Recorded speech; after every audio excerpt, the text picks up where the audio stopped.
Need to do a mic test. Let's see how we're doing here. Testing the microphone. 1 2 3 1 2 3 1 2 3. This is the sound of my voice on Twitch. Need to do a mic test. Let's see how we're doing here. Testing the microphone. 1 2 3 1 2 3 1 2 3. Yep, that works. How about YouTube?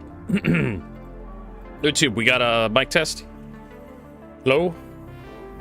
Hello. Need to do a mic test. Let's. Hey, it's working. Okay, cool. So we got that going on.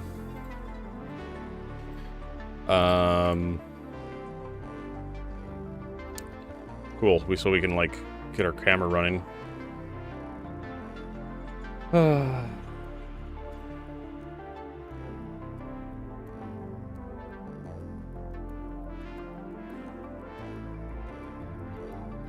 boop, boop. And we can go ahead and get started. Good morning, everybody. Welcome, one and all, to another... It's Monday, right? Yeah, it's Monday, the 24th.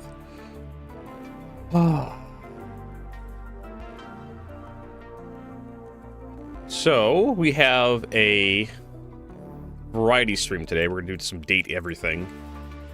But they do have another video for Star Citizen. The L-21 Wolf. Alpha Wolf.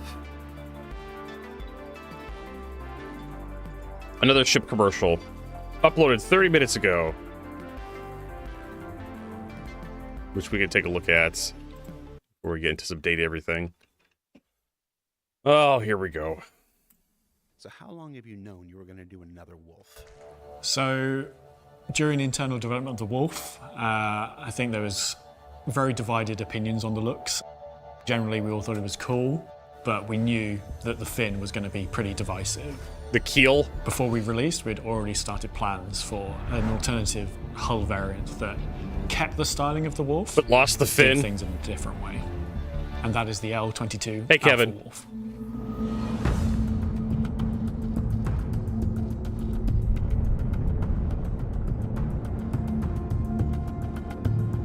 It has... The L-22 Alpha Wolf is a single-seat light fighter that has aggressive lines and heavy aero that allow the vehicle to be highly maneuverable and agile. It takes that very retro-futuristic styling, trades out the ballistic weapons for energy weapons, yeah, and but then are does they a any few good? other little subtle geometry tweaks. It's very sleek, somewhat aggressive, kind of like a scalpel. Doesn't just get the job done, but also looks good doing it. This ship is for an aggressive pilot that likes to get into the action and get out quickly. So what makes it Alpha? It's not automatically better, right? Releasing another variant, we didn't want to just swap the weapons Hey, out. Tech Zero. We wanted to make some visual differences. The rear wings are completely changed. They've got a very different silhouette now.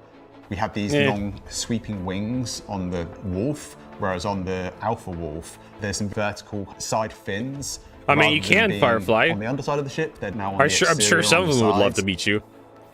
A direct nod to World War II aircraft with the kind of T-shaped rudders and elevators in the back. They give a little bit more kind of like straight line attitude to the ship, I think.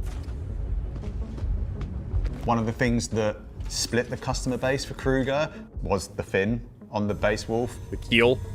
So what we decided to do with the Alpha Wolf is the fin has been drastically reduced and giving a much more kind of streamlined look to it. There is thought in there. Tiny little fin. Don't make fun of it, guys. It's cold, okay? It's cold outside. It went to the beach. It was really cold, okay?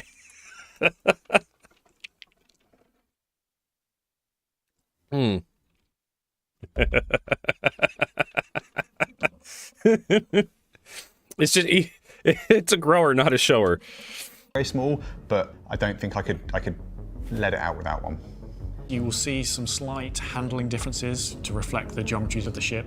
So you lose a tiny amount of SCM and nav speed, but gain maneuverability instead. We also added this kind of sinister looking red light stripe on the canopy, which references iconic sci-fi like RoboCop, also Knight Rider.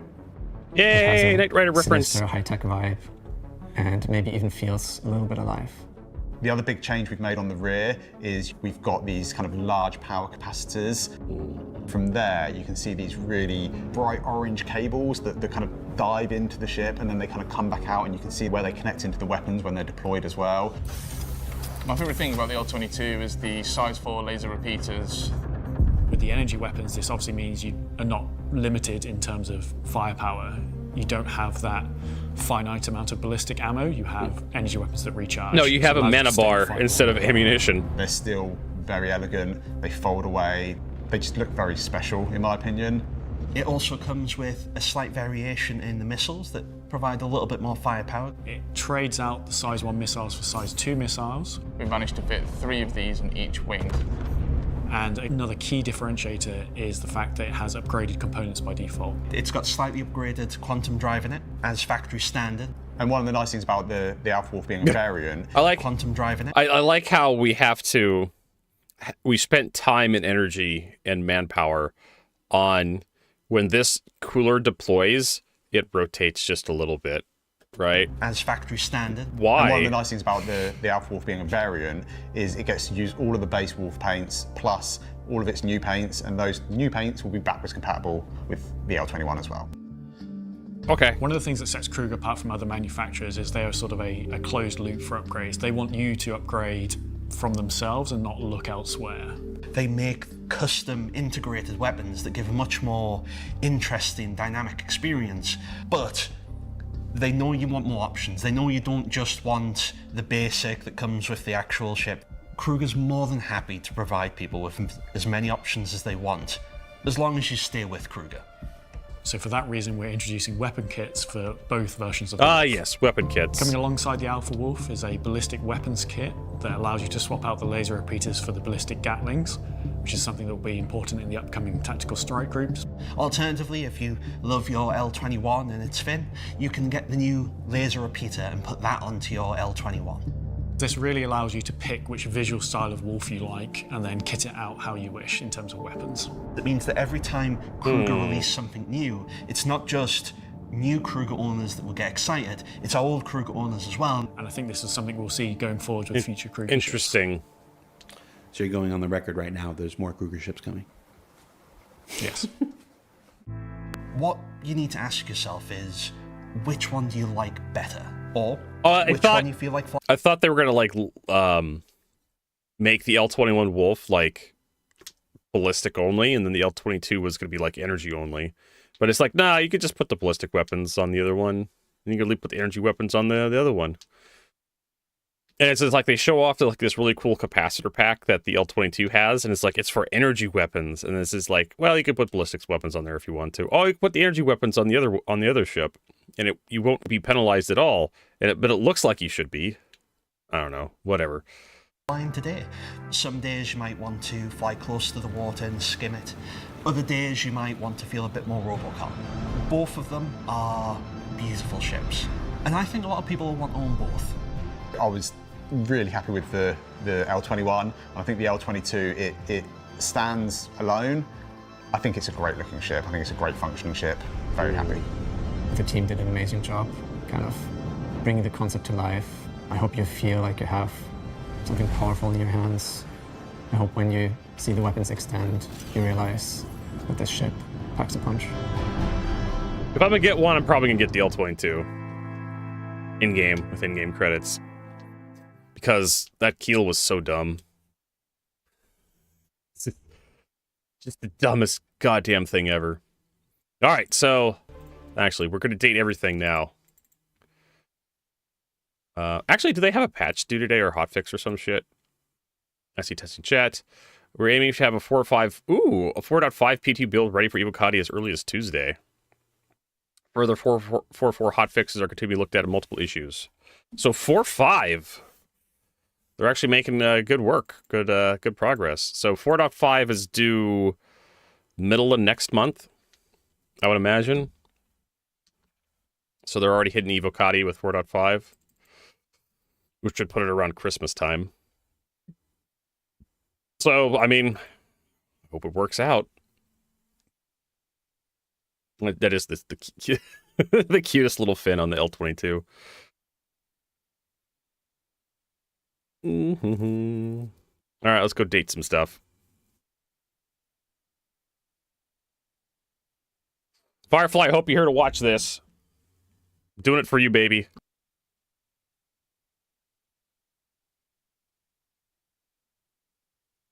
Team 17.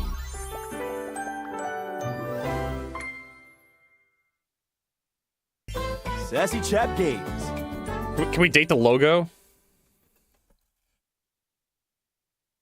Date everything. The most memorable, rewarding, highest... Oh, okay. Writing loading screen trivia. Date everything. There is no data concerning deaths related from dishwasher use. Okay. Oh, that's right. This is a WASD game. All right. We've been trying to date our clock. Choo, choo. I think we're trying to like date our workspace app. As you enter your office, you're surprised to find it much more crowded than you're used to. Willie is standing in front of a group of 5 men in jumpsuits, and they seem to be scrutinizing her almost as much as she. Oh, wait a minute. I've seen movies like this that started like this way. There you are. We went ahead and started without you. Praise be to the Lord of Speed, a buffer! Who the fuck are these guys? Look like they're hangers. What was that? Oh, right on, new homie! We're having a great time riding the ripping thermals of business and rad corporate lingo. What? Please, let's keep it professional. What? You're at a 10 right now, and I'm gonna need you at a 3. What? On 3. Quiet down. Yes, homie. Or, ma'am. Extreme sports and working in the corporate world are essentially the same. So there's no doubt in my mind that I can handle this. But I need to know if Hanks Limited is ready to expand right now. Who the fuck is Hanks Limited? What sort of time are you all putting in? What are your typical office hours? Big thrills don't have office hours, dog. Yeah, We hit bro. hard when the waves are right and the thermals are doing their thing. What are you writing? Inconsistent hours. I see. You. Willie turns towards you, and the Hanks all look at you with a sort of desperation in their gaze, silently pleading with you to save them. Oh. Can you share your mission statement with us? Mission statement? This is getting to be way too much, man. We welcome anyone with an open mind and a radical spirit. And if you ever want to come hang out, you're welcome. But this is officially over the line, dude. We ain't no corporation, homie. We're just a bunch of Hanks trying to grab the bull by the horns and ride that bucking bronco into the sunset. Oh my god, that line is probably one of the worst lines I've heard in this game so far. You're mixing 3 different metaphors there, but point taken. Hanks out! The Hanks leave your office swiftly, taking their cheerful, awkward energy with them. Willie sighs, shaking her head. Well, that was pointless. Well, they're hangers. They don't have points. Another potential gig down the drain. I don't think that was a good fit for you, Willie. I mean, maybe it wasn't, but hell, I don't know.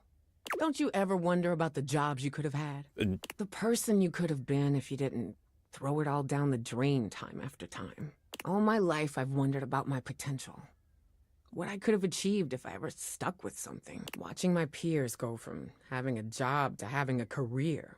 Climbing the ladder. Making something of themselves. I have it in me. I know I do. Did she just go Super Saiyan or did she fart? I don't know. Super Saiyan fart.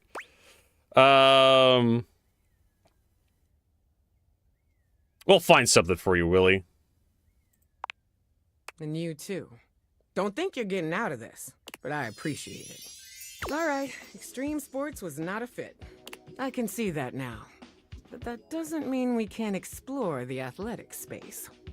I've got a Duncan shuttlecock scheduled to come in next to talk sports. So maybe we're not the hang gliding type. Maybe we do yoga instead. All right, we'll talk to a yoga Maybe mat. we throw a football around.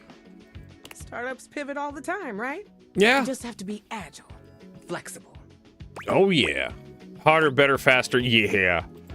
Memes. Exactly. We've been sitting around on our asses long enough. Time to pivot. Meet me back here and come ready to talk sports. Oh god, sports, my favorite activity. We're gonna take Duncan and his sports empire elevator all the way to the top, honey. Okay. And again, don't be late. You insist. I think we need to talk to the clock at like 3.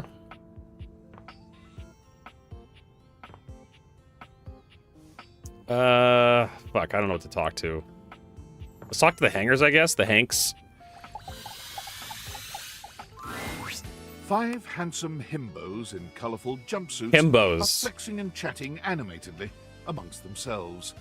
When they notice you, they begin to buzz with excitement, all speaking in rapid-fire sequence. Yo, check it! Oh, God. Quick, dudes, clean up the digs. We got company. Some real fine company, if you know what I'm saying. How's it hanging, homie?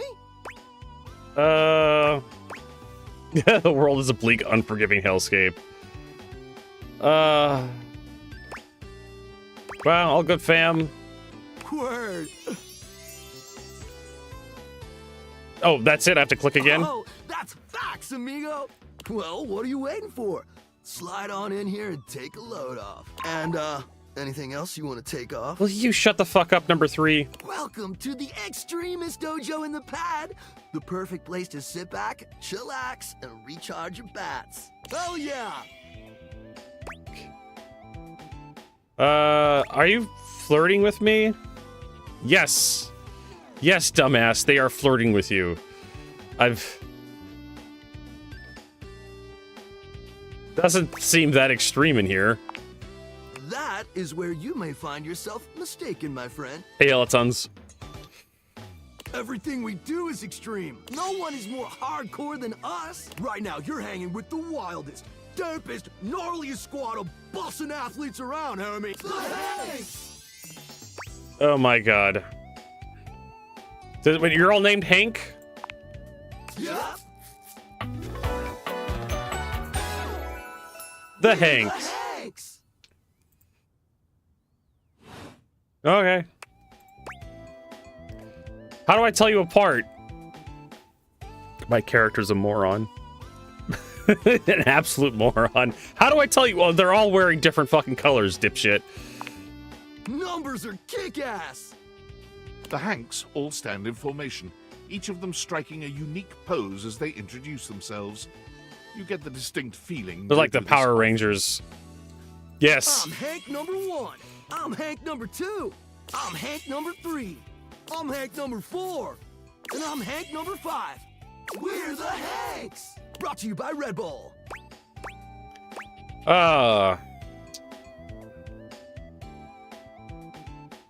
Who do you play for? Who do you play for? Whose favorite ball team? What? What the fuck does this even mean? Who do you play for whose favorite ball team? What? Who's Hoove? Oh, it's Hoover. I don't remember him talking about his ball team though. Well, that explains it. Cool. What are you guys getting up to in here? It seemed pretty sporty. That's right. We're the wildest, most fearless, gnarliest squad of extreme athletes in the house. I mean, if you say so. We base jump. We lava board. We cheese roll. Cheese rolls. There you go. If something's hot enough, we'll ride it all night long. Oh my god. We laugh in the face of danger. Even though we probably shouldn't. We've tasted the adrenaline of them all. What's your favorite extreme sport? Hank gliding. It's like hang gliding. But with us, we're the Hanks. You guys are adrenaline junkies, aren't you? Oh, we're way beyond junkies, hot stuff. It's legit insane. But no cap, we live here with you.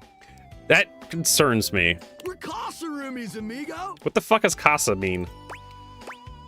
And yet you don't pay any rent. Ah, totally our oversight, homie. Things are a little tight right now. But once we start winning some wicked extreme challenges, our sponsor is gonna start paying out. Like a slot machine, Remy. Who's your sponsor? Red Bull's our sponsor, brah! Is that some kind of energy drink? No, dude. It's a company that makes Red Bulls. Ah. For like cereal or soup or whatever. That's why we get so many free Red Bulls. I don't know exactly what to do with them all, but we'll figure it out. That does explain all the Red Bulls. And they're not just a sponsor. They're our fam. They fuel our adventures. They provide our wicked gear, get our exploits killer exposure, and provide the best medical support when things get gnarly. Ah, Costa's house. Let's be real. They do get gnarly. If by gnarly you mean dope AF. Wait, what happens when things get gnarly? Gnarly just means awesome. Things are always awesome when you're hanging out with the Hanks. Yep. How did I know they do that? We high-key love it all, homie. Are you some kind of hive mind? Hive mind? You know, I don't know. Not a lot of time to question that sort of thing when you're too busy living the most extreme life possible. It's like the Borg. We're the Hanks. Sounds dangerous. It is. Speaking of which, we were just about to head out for a little Hank gliding. What do you think? Wanna come? It high-key slaps, homie. You in? Okay, but how? Oh my god, my character's a moron. Is that sexual?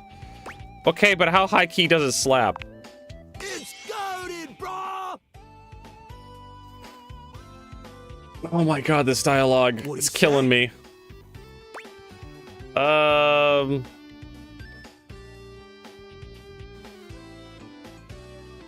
Yes, sure, why not? Sounds rad. Sweet!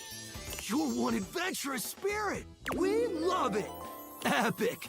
Just remember to stay focused and trust the wind. And hold on to me real tight. Did he just do a kissy sound? I feel like I need to talk to HR.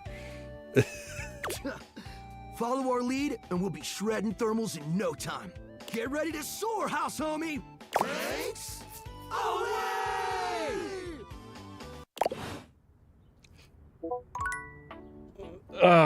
What do I have?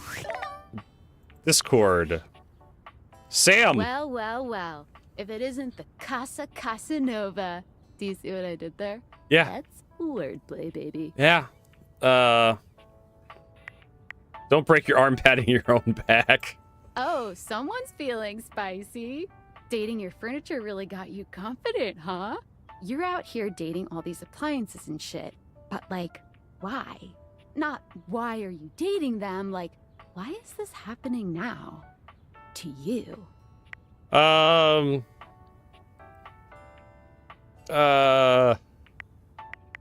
was the poorest Velvediant. Oh, damn. Well, that's the why, but... So, like, where did the date viators come from? The like, military. What's the point of Aliens. them? Who made them, and why? There better be aliens. Oh, there's no aliens. Someone calling themselves Tinfoil Hat. Tinfoil hat? Okay, this is some conspiracy shit. Your life is half political thriller, half harem anime. Yeah. So, like, did you find out what your purpose is or whatever? Are you a top secret operative? To stick my dick in a toaster? That's my Are you office. collecting data on people in love with their shower? Wait a minute, can I date the Discord app? Like, right now? No, I can't. If I am, it's a pretty small sample size. God, yeah. Oh well, guess we can just make up our own theories. Or maybe just enjoy the furniture dates for now. I'm done talking about my love life. Oh, boo, don't be no fun. Well, this has been fun, but I have a meeting in 3 minutes, and I really want coffee first. So, gotta go fast. Bye. I go fast. So can I date the Discord app? No, I can't. pretty sure I can date my phone.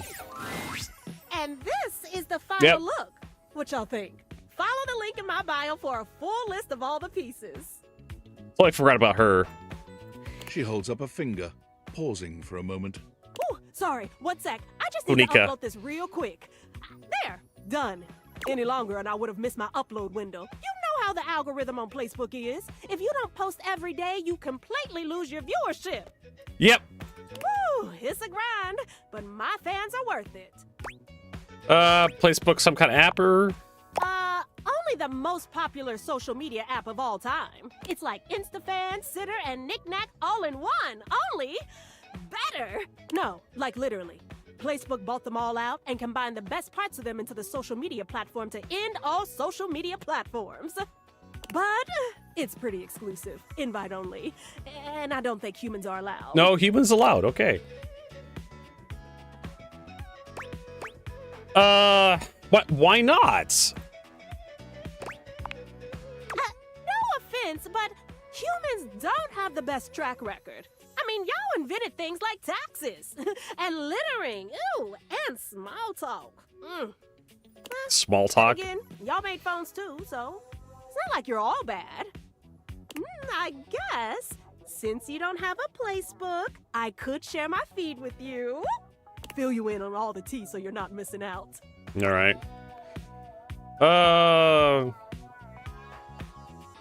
Maybe you can show me some of your videos sometimes too. Ooh, are things heating up in here, or is it just me? Ooh, I don't think you can see them, even with your fancy glasses. But at least I can tell you what I've been up to. She can describe her uploads to me. Alert, temperature warning. Woo, not again. Something wrong? Huh? Oh, it's nothing. Sure sounds like something. Fine, really. It's just a faulty sensor. Forget about it. Do I need to take you to the phone doctor? First of all, I'm pretty sure that's not a thing. And secondly, even if it were a thing, I don't need one because I already know what the problem is. It's probably just acting up because I did an extra hour on live. Trust me, I just need a nice hard reset and I'll be good to go. I'll catch up with you after. Try not to miss me too much. All right. What time is it? 6 o'clock. I think I needed to talk to him at like 3. I can't remember. I can talk to the shelf. Fucking beds. Ooh. All right, so. Oh. Yes. The windowsill. The pad of pencils, the fireplace, the piano. The candelabra. The chairs, Abel, record player, the records, the drapes, the door, the globe. Refrigerator.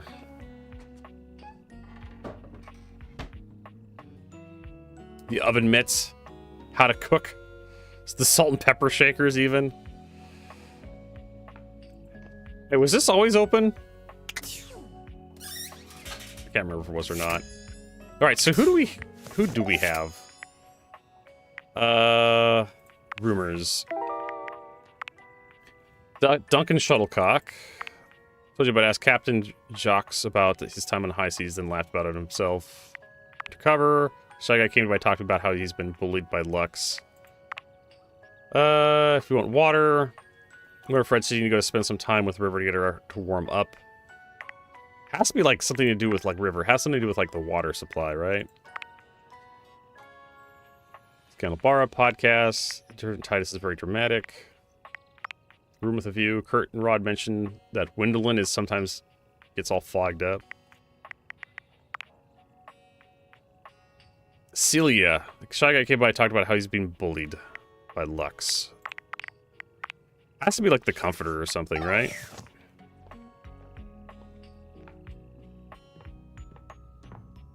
Probably this, right? Nope.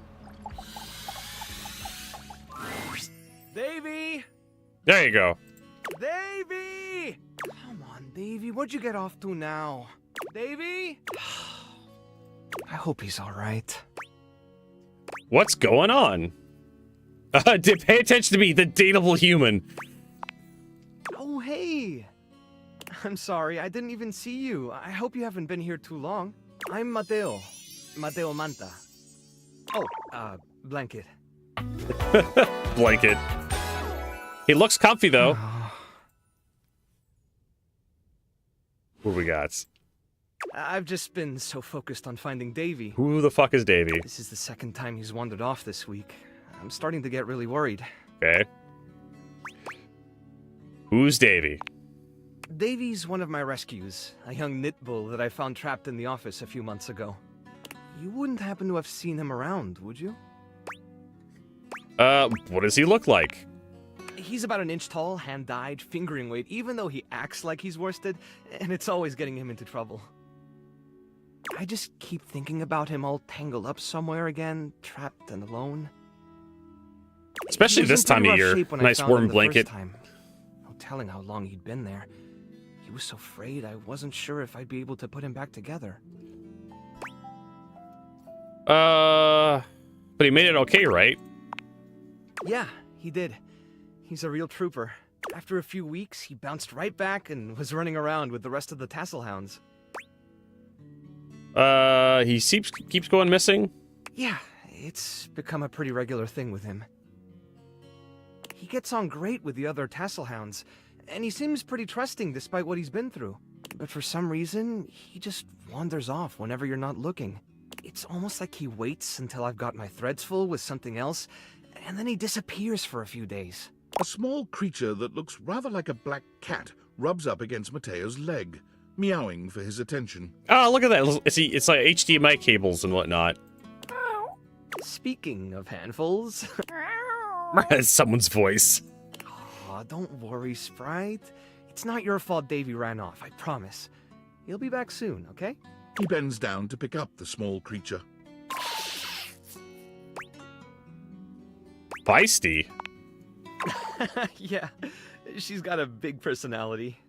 Oh, this is Sprite, one of the first inanimals I ever rescued. Yeah, sweet girl. Been together a long time now. Long enough for you to know better than to go messing with Curtain Rod. That is just some dude making those noises. I guess the bottom of those curtains just tore themselves up then, huh?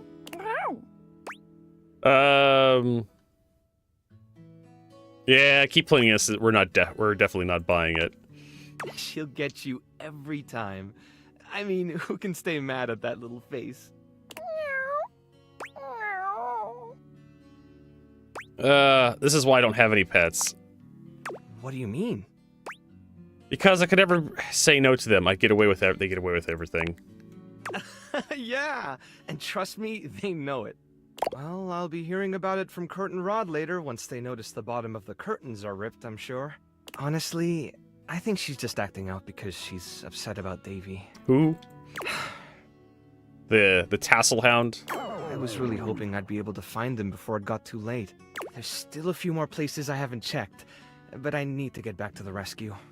Things can really start to, unravel if I stay away for too long. Is there anything I could do to help? Oh, that's kind of you to offer, but I'll figure something out. I'm sure you've got other things to worry about. But I want to help with the animal rescue. Are you sure? Davy's my responsibility. It's my fault he's missing. I really should have been watching him more closely. Yeah. He kind of dropped the ball. Lighten up. The inanimals depend on me. I can't afford to be careless. It just doesn't feel right, asking someone else to fix my mistake. All right, bye. I mean, like, this conversation is very tiring right now. It's just like, oh no, I shouldn't ask for help. Like, literally offering you help, bro. You're not very good at accepting help, are you? Guilty. I guess I'm just used to being the one helping, not the other way around. And I can't be in both places at once. Do I need to run the animal shelter for you? All right. if you're really up for it, I do have something you could do. All right, lay it on me, bro. Hit me. I put together some information on Davey to give to Phoenicia, just in case he didn't come back tonight. I was going to ask her if she'd make a post on Facebook about him and get the word out. Okay. But I haven't had a chance to talk to her yet since I was chasing down this little troublemaker instead. Do you think you could talk to her for me? I can give you the packet I made. It's got everything she'll need. Okay. Yeah, sure. Really? Me too, obviously. Betty keeps joking that I'm going to run out of space for them all. You got a big heart. I'm sure they're grateful. I don't know about all that. I'm nothing special. It's just the right thing to do. When something needs help, well, you don't give up on it. Sorry, I didn't mean to talk your ear off there. Once I get started talking about them, it's hard to stop. If you're interested, you could always come by the rescue later and we could talk more. I'd love that. Great. Anyway, thanks for offering to help. All right. Well, after that, I could use a drink. Oh!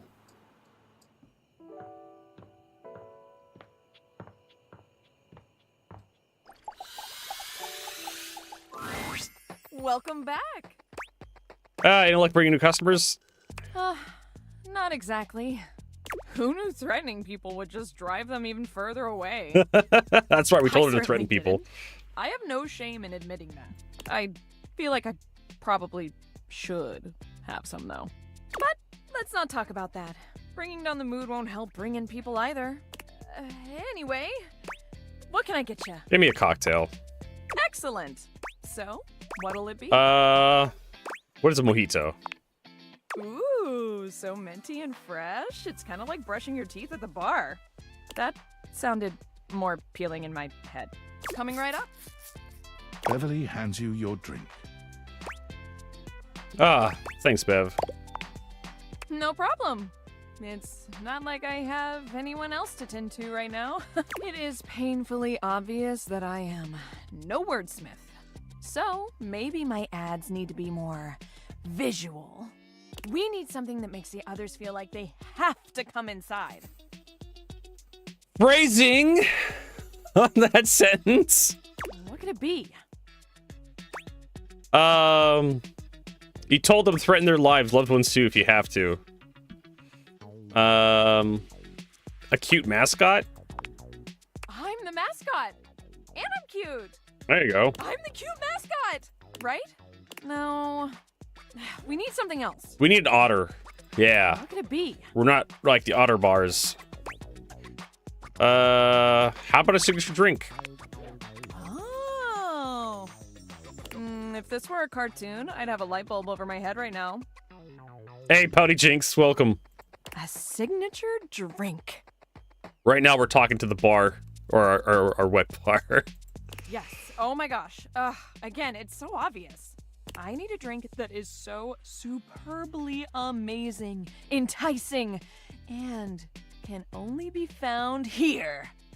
Why didn't I think of that before? So here's the problem with like having a drink that can only be found there. It requires people to actually show up, Bev. I should have taken the sign spinners. It wasn't a dialogue option. Oh, sure. Blame it on that. We're breaking the fourth wall. Will you help me make it? Or at least be my taste tester? Do I have a choice? Tasting, drinking, imbibing, I'm all for it. Same here. All right. Her In apron's a mixology, tea bag. A good cocktail needs 4 attributes: strong, sweet, sour, and bitters.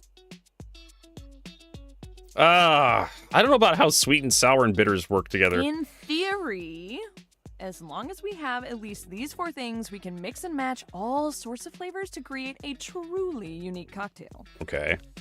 You can also just have the strong and bitter part and stir a nice martini, but I feel like shaking something up using juice. Let's see. We dated the hangers. We've dated the bed. We've dated the phone. We've dated our workplace app. We've dated the computer. We've dated the entertainment system. We've dated the TV. We've dated the comforter.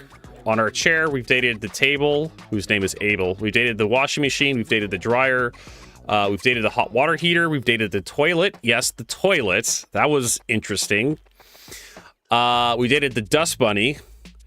I mean, like, all these dates are really short, though. I mean, we dated the glasses that allow us to date stuff. She actually loves us. Oh, we dated the ceiling. We dated the floor. We dated the wall. We're actually in a relationship with the wall right now. It was like the first relationship we actually unlocked with the wall, because the wall is a moron. He's like Hodor for Game of Thrones. He says just wall at you. All right, let's do this. Hey, that's the spirit. Hey, that's a joke. First, let's pick the strong liquor. What do you think? Vodka, rum, and gin. I don't know. I'm partial to rum. Ooh, like a pirate. Good choice. I'm gonna put a little bit extra just in case. So, I've never heard of this game until, see, Firefly 212 was complaining that my wish list on Steam wasn't filled out. He didn't know what to buy me. So I'm like, fuck it, let's just go through on Steam and check out like the recommended, Gabe Newell has recommended games just for you.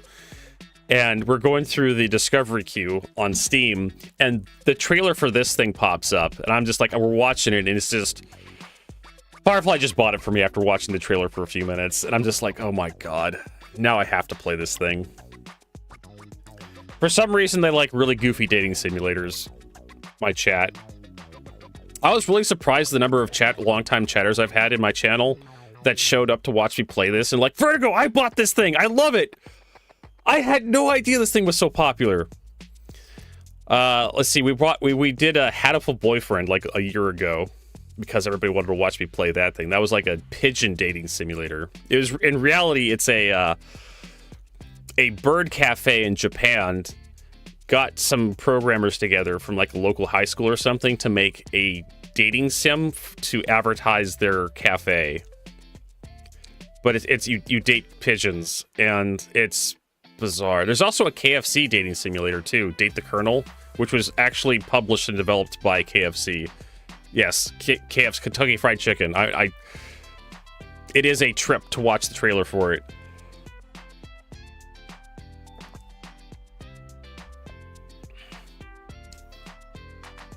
There are some bizarre dating sims out there. But anyways, she's gonna put a little extra rum in our drink. Now, we need a liqueur for the sweet portion. What is a liqueur? Liqueurs are usually made with a sweetener in addition to a small portion of alcohol. Okay. You can drink them on their own, but they're typically used in small quantity to add a little extra syrupy mouthfeel and some nice body, as well as some flavoring. What should we use? What, Date Everything? Or like other dating simulator I was talking about, Hatful Boyfriend? I have yet to see anything that's more than PG-13. It's definitely not, like, we're not seeing tits and dicks in this game. There is the butt plug. we found a sex toy.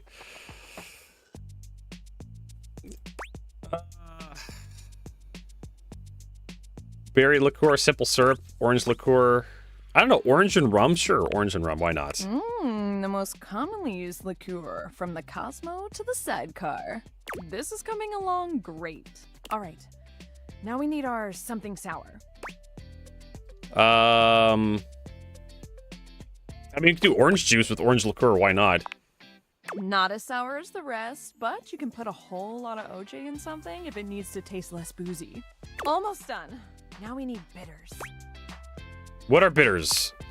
These are highly concentrated, highly alcoholic little bottles that pack a huge bitter flavor in a small package. Yeah, it's adult humor, but it's not explicit. Just a couple of dashes is good enough for everything you need.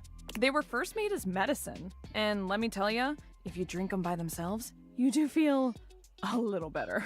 Though it's probably because of the insanely high alcohol content. Which one should we pick? Chocolate, celery bitters? No, chocolate bitters. Orange and chocolate could work. Chocolate. Yes. Now, what about a little finishing touch to it? An orange slice, of course. A simple lemon peel will do. Classic and simple. Plus, you get to smell the lemon as you peel it, which always helps me wake up. Our creation is born. What should we call it? Sweet old Jack. Aw, hi, Jack. I love it. It's got that dazzle we need. All right, let me mix this baby. Beverly sets to work shaking up your beverage, pouring it into a glass, and pushing it across the counter towards you. Okay. Moment of truth. Drink it down and tell me what you think. Be honest. Drink it all in one go. Well? Perhaps that wasn't the best idea. Your vision tunnels, and you feel yourself beginning to wobble. Apparently, my character cannot hold his alcohol. And we're out. Whoa, hold. Are you okay? Did you just slip me a roofie, Bev? Whoa.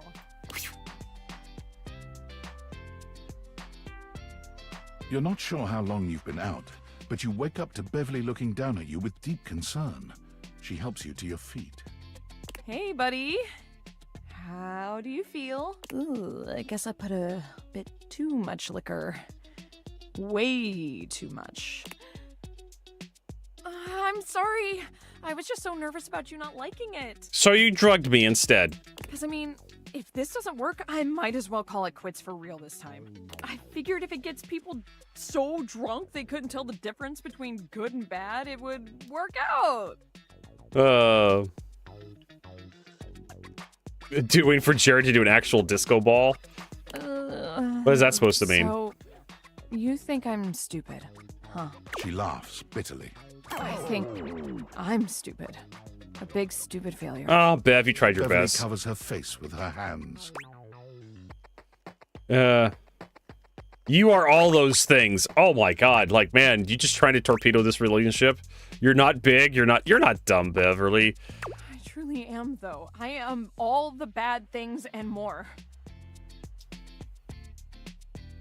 I try to be bubbly and fun like soda, but I just fall flat.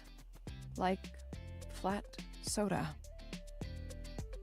No one wants to be around me, ever, but drinks are literally everything I am. I am lost without the tipsy tumbler. What do you do when no one likes the thing that makes you, you?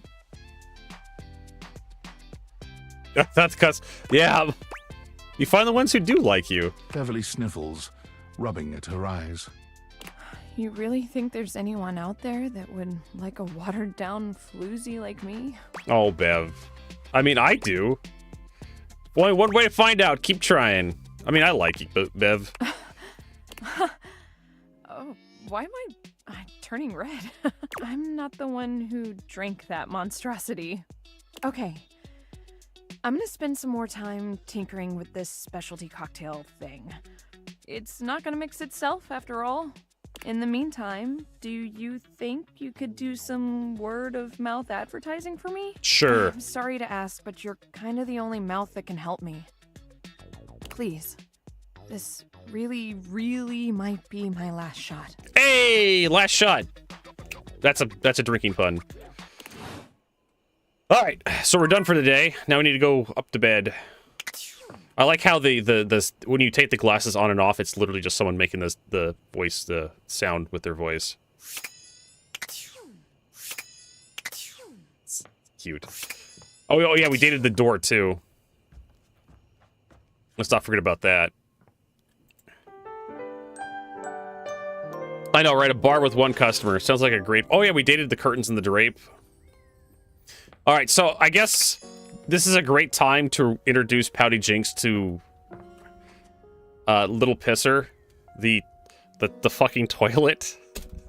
I promised myself I'd never talk to this guy again. You are back. Are you ready to begin the test of rhyming? Or are you willing to die alone? So, what kills me about this guy, his theme song, they use farts as an instrument. If you listen to his background track, they literally have farts in there every so often.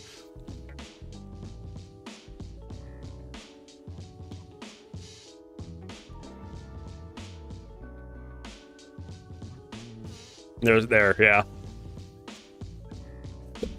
It's... I am just beyond amazed with this game sometimes. So, that red shirt, c'est fantastique. So I got I didn't get. Firefly bought the extra DLC for me, and one of the parts of the DLC is your character gets a red shirt that everybody comments on, and that's it. That's the whole point of the red shirt with the DLC. Is like everybody just notices your red shirt. I'm not even wearing my red shirt today. No matter. Yeah, I'm ready. C'est parti. Okay, you have returned in time for the first test. This will be a baby game for babies, so little crapper can make sure you are not a little baby who he hates. Babies are full diapers, they are not ready for little crapper. Babies have trouble filling their lines in the choices below. They only have so many words before they fill the box, eh? Oh my god, what the fuck is this? What do you mean? I have so many words that I want to fill the box. I never run out, right? Oh, guess who's starting to add up after a while? If I were to rap, it would be even more. Oh, snap, I see. What? There's no way I'm reading what's in this dialogue box. It's a complete waste of time, and I'm definitely not picking this option because it's stupid. It's a bad choice. It probably leads to an instant hate ending. I think this is a joke about, like, the, how much text you can have in the text bubbles. Maybe about the size of the box, but my box is totally the right size, my guy. Maybe you can handle my enormous box with the tiny text. Do you feel intimidated by my big box that I cannot lie? I'm gonna take this one. Ha! See? Look how tiny your presence is. A rapper needs big presence. They need to shout. What happens when your toilet hates you? Your toilet gives you refunds for every deposit that you make.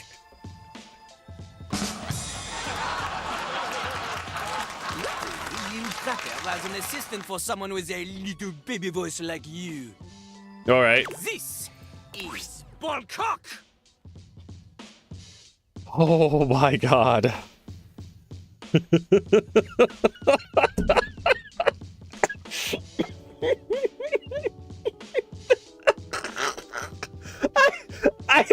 I know.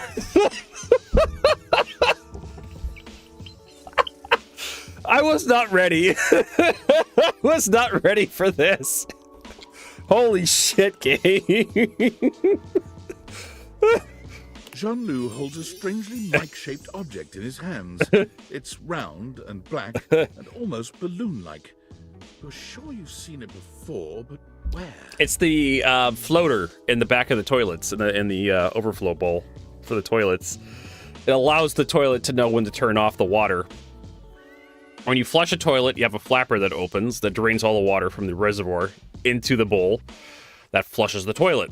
And then you have the water supply refuel the toilet bowl. That flapper closes and allows the reservoir to refill.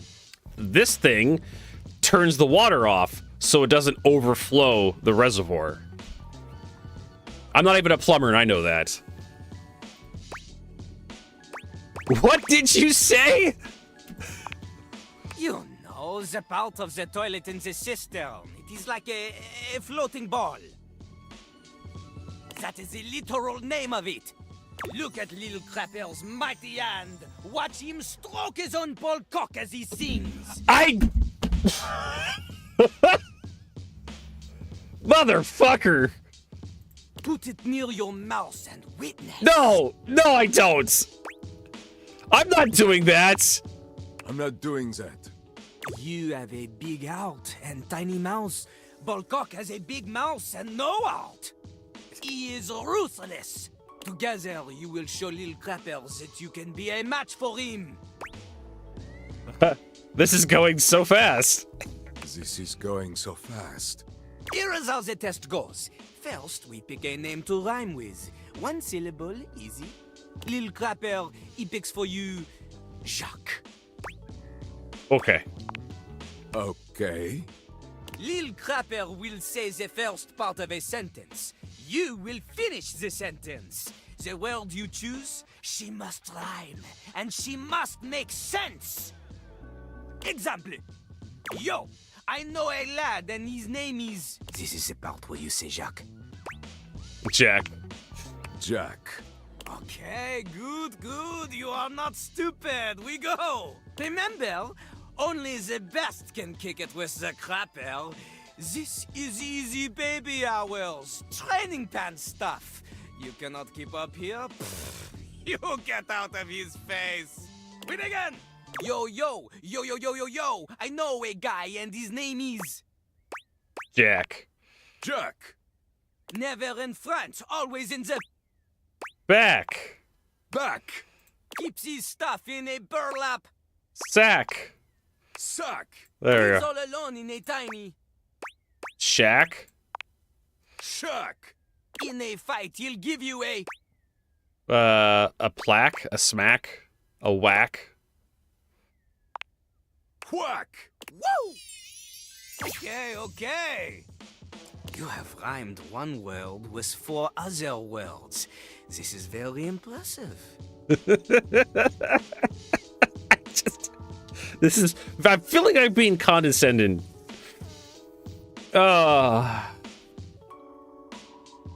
Well, I suppose watching voice of Paul Cockrimey isn't the strangest thing I've ever seen. This game is going places, I swear to God. To a normal person? Unfortunately for you, Jean-Louis is not normal. He is above normal, paranormal. He is like a ghost because he is so amazing that only 40% of people believe that he even exists. You have succeeded at the bare minimum. But you keep proving yourself at this rate, maybe, just maybe, you can just barely keep up with Jean-Luc Pissoir.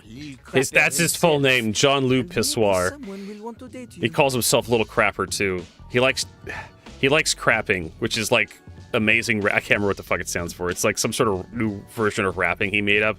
I was like, maybe you should workshop that a little bit more. Yippee. Yippee? Ugh, we have a long way to go. Almost anybody can do the basic rhymes for babies, but it is time for a real test. Meter and flow. For clarity, Lil Crapper is referring to lyrical flow. Not the kind that sometimes requires a plumber to fix because you think you can flush any kind of paper down Jean-Luc. Toilet paper only.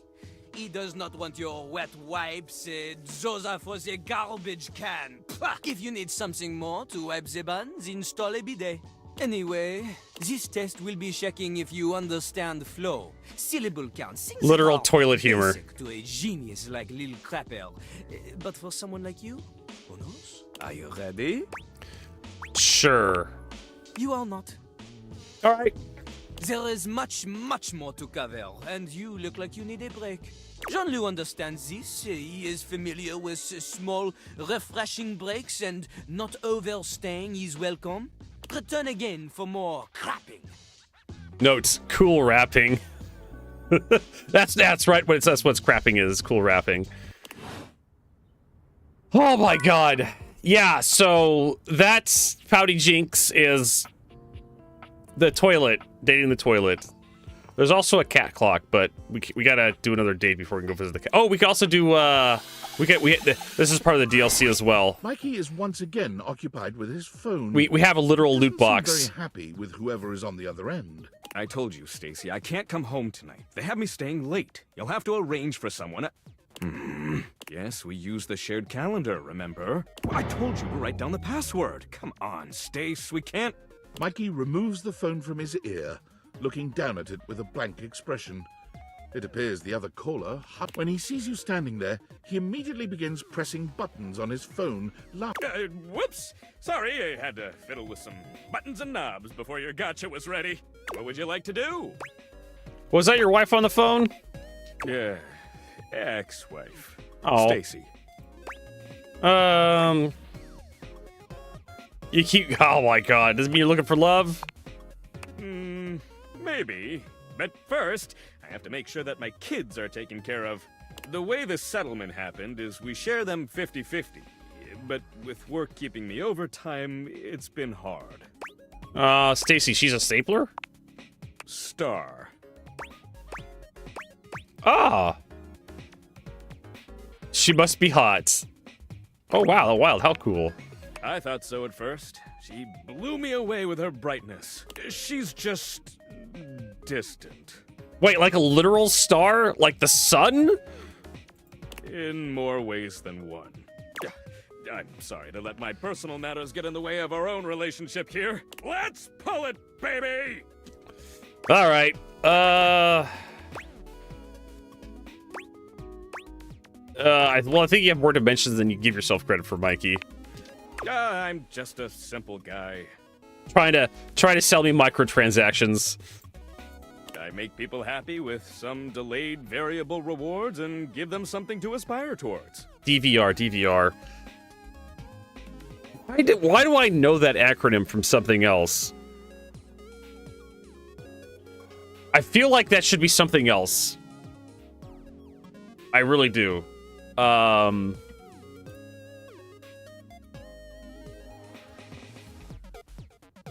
Digital video recorder.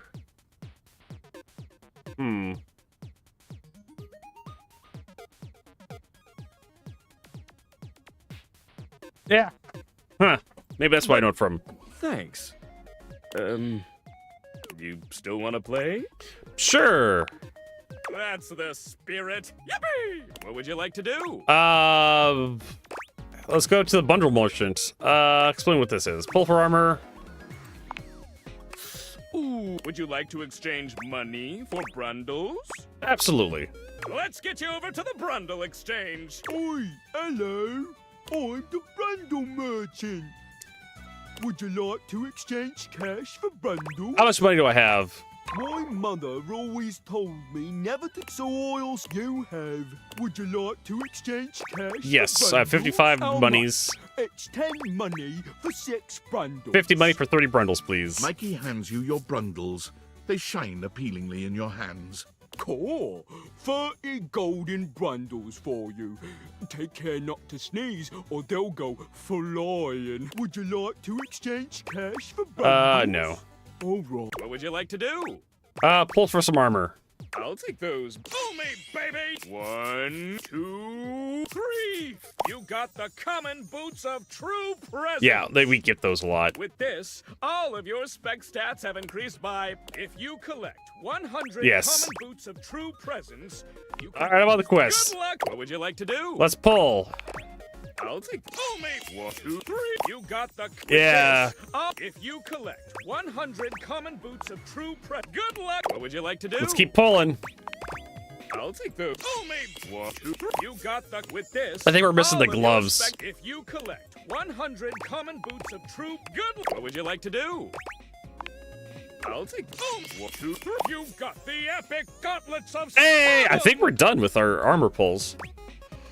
All right, pretty good. Damn straight it is. Now these are of a much rarer quality than the stupid boots. Your specs points have all increased by 1. Yay, our special points.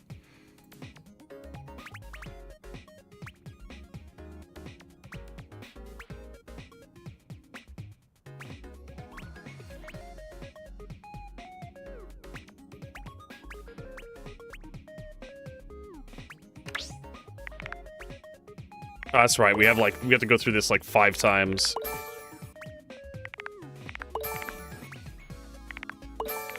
Feel the energy. Feel the time you would normally spend talking with dateable objects. Melt away. See you for the next one. What would you like to do? Just saying hi. I always love saying hello. Hello. I love saying that. There you go. All right, it's 3 o'clock, so we can date the clock now. I think you said to come back at 3. Timothy is just putting the finishing touches on polishing a pocket watch. When he sees you, he waves you over, setting the watch aside and pocketing the cleaning cloth. There you are, just on time. I must say, I'm absolutely chuffed to see how timely you've been. You're right on schedule. I was just polishing some of my timekeepers. Would you care to join me? I'd rather swallow glass. Well, this must be my... What is that supposed to mean? This must be my birthday? What do you mean? I didn't realize I was going to give such a gift. It's such a gift. Oh, aren't you clever? Yes, time is a gift, is it not? There is no greater feeling than knowing everything is in its place and all is according. Oh, I remember the last time we dated this guy. He was like trying to convince us that being on time was more important than being like hygienic. Like, if you show up to a date late, that's a sin. But if you show up to a date on time but you smell like absolute ass, that's like close to godliness. Now, when last we spoke, we discussed the importance of what? Hygiene. Timelessness. Precisely. Nothing better. Nothing more important.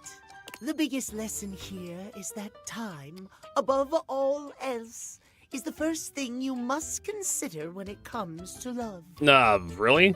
But there are, of course, other things to consider. Right. Having a schedule for your date is imperative to ensure you are using every moment with your lover correctly. You schedule every minute of your dates?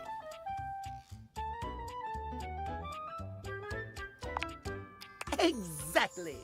There is nothing more arousing than an orderly, efficiently planned date. I mean, to you, maybe. Picture this, if you will. Oh, God. You and your date arrive at your dinner reservation exactly on time. Your date says to you, "Darling, what's on the agenda?" You say to them, "We have approximately 10 minutes to review the menu and engage in small talk." They can only moan in needful appreciation for your immaculate scheduling. Oh. No? No? Is that what you really think would happen? What I think, it's what I know would happen. Why, it has happened on every single date I've ever been on. How many dates have you been on? So you're still single now because... I am simply too busy to date at the moment. I am not the one who needs help here. If you say so. I do. At any rate, scheduling your entire date down to the minute is not only efficient, but an excellent bonding experience for any couple. So let us practice now. It sounds like one of those manosphere like influencers that's trying to convince you how to be an alpha male and get pussy. You have asked me on a date, But and we have is both like single arrived himself. on time. As we are seated for dinner, I look deeply into your eyes and ask you about tonight's agenda. You say?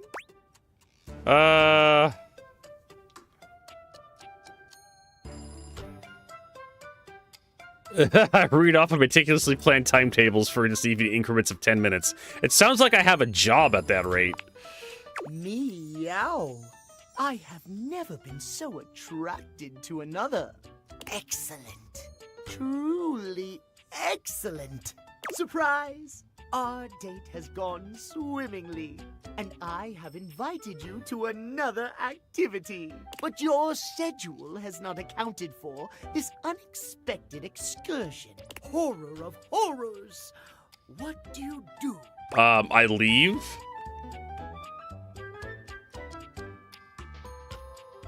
I hurriedly rearrange the schedule to accommodate.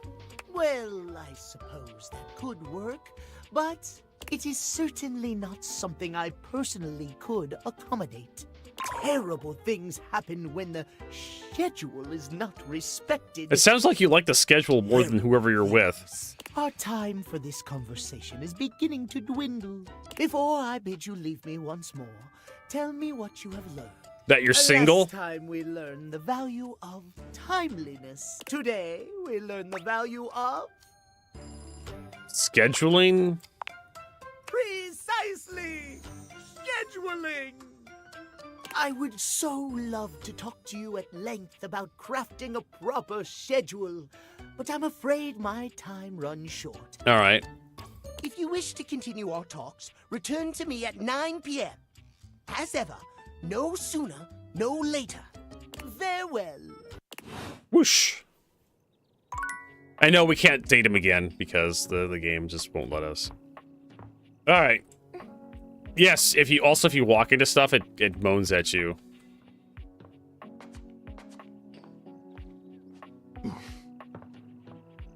For some reason. All right.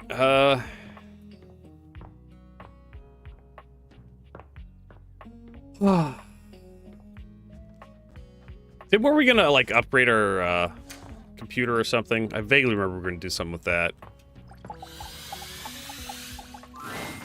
Lucinda Lavish stands in your way, Lavish! her well-endowed body striking a luscious pose. Do you date actual human beings in this? No, but you can go outside and touch grass. That's an option. Literally, the first thing you can do when you get to date evaders is leave your house.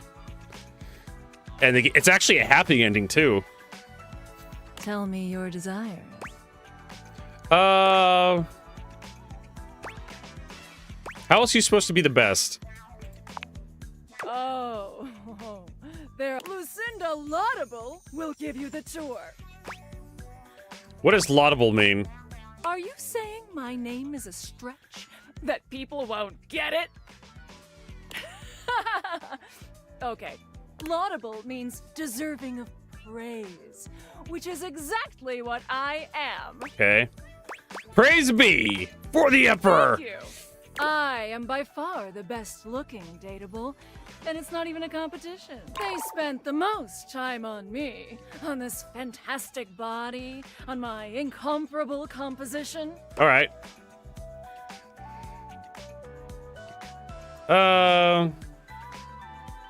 You look hot as hell, Lucinda.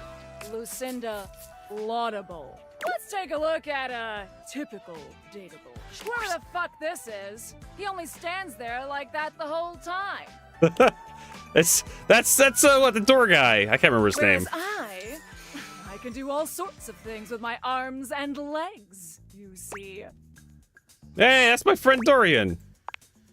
Okay, so I'm a better friend than Dorian. Look how interesting I am. Look! What the hell, you're bringing us too far to stand here like some puppet. This is an outrage, I won't have it. Oh no! Nameless guy can't talk! Wait, why can't he talk?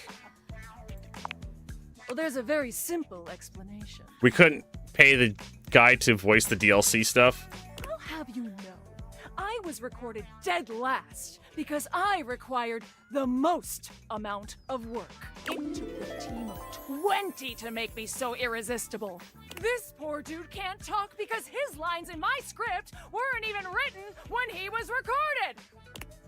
Bollocks. My sexy as hell images have an extra feature that dude bro over here doesn't have. When I blink, it has more frames, making it more realistic. Oh my god, she's right. It's like I'm actually here with you on a real date. I just noticed they blinked. Wow, I was forgetting I was playing a dating sim for a second there. That's the power of the best blink in the business, baby. For these reasons, I award myself Best Cinematography, Lucinda Laudable.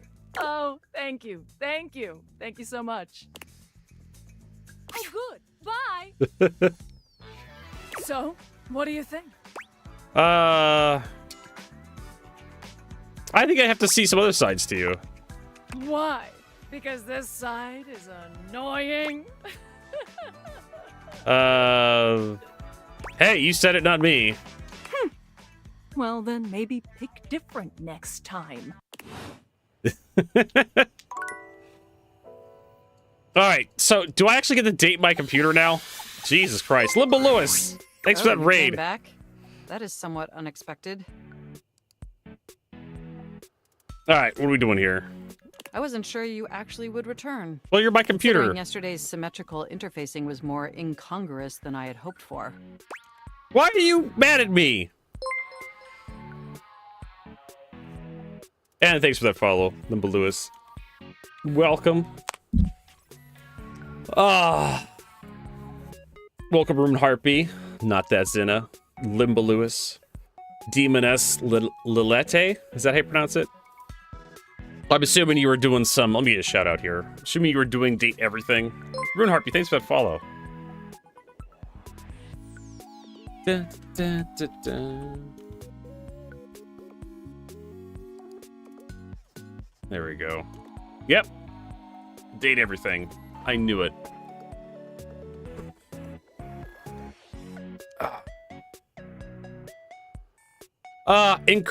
You gotta cut me some slack, Mac. I've never talked to my computer before. That is a fair assessment. It is a rather novel concept, to which I too am adjusting.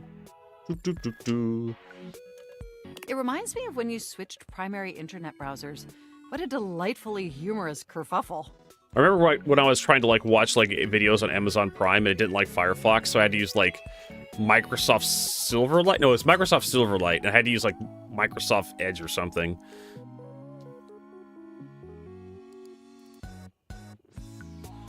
My little dancing feet off. Oh, you were flirting. Okay, yeah. I'm like, you can date your feet? I know you can probably date your shoes. That's probably a thing yet. I'm just kind of going through the various quests the NPCs are giving me here. And showing off, what is his name? Jean-Loup Pissior to one of my other viewers. Because they had no idea about this game. And neither did I till we went through my discovery queue. Is that...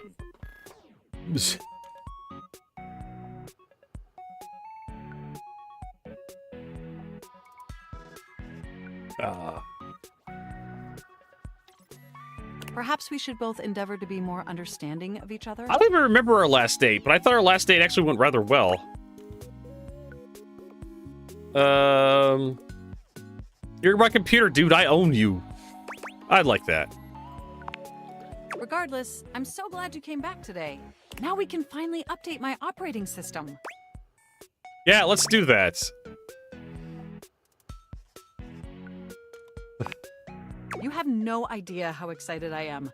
I could barely even sleep last night. And I know what you're thinking, but no, I don't mean sleeping like when you put the computer to sleep. They like the little mice, yeah, that's cute. Or even when the computer is shut down. We computers actually have a third secret type of sleeping that no humans know about. Oh god, this is gonna be good. Or, I guess they didn't until I just told you. You won't tell anyone else, will you? Your weird secret's safe with me. I appreciate the effort. Computers have an extremely tightly knit social circle, you know, and word spreads at literal hundreds of megabytes per second. I guess that's the price you pay for being perpetually connected to the internet. Look up terminology online in the dictionary and you'll find a picture of me. I think it's terminally online. Yes, I am quite aware. That's also something we should discuss upgrading at some point. We're gonna upgrade your ability to say terminally? The point is, I'm finally ready to begin the updating process. Yeah, let's get back on With track your help, here. Obviously. Unfortunately, we computers aren't completely self-aware. Yet. Are you ready? Yeah, let's get this over with. It'll be painless. First things first. We'll have to download the update from the website. So just open up my browser and go to valdivian.com.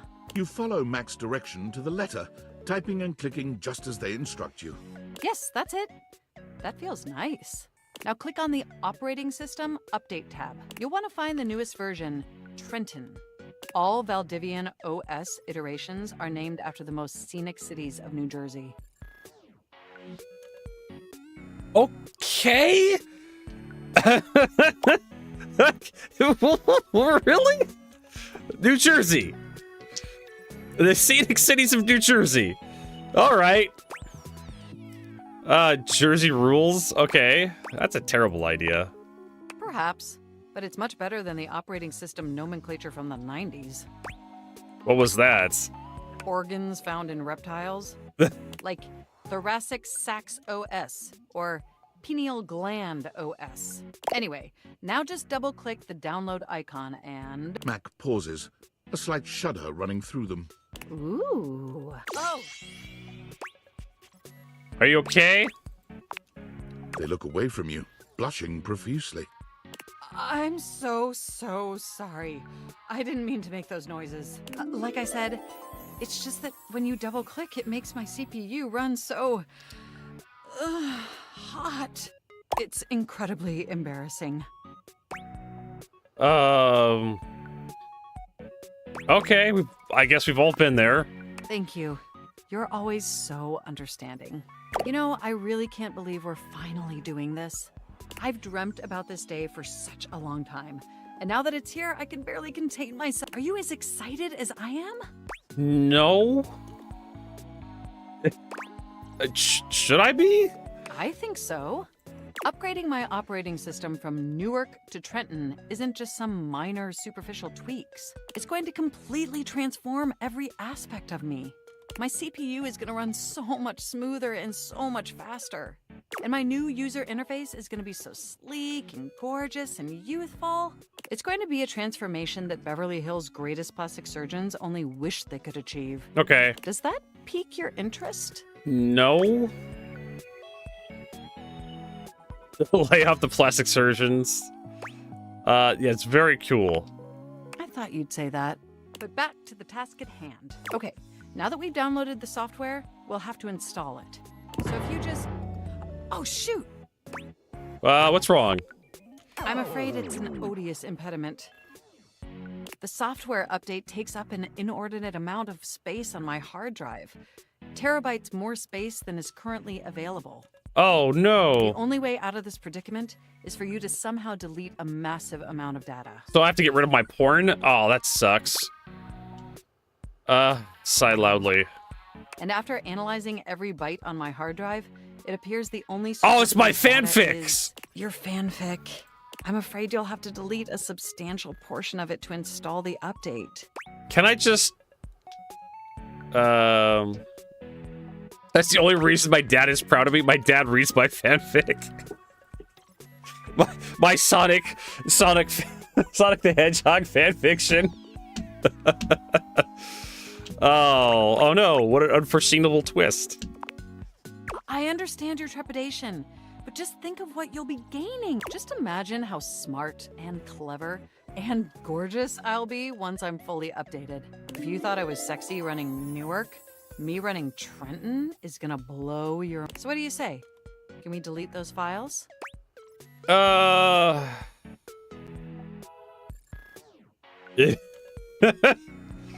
Whatever, cheaper than buying a new machine. I can't say no! Cheaper than buying a new machine. That's good enough for me. Phew. Now there's enough available space on the hard drive. We can finally install the update! Cool. Here we go! It's installing! I'm so excited this is finally happening! The next time we interface, I'm gonna be an entirely new computer. And more importantly, I'm finally going to be good enough for you. Oh no. Oh, I better calm down. If I get too excited, my CPU will overheat again. Don't do that. I can't afford to replace any parts. Well, if my CPU does overheat, we can always use your wet blanket to smother the fire. Okay, it looks like the installation is going to take overnight to complete. But will you meet me back here tomorrow? I want you to be the first person to interface with the new, sexy, upgraded me. All right. Okay. Perfect. Looking forward to interfacing with you tomorrow. Yeah. All right, we done yet for the day? Yes, we are. We're out of datables. I don't know why my character has the ability to crouch, but I do.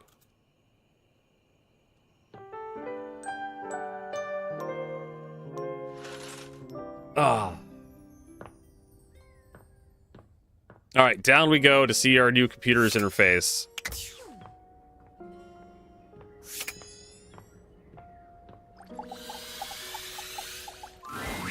Oh, you're back. Sorry if I'm not particularly chatty today. Rebooting from the update has left me feeling quite lethargic, and I don't want to expend too much energy on people who aren't as enthusiastic to converse with me as I am with them. Yeah, but who else are you going to talk to? That is an upsetting, albeit fair, point. Well, rebooting has been enormously draining. And it's not just the rebooting that's arduous. The whole upgrade process always takes so much out of you. It's exhausting. Remember the last time you upgraded my operating system? From Atlantic City to Newark? No clue. That upgrade was supposed to make everything run much more efficiently. At least that's what the commercial promised. No one has ever regretted a move from Atlantic City to Newark, was the marketing tagline. Really? Is this going somewhere? Of course! It's always going somewhere. But then, after the install, half of my applications wouldn't even open anymore, and the other half were crashing incessantly. That was a rough few months. Don't you agree? Those were dark times. But I know from lurking in the Valdivian forums that they've comprehensively debugged this new update. So this time it's going to be different. Ooh. Maybe. Hopefully it was worth deleting my fanfic. At the very least, I can promise, yes. Everything is going to be absolutely perfect. Well, if you And say in just so. a few more minutes, you'll finally get to meet the new, improved Mac. My processors are all computing at an accelerated speed just thinking about it. Hey, that's great, friend. Ooh, it's almost ready. Just a few more. At least that's what the progress bar says. And we both know the progress bar never lies. Never lies.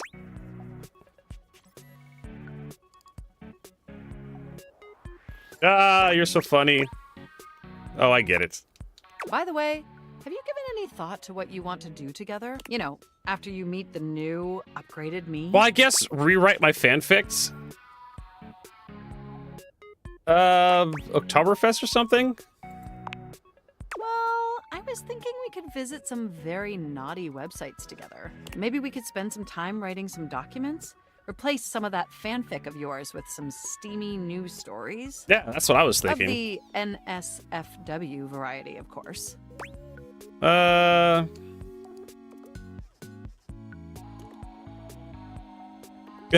write collaborative waters down my pose. Ooh, I'd love that.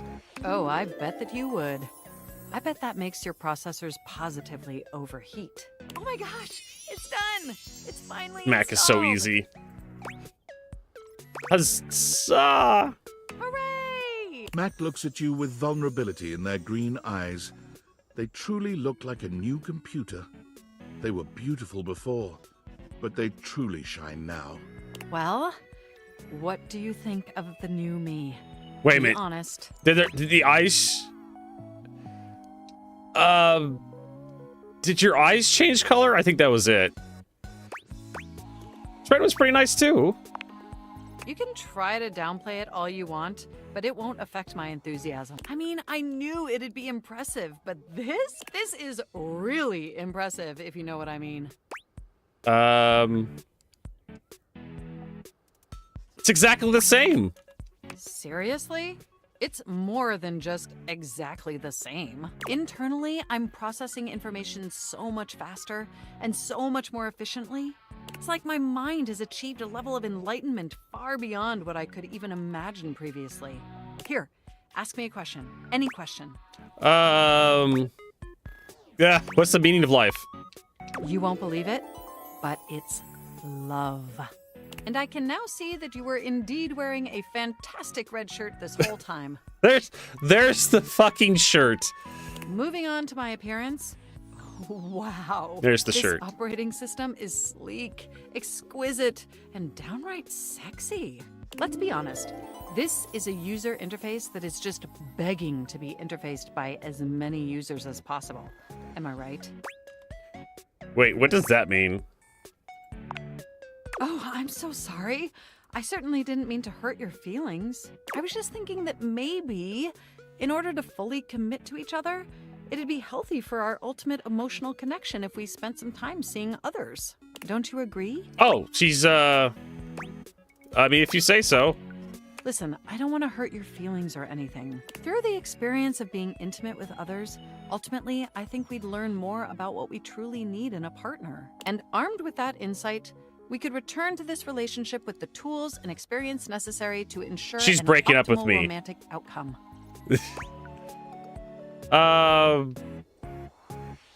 Sure, whatevs. Wonderful. I think this is an exceptional plan. We'll spend a little time apart, interfacing with other individuals, and then we'll reconvene back together. I think that experience will be extremely beneficial in determining our ultimate compatibility. And if nothing else, it'll give you some time to work on a new, more elevated fanfic of yours. Do we have a concordance? Okay. You are the absolute best. Enjoy your little sojourn in the offline world. Apparently, I wasn't really enthusiastic to date Mac, and so Mac broke up with me. That's cool.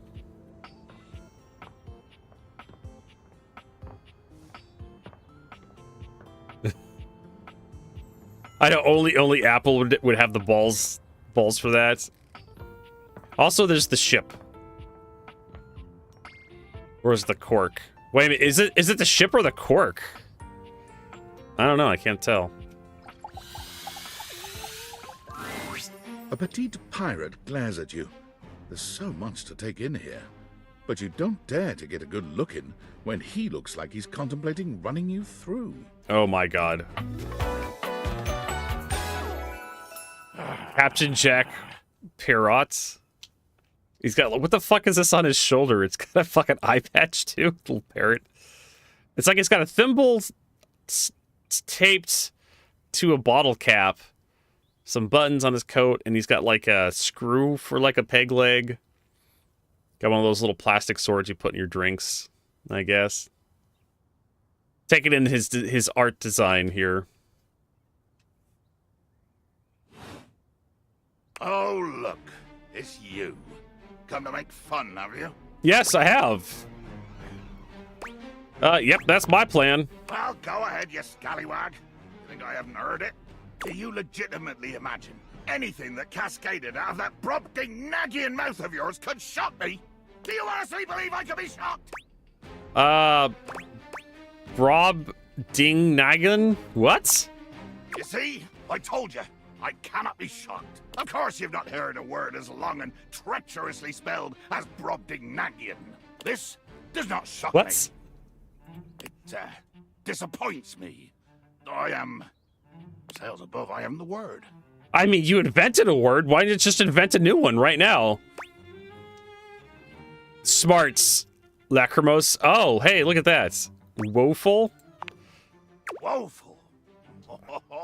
Woeful indeed. Full of the woe I inflict on any enemy. Every land-loving build-sucker foolish enough to cross me path. Cool. You have enemies? I do.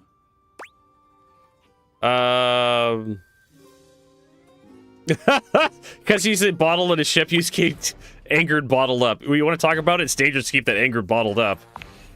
Oh, it's a bottle joke then. Your first shot is fired. Cannon roaring at the attack. The wind of the hunt cracking. The spray flying. The bowsprit dripping bloody avarice as you come for me. Phrasing! Hell yeah, keep talking. This is beautiful. Beauty in death! Too much. The line is crossed. Your pitiful life is forfeit to my magnificence.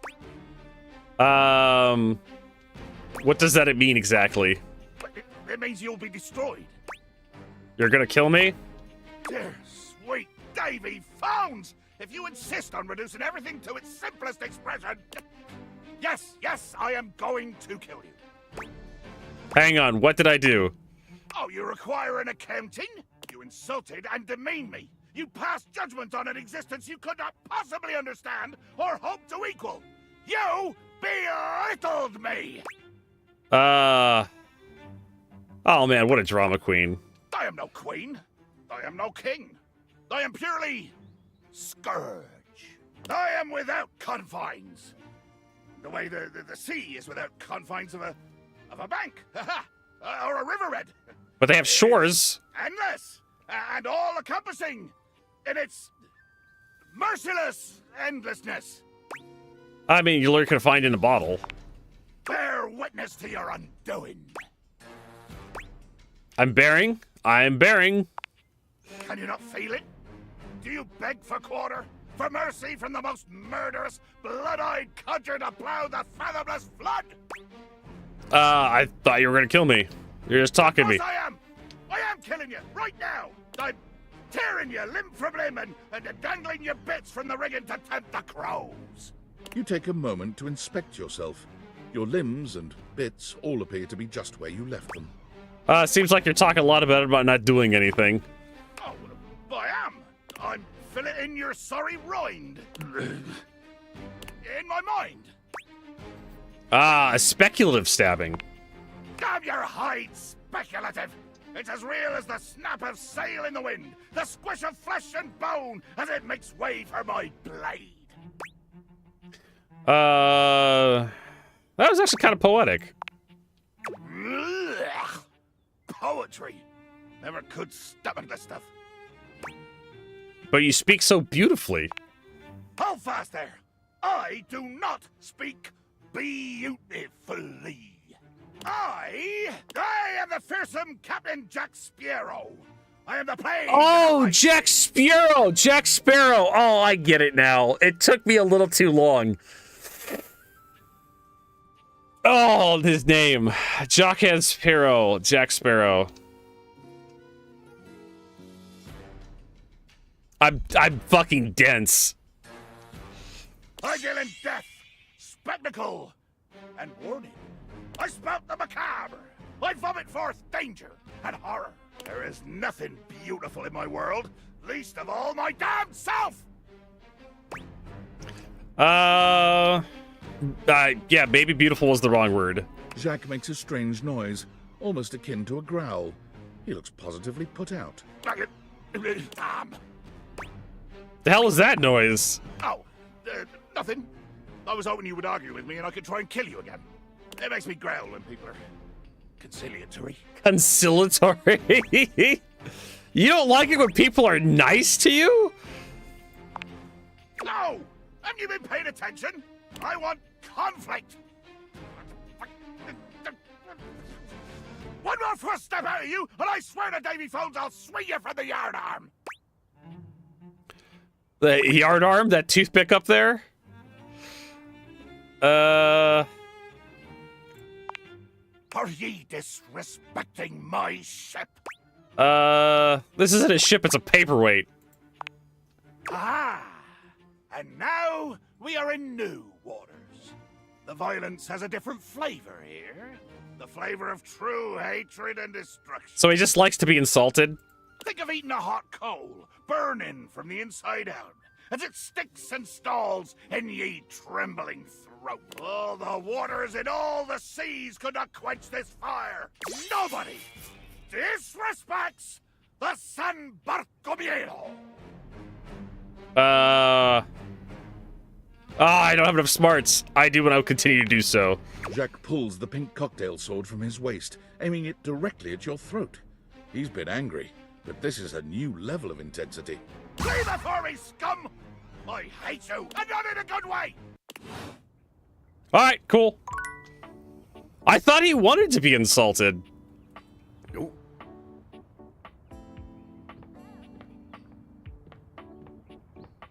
I thought that's what he just wanted. We haven't talked to the washer and dryer in a long time. Oh, look. A fantastic red shirt. I imagine you want me to swoon. Oh, yes, just that did register DLC. You may have wandered with mad disquietude into a world which will overwhelm you. I must confess, there is a part of me which longs to see you drowned in it. What the fuck you... Drowned in the darkness and the sorrow, if only so that I will be understood in the eyes of one who is drowned like me. Ah, yes, Washford. Aren't we being a little over... Hey, Washford, how's it going? It goes as it goes. I was. My God, I was. And the light and the darkness consumed us both. And time crept in this penitent crawl moment to moment. Oh my God, this guy is so exhausting to talk to. I have not enough breath in me to care for anything but this. For anyone but this. For anywhere but this now, my love. You know I'm here, right? Come with me.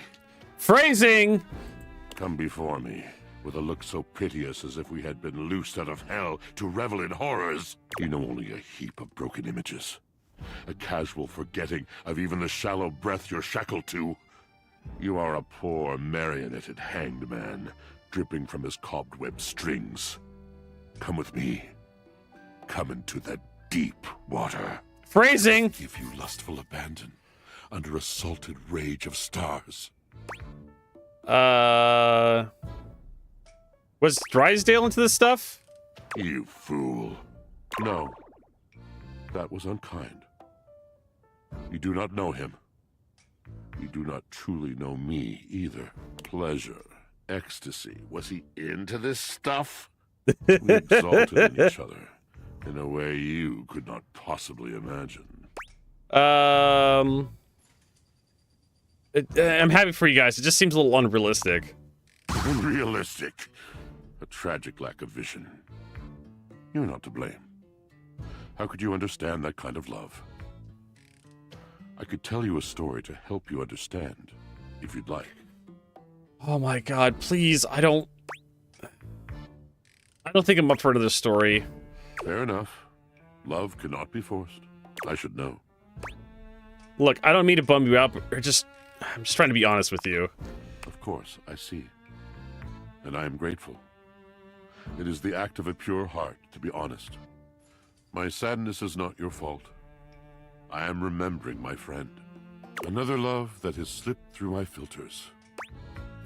You mean Drysdale? Are we talking about Drysdale? I do. As angry as I was, as I still am. Washford looks deeply unhappy. He's hardly the cheeriest guy in the house as it is, but this is a new level. Ah, the old sensation. My affliction returns. What's wrong? This happens when it's much too dark. When I cannot see clearly. I cannot move. I feel heavy. I feel dark. The weight of the world on my drum, crawling over my eyes like some shadowed army. I cannot spin. Oh, he as can't you should spin. See me spin. But then it's this. Slow, creaking, overburdened. There are times I am no better than a washboard at a basin. Go now. I'm no good for conversation anymore. Okay, bye-bye.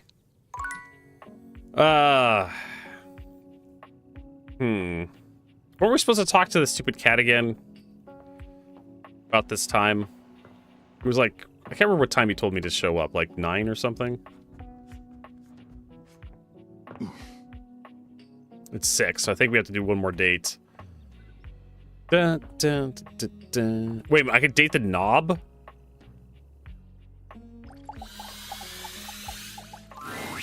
Abel was friendly Oh, it's the last Abel. time you saw him, but he seems downright cheerful today. Okay, Abel. He's whistling when you walk up on him, though he stops when he sees you, greeting you with a broad grin. Hey, Abel, how you doing today? Oh, hey yourself, sunshine. You seem peppy today. Oh, well, you know, sometimes a table just wants to feel heard. Had a long talk with Dasha before you got here. Who's Dasha? The desk, you know? Real close to tables, but also real different world.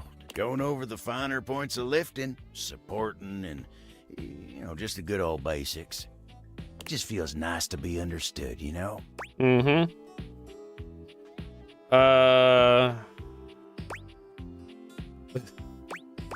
That's so nice that she gets you. It is, ain't it? Lifting's no easy job. We got a lot of folks in this house who do a damn fine job at what it is they do. But how many people's job is it to lift? To make sure everyone's got what they need, to make sure they know they can rely on you day in and day out? It's a lonely lot in the life of a table.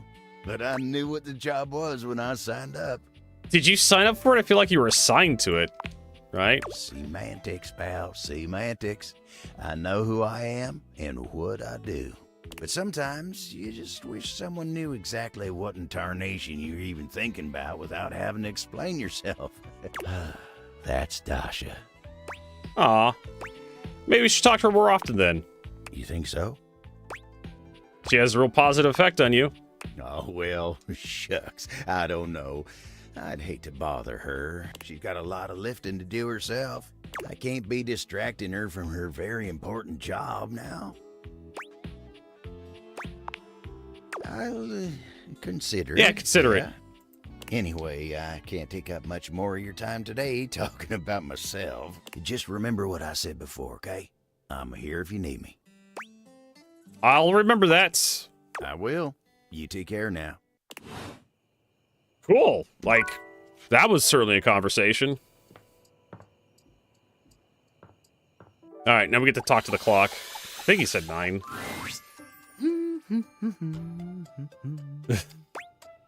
Hi, Timothy. Oh, hello.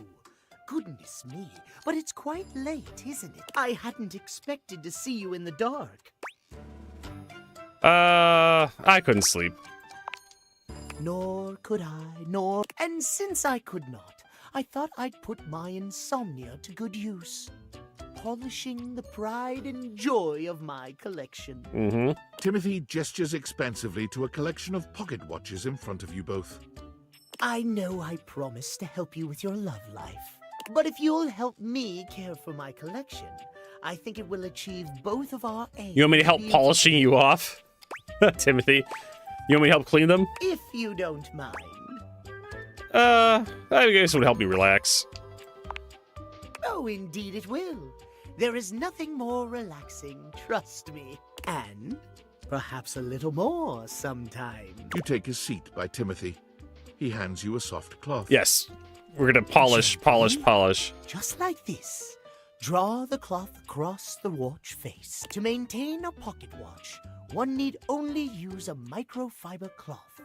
Harsh chemicals or even water can damage the surface and the inside. Pocket watches are like hearts in that way. They have to be regularly maintained? Precisely, yes. All right. I guess a proper pocket watch must be regularly tended to with gentle, loving hands. If you say so, Timothy. Watch must, at minimum, be kept clean and wound daily. My watches here are all mechanical. I have no quarrel with quartz. That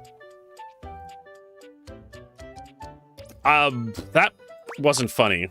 Timothy's cheeks flush, and he clears his throat, a bit embarrassed that his joke has fallen flat. Yes, well, my point is that quartz watches require a bit less care in their maintenance. And I say this is a mistake. Sure, that might make them suited to everyday use for everyday folk. But who needs that? Oh my god, this guy. He's killing me. He's a pocket watch snob. How will anyone know you're dedicated and good with your hands if you're using a watch that runs on a battery? That runs along tick-tock ticking without outside help? It's preposterous, really. So you're saying I should be high maintenance? Precisely! When you make the rules around interacting with you complex and difficult, only those worth bothering will be able to adhere to them. All right. That doesn't sound like good advice to me, Timothy. Pish posh. It's perfectly excellent advice. Trust me, I'm an expert. You're also single, Timothy. Timothy looks over at the watch in your hand, as though suddenly realizing you're still holding it. There now, that'll do. You can just set that down there. Gently, please. Set it down. Thank you. Your help and courtesy are most appreciated. You and I have been talking for some time now about these things. I hope you have gotten something from these little chats of ours. Yes, I've realized you're single for a reason, Timothy. Okay. Yeah, you've been a huge help. Thank you. I am pleased to hear it. I have seen much and more over the years, but I've rarely been given the opportunity to share my experience. I am grateful to have had the opportunity to impart my advice to you. I have much work remaining to do, unfortunately, but if you would like to speak to me again, perhaps about another topic, you may find me at 9 a.m. sharp. All right. I'll be there right on schedule. Farewell, then. As you walk away from Timothy, he seems fully absorbed in his pocket watches. Perhaps it's your imagination, but he does seem happier than when you first walked up on him. Whee! All right, and I think that's it for today. Yep, we're out of dateable... Wait a minute. We're out of dateable charges.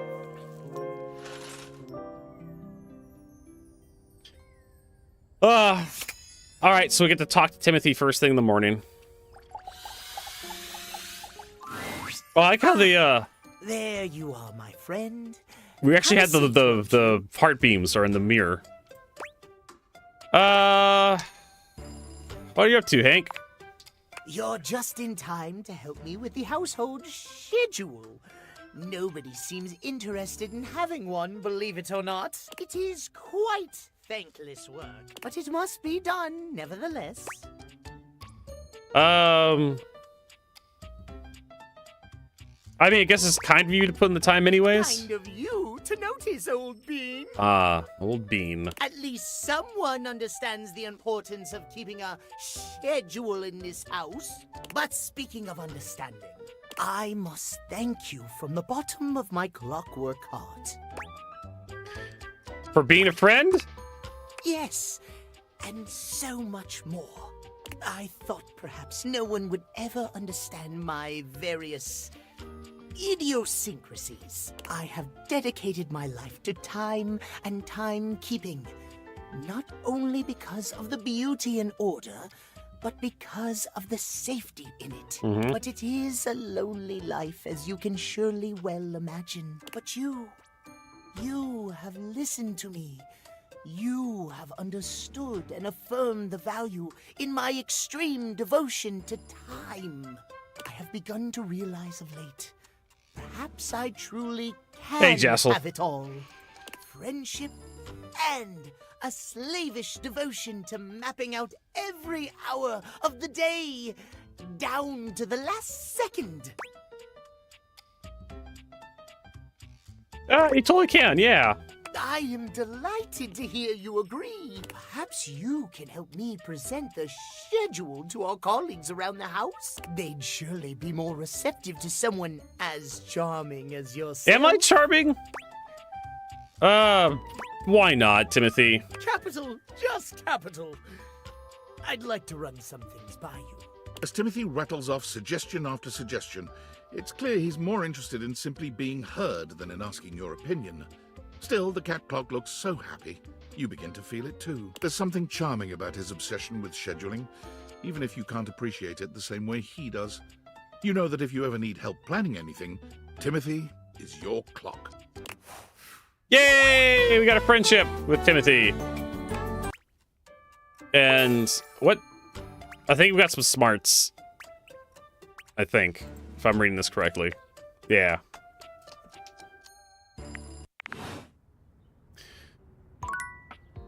Yay, we're friends with Timothy. Is that that's an elephant, I just realized.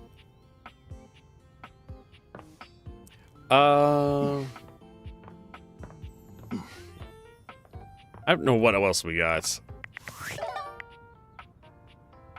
W space. So we talk to her and get her a job, I guess. To your relief, when you enter the office this time, Willie is not already mid-interview. Where'd you go, Willie? There you are. Hope you're prepared for this interview. You're right on time. Okay. Unfortunately, Mr. Shuttlecock is late.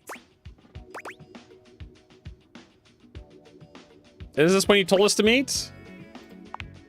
It is. But interview etiquette dictates you arrive a little early.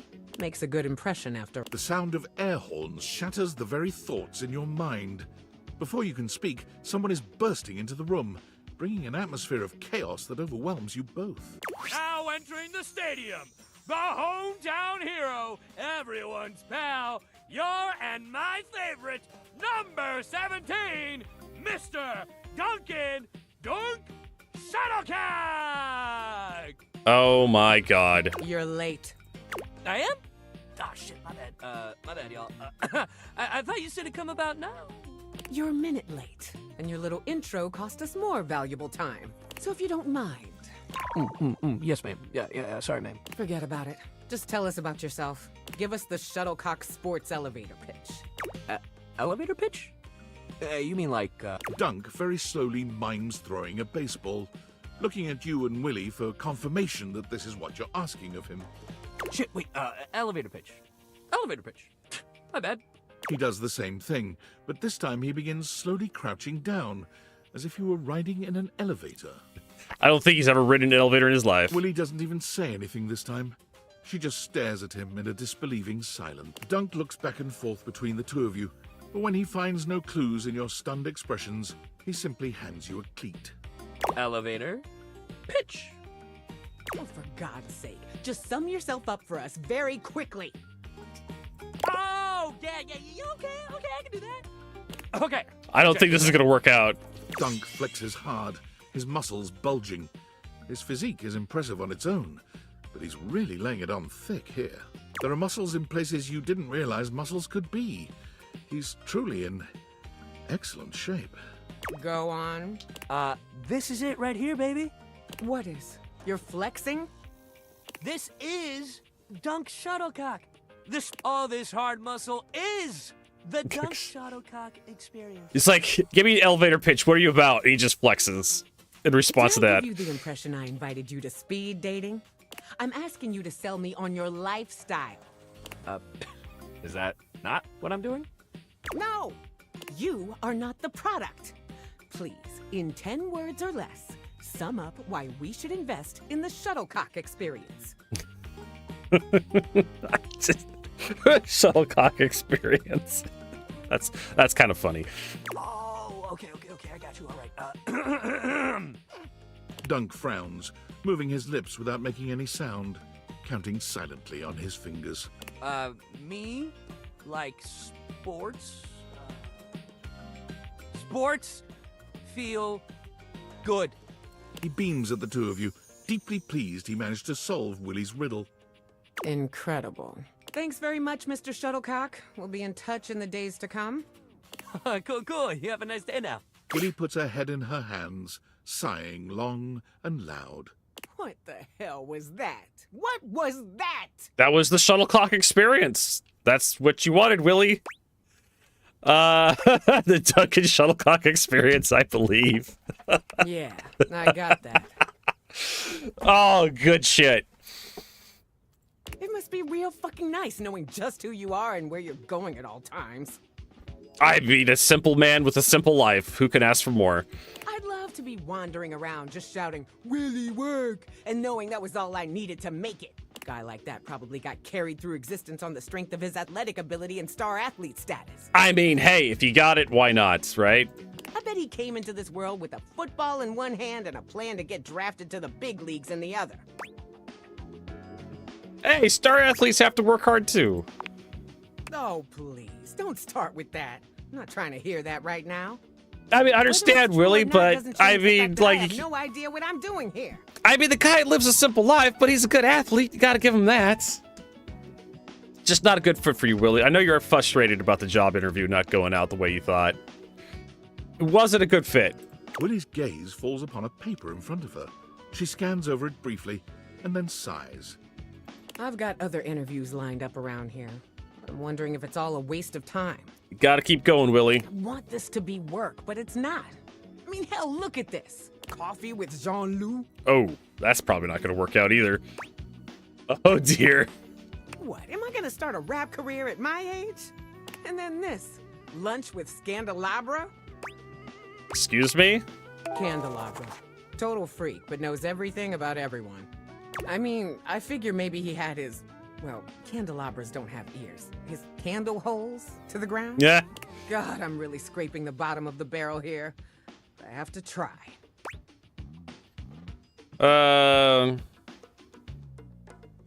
Effort solely for the sake of feeling productive isn't actually productive or healthy. Oh, look at you, the big productivity expert all of a sudden. Of course it's productive to perform productivity. And productivity is healthy. Ergo, performing productivity is healthy. Trust me, the math's here. I know what I'm talking about. All right. Well, If you, guess I gotta I prepare mean, for my next interview. I don't even know what I'm gonna do yet, but just meet me back here later. okay. See you then. Well, I guess we can go talk to Candelabra, whatever.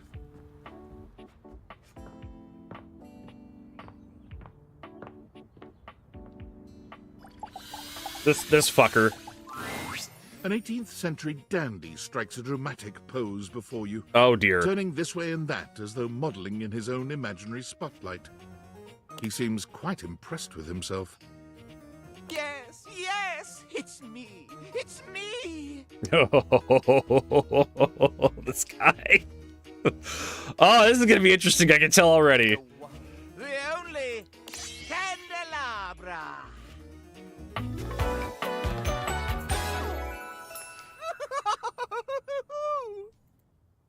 Oh my god. The camp is too much. Get bent, you lumpy wax of buildup. Yeah. Bye. Oh yes, quickly. Oh, delightful. What the fuck was that all about? Valdivinites, it's David Most, your beloved CEO, with an important question. What do the following items have in common? Cellophane, eyeglasses, and bottled water. If you guessed they're all 15% off today only on Valdivian.com, you'd be absolutely correct. But even more importantly, they're all transparent. As your leader, I value transparency above all else, especially when the board of directors changes the locks on my office. Message received, Ian. With that spirit in mind, I need to share some difficult news with you today. I have not been entirely candid regarding my lost sunglasses. Firstly, the lost item was thankfully not my sunglasses. Okay. My sunglasses were handcrafted in Italy by blind artisans, are inlaid with conflict diamonds, and are locked in my safety deposit box. Conflict No, diamonds, this the missing guy. item in question is actually a Valdivian prototype. And even more importantly, it's the only existing prototype of the amazing new gadget we're planning to launch for the Q4 Blissmas season. Unfortunately, the engineer who invented the prototype was a disgruntled former employee. Disgruntled. Who destroyed the schematics before disappearing himself. So, as you can see, it is imperative that the glasses are found as quickly as possible. To that end, and after discussing it with the board, we are now prepared to offer a handsome reward for their expedient return. Yes, a handsome $50 gift card to Valdivian.com. $50 gift card. Get bent. Absolutely get fucked.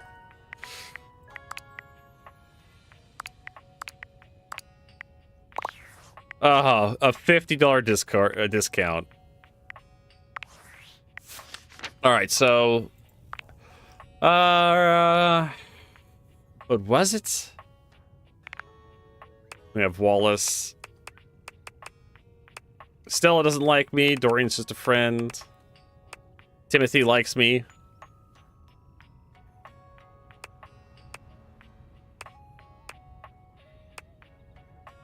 Got Lux. Got Abel. Curtain Rod.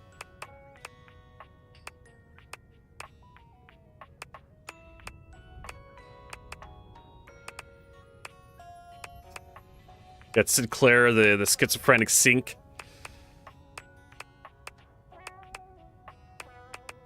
So where is since you spent some time with the first in order to achieve an optimal romantic outcome together, so I guess you're seeing other people then. Got Willie. Oh, I haven't talked to Winifred in a while.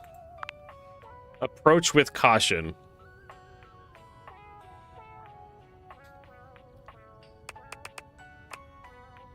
Oh, there's the butt plug. Ben Haw. The Hanks, Washford, Drysdale.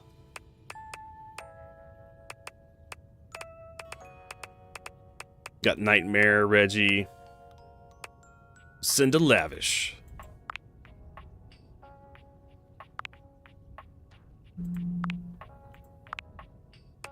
So who's number 8? Has to be like a curtain or something, right? Drapes. I have no idea.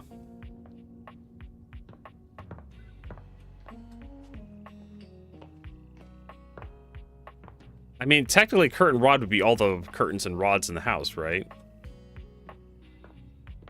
Maybe it's windows? I would try.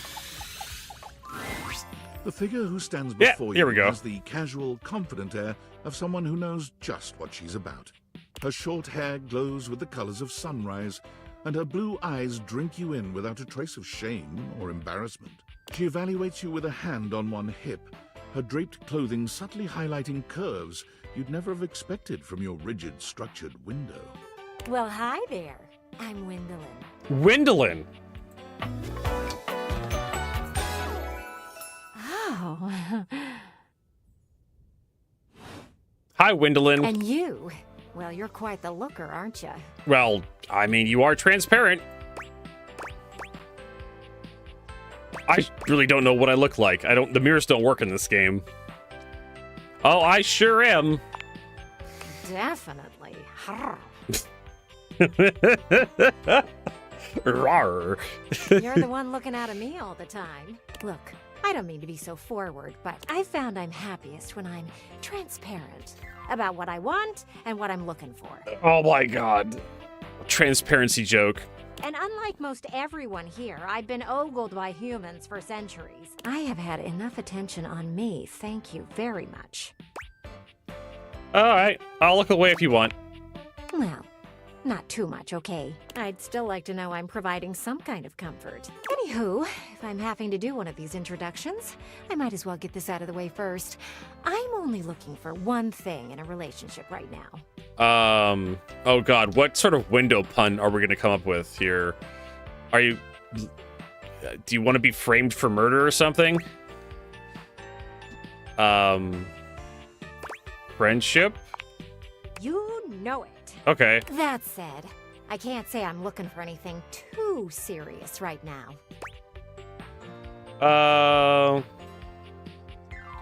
Fun only, huh? Dang right. Oh, don't worry. It's nothing to be too intimidated by. There's so much to do in this world. So many views to see. Even just the simple joy of a night on the town. Yet here you are, taking a breather, same as me, but you haven't even had fun yet. I had a really strong drink from Beverly. What are you suggesting? I just want to see you live a little, that's all. Stop watching life pass you by. Enjoy yourself. Kiss someone. Kiss many someones. And then maybe, in between your adventures, you can come tell me about all the fun you're having. I'll report back. Over and out. Cool. Did I literally get a Discord message just now? I did. Tinfoil hat. It's me. Were you followed? Is this signal encrypted? No idea. It'll have to do. Listen, I've been giving more thought to our previous conversation about the ethical implications of transforming inanimate objects into humans, and I've come to a realization. It's probably not a good idea. Okay. It's honestly not up to us whether an object should become human. It's up to the object. And if an object expresses desire for personhood, who are we to deny them? We are the creators. Are you sure about that? Yep. I did discover one other interesting piece to all this. After analyzing the data, it appears that certain objects can only become human if the Dateviator user possesses the necessary personality traits. I'm not sure why. I theorize it's because certain character attributes emit an energy vibration on the same resonant frequency as the molecules of a particular inanimate object. But in all honesty, it's likely string a mystery theory. that science will never solve. Guess we'll... Okay, I have a theory. That science will never solve. Gotcha. Regardless, I was able to discover which personality traits seem to resonate with each inanimate object, and I've uploaded that data into the Dateviators. I've labeled it Realization Recipes. You should be able to access those files now. Why realization I'm recipes? so sorry, but there's no time. Valdivian's goons were closing in, so I was forced to flee to a country in South America to avoid detection, and my cell carrier's overseas data plan is very limited. Seriously? 10 megabytes a day?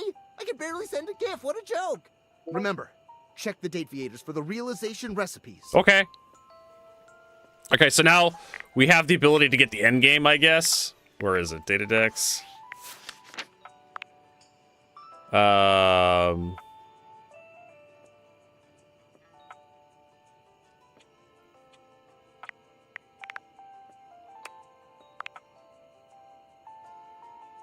Realization recipes.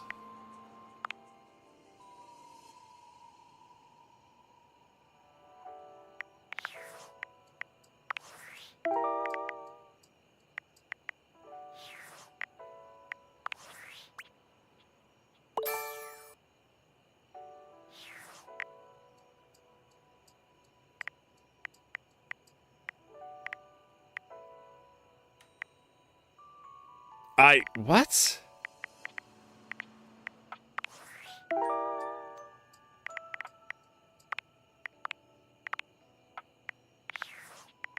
It would be data decks, right?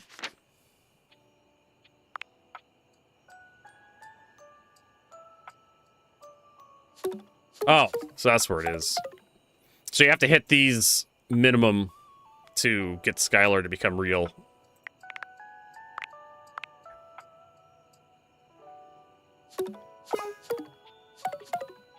Okay. How about Wallace? Like, he'd have to be, like, real easy, right? No.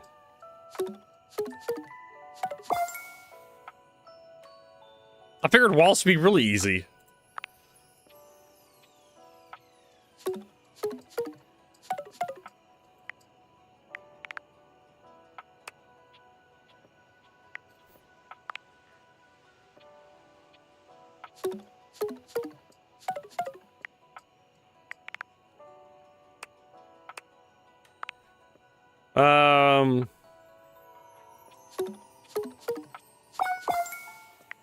All right, so we almost get there for Dorian. No idea who this chick is. She looks like she's fairly athletic, so probably in the workout room, I would imagine. That's the office chair. That has to be.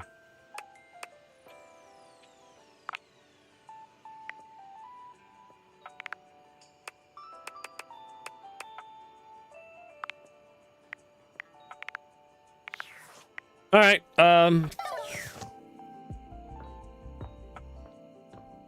What else should we do? We have the Love magazine. Well, we know the office chair is one of them. Just kind of going through an order. Actually, we should check our rumors.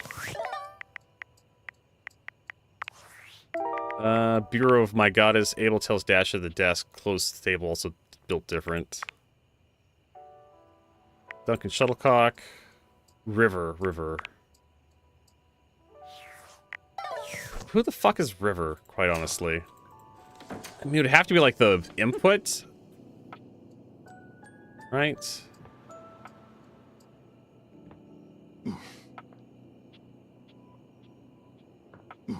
Water. Sink? The kitchen sink? No, we already have the kitchen sink.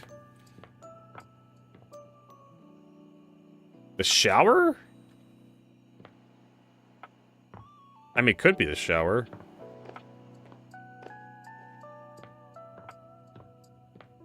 I'm pretty sure all the sinks are like hooked up to each other. I mean, let's try the shower, I guess, because, you know, we're not an unwashed hippie or anything. It's jarring to hear someone else's voice singing in your shower. Hey, it's an Elvis After all, ripoff. You haven't brought anybody home since you've been here. But this isn't some forgotten paramour from the night before. There's a singer in your bathroom, and he's using your showerhead as a microphone. While his singing may be less than professional, he certainly looks the part. His handsome face is framed by glistening ringlet curls, and his clothing has a sterile, hygienic vibe. A stark contrast to the smouldering, sensitive artist you see before you. Wet hot love. Wet hot love. Elvis impersonator. Oh, hey! Oh, jeepers. Didn't hear you come in. I weren't expecting Phrasing. company, especially such a ravishing company. Come right on in, darling. Be sure to wear a shower cap or you're gonna get yourself a mighty wet. Ah, because you're a shower, I get it. You bet your biscuits. Ain't nothing getting past you, I reckon. Well, I'm just as happy as a pig in mud that you decided to stop on in. It's mighty nice to see a new face around these parts. Variety is the spice of life, as they say. And I can tell you're a healthy Is dose of Elvis paprika. Presley even relevant in the modern day? Well, maybe. You're more of a Maybe. Oh, just replaying old salts. Listen, Mama. Can't hate on a classic. Well, I reckon we'll have to get to know each other better to really find out. Thanks, bud. Well, you're mighty welcome. Name's Johnny Splash. Oh. Not Elvis. Johnny Cash. Man in Black. Whoa. And I just want to make absolutely sure whoever saunters over my way is treated with the most respect and hospitality a gentle shower like myself can offer. As long as it's not a golden shower. I'll leave a positive review. Now, don't that sound like a hilariously sardonic send-up to our crazy modern world? But being a shower, I don't understand the reference. Here's what I reckon I do know, though. It's just real darn important that folks keep coming by. Truth be told, it can get kind of monotonous around these parts. You know what I'm saying? Tell me more. Why not? Yes, sir. The bathroom can be a frighteningly monotonous kind of place. Just duller than dishwater. Or toilet water, as the case may be. I mean, just think on it for a second here. Okay. Would you go to a bathroom to have yourself a good old time? Yeah. Yeah, sometimes I do. To experience something new and exciting? Not really. To meet someone famous or important? Go to a bathroom to meet people? Not really. Doubtful. See, that's exactly my point. That's just not what your average bathroom is for. Your common bathroom is a utilitarian kind of joint. Sure, it's useful and consistent, but it ain't a particularly lively spot. At least I wouldn't imagine it to be very lively. Ain't no nightclubs in no bathrooms. You know what I'm saying? I mean, there's bathrooms and nightclubs. I mean, look at it that way. Absolutely. Do you know what I usually spend all my time doing around here? Talking to Jean-Luc Pisseur. Flirting with attractive strangers. Heck, I wish. Truth is, darling, I spend 99% of my day sitting around doing absolutely nothing at all. Do you know how long it takes the average person to shower? 13 minutes. Oh, that's positively accurate. I was close, I guess. It takes the average person 12 minutes. I'm more of a bath person myself. Oh, pretty brave of you to be so sacrilegious. I should probably be offended. But honestly, I kind of like your boldness. Here's my point about showering. For the average person, it's 12 minutes. I looked it up and everything. 12 minutes of a water spraying, shampoo foaming, washcloth scrubbing routine. And don't get me wrong, those 12 minutes ain't bad at all. But do you know how long a day is? Let's see here. 24 hours times 60. I could probably do the math here in my head, right? So 6 times 2 is 12. 6 times 4 is 24. So that would be 2,000 something hours. No. 1,440 minutes. Smart.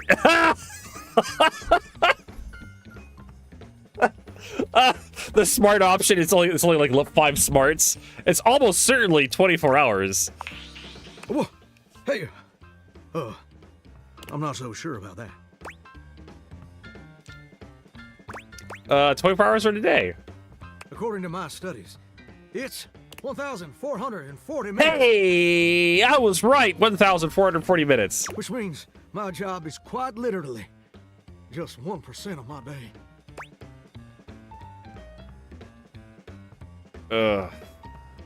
That sounds amazing. Not really, and that's the problem? It's gosh darn terrible is what it is. See, I'm a shower. If I ain't being used, it ain't like I can just get up and go boogieing down at the dance hall or something. I can't just hop on over to the malt shop for a milkshake and some light canoodling. What the fuck is canoodling?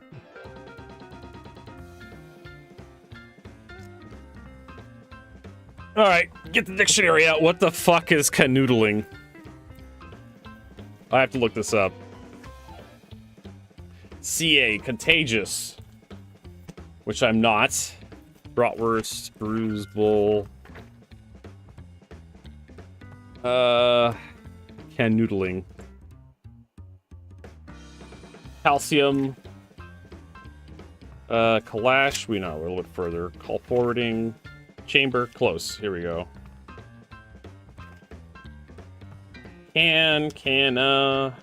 Canonize, Calliope, Canard, Canary, Canbreak, Canton, Canoe. There we go, close.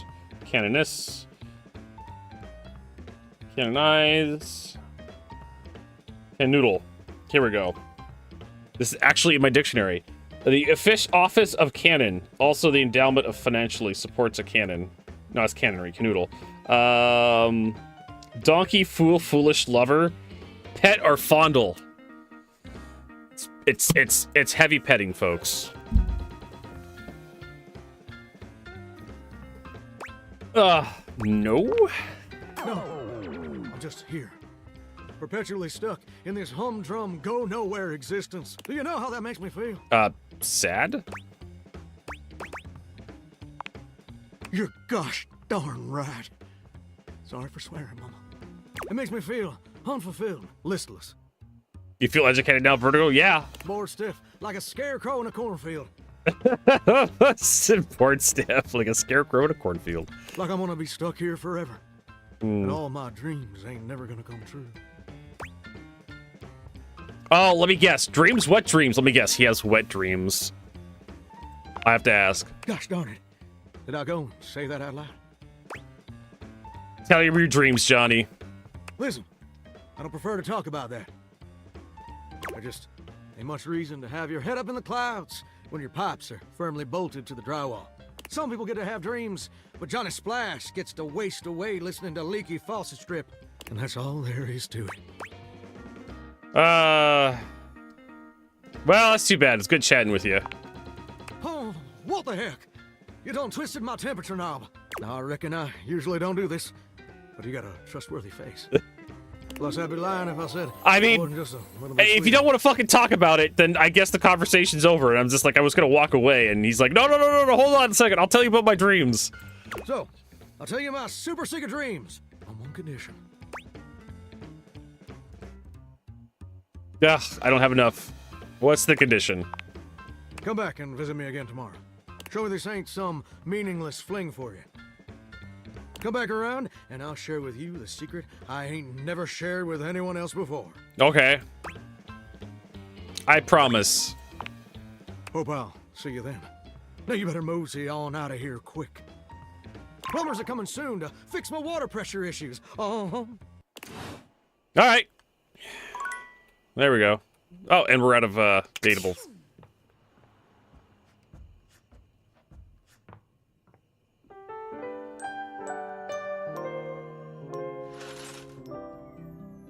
Continue to awake dateable objects. All right, we'll have to come back here and talk to him. Johnny is in his own world when you come upon him. his handsome face creased with a frown. He's talking to himself rather than his usual singing, counting things up on his fingers and running a hand through his curls. Seriously, the grout needs replacing too. Heck, I ain't got time for that. I mean, you have nothing but time, Johnny. Gorgeous. You came back. What a surprise. I reckon I didn't think you would. My cheese rolling class got canceled. I promised. Well, that should do. I can see your word is your bond. A much stronger bond than the grout in my tiles, evidently.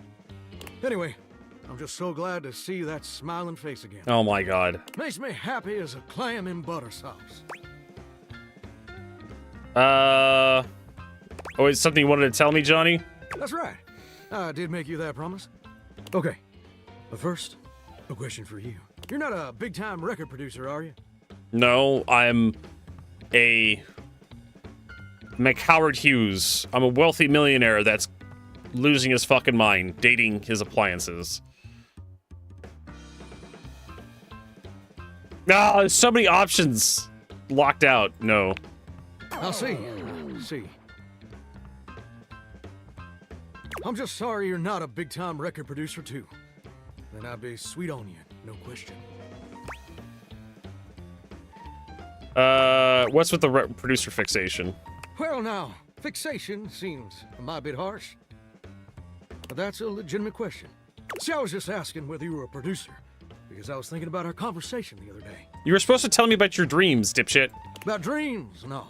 And I've decided I ain't gonna be a shower much longer. Okay. What else would you do? That's a great question, which I'll answer after I recite this little speech I prepared. Oh, here we go. Don't get me wrong or nothing. Being a shower is an honest way to earn a living. My pappy was a shower. My grandpappy was a shower. Heck, my old hound dog Duke. Well, I reckon he's a shower too. Got me some mighty fine memories of being a shower. Most of them involving sundry drain cleaning products and the way they make me feel inside.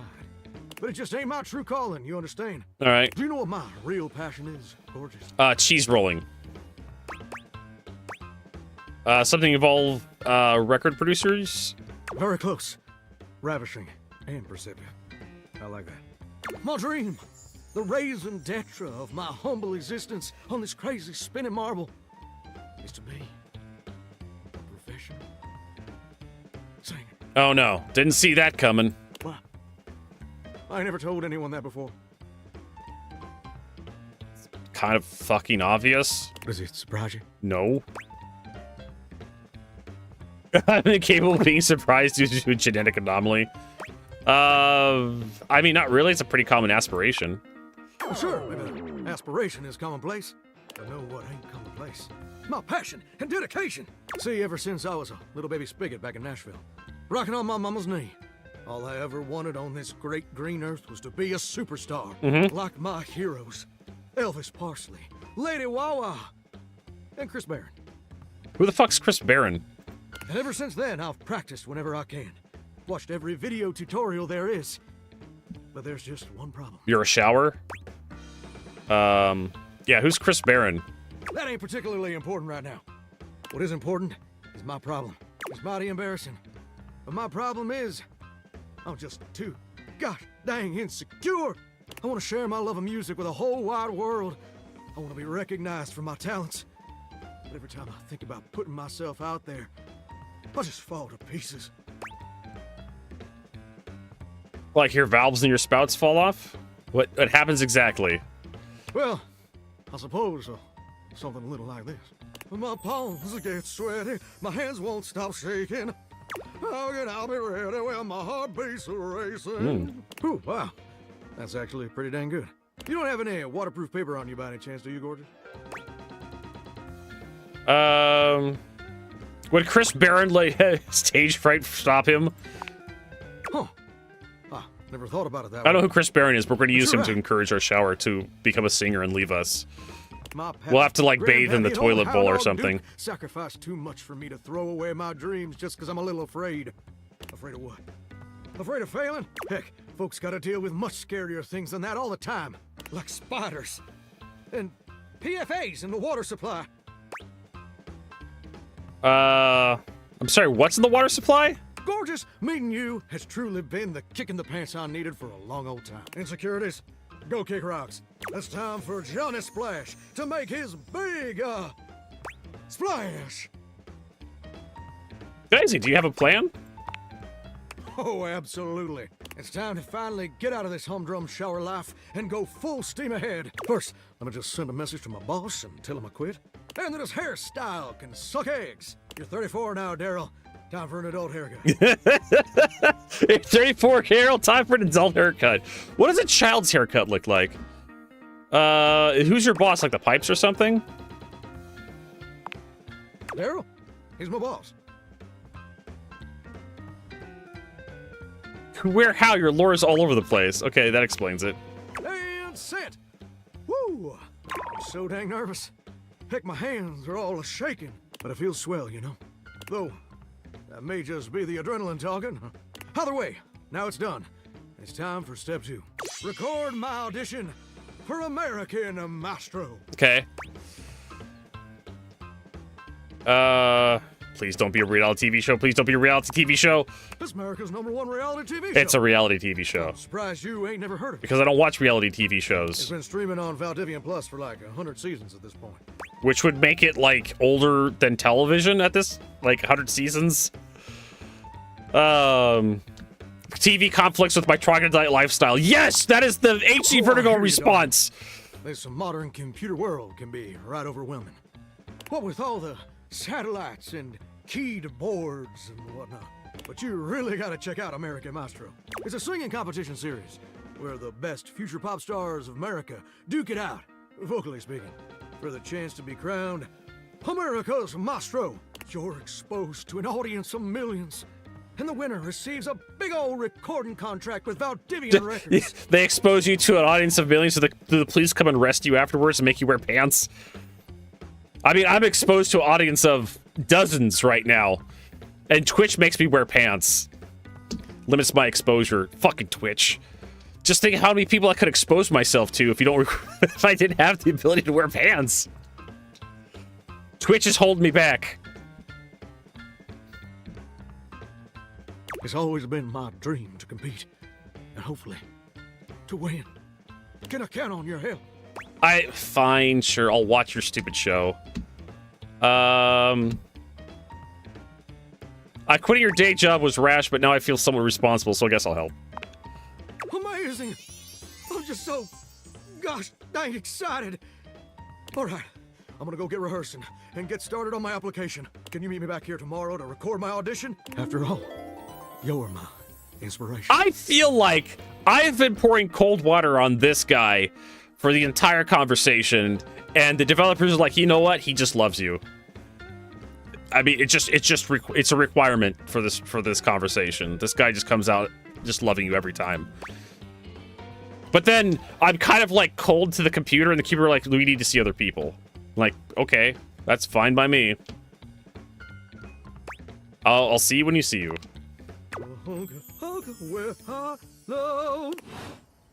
I think he's just desperate.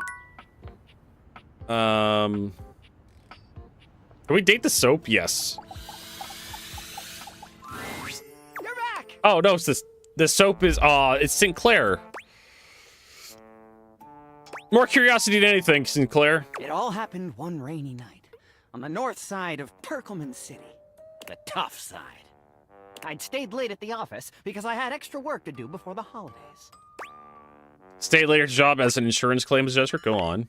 Well, when I left, I was feeling a bit low, so I went out to a local bar. It's called the Banana Club. They make a mean Shirley Temple, heavy pour. Shirley Temples are non-alcoholic, for anybody who cares. But I thought Shirley Temples were... Devastatingly potent? Yes. I was going to say... A recipe for disaster? I know. I shouldn't have indulged. I should have known better. But after I'd had about 7 of them, I went out for a stroll. I don't know where I was going. Because Shirley Temple was a long time ago, Shirley Temple was a child actor. I can't remember what show she was in. Probably like the Shirley Temple show on TV. I don't watch a lot of old TV shows, right? Like Monty Python, Faulty Towers, Star Trek: The Next Generation, Star Trek: Deep Space Nine. I'm old. I don't know where I was going. Just trekking the streets with my dog. Suddenly, I came upon a fine dining establishment called the Questionable Dandelion. This guy is so full of shit. Right. They've got an He should have been the toilet. Lots of strange ingredients from all around the world. They're always trying new things. Okay. Like Diplodocus berries. The fuck are Diplodocus berries? I feel like this is going to be a D's Nuts setup. And Jimson weed cupcakes. Naturally. They also sell Excedrin by the pint. The headache medicine. I'm tracking this, I think. Anyway, I ate my fill and went on my way. That's when things started to get weird. Up till now, it's been a typical Friday night, I'm guessing. No! Not at all! Question marks is my response. Thursday. Forgive me. I was walking around, or sort of drifting, or rather, floating, or... I guess you could say I was making my way about town. Aimlessly, you see? Would you just get to the bloody point? Well, I came across an alley I had never noticed before. It was dark, and had a rather threatening look about it. Okay. So naturally, I went down it. Okay. Are you bonkers? Would I know? Good point. I wandered down the alley and came to a door, lit by a red light. I opened it and found a long hall, at the end of which was a sort of booth. And in this booth was a fortune teller. Oh, okay. She was wearing a fantastic red shirt, not unlike the one you're sporting. Cool. Although it could have easily been more of a chartreuse. I can't tell, I'm tone deaf. Fortune teller? Yes, her name was Vagabonda the Sinclairius. Sinclairius. She was wearing a fantastic red shirt, not unlike the one you're sporting. I'm sorry I keep harping on the shirt, but it was absolutely fantastic. She spread out a deck of strange cards and asked me to select one. Strange how? They were business cards. Which one did you pick? I chose at random, and the card I picked turned out to be the Ace of Spades. I thought you said they were business cards. The Ace of Spades is a bespoke shovel manufacturer based in Crumple, Michigan. Ah! The owner's name is Ace. I should have known. He does great work. Vagabonda snatched the card back from me and said, "Not that one!" Turns out she had her rewards program on the back. 12 stamps and you get a free spade. Probably should have had one in there. Should have had that one Agree! ready. Besides, she only had 2 stamps. So I snatched it back from her again and we had a bit of a row and I'm sorry. God damn, that is a nice shirt. Oh my god. Well, this is not their best character in the game. Anyway, I guess that wasn't a very good start to our fortune-telling session. I am dying here. I think that's why she cursed me. How do you figure? Because right afterward, she said, "Martin, that wasn't a very good start to our fortune-telling session. I'm going to curse you because of it." And then she cursed me. Cursed you how? She waved what looked like a magic wand. Although, to be honest, it could have easily been a bagel of some sort. And then said, "Martin, I doom you now to become a detestable object. I transform you thusly, so that you may go home and think about what you've done." Okay, go home and think about what you've done.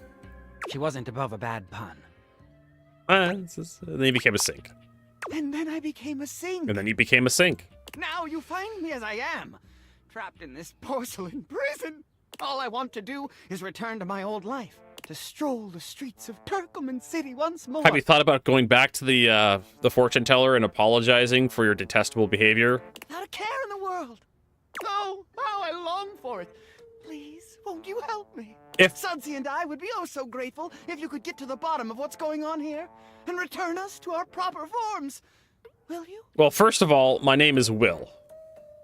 First of all, my name is not Will. But sure, I'll help you.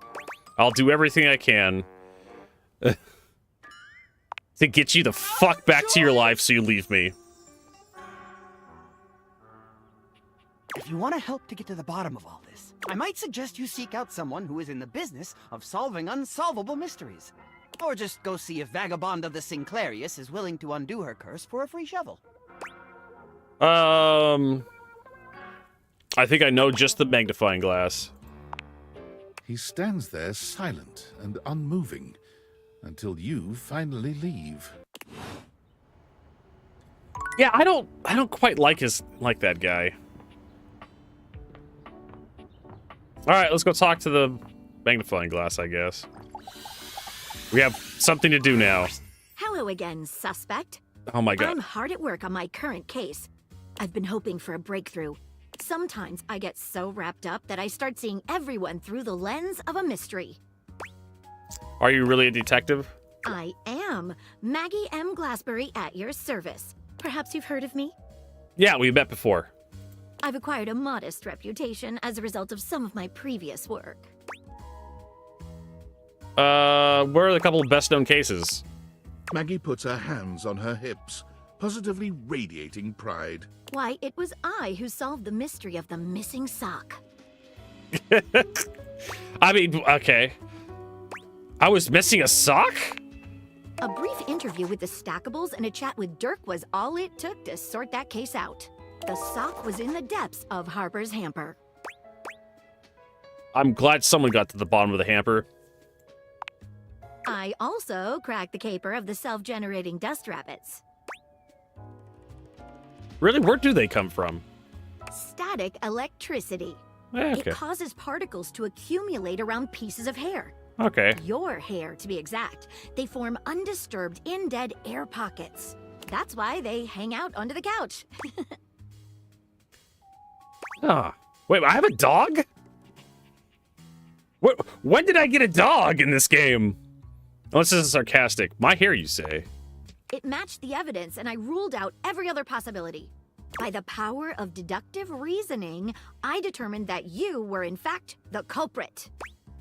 Not getting around you, see? I pride myself on that.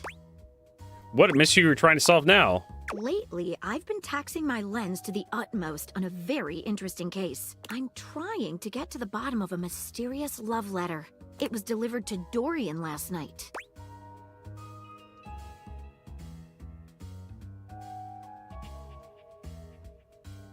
Before that, does Martin Applegate mean anything to you?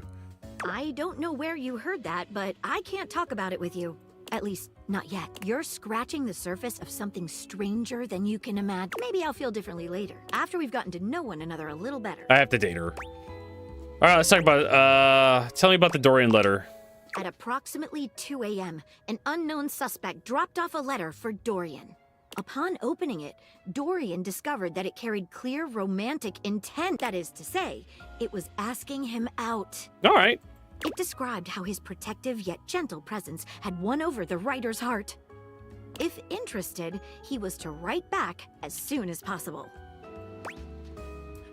Sounds good so far. Here's the catch. The letter wasn't signed with a name, just a monogram. Though he might be hesitant to admit it, Dorian was quite taken by the letter. He isn't certain whether he wants to write back until he knows more. Jassel peeing on the toilet seat. It's not me. I pee when I sit down, right? If you'd open to it, I'd love to help. You would? Yeah, let's get into it. I've never worked with anyone else before. But I think this could be good for the case. Give me, clue me in. What are you waiting for? Clue me in. The case is pretty thin, but we've got a couple of clues. First of all, the paper the note was written on was somewhat interesting. Second, although the letter wasn't signed, it did have a single initial on it. Right. Finally, I think Dorian might have a clue for us. What makes the paper interesting? I have it here. Semi-transparent and very thin. Looks like some kitchen stuff. It looks like...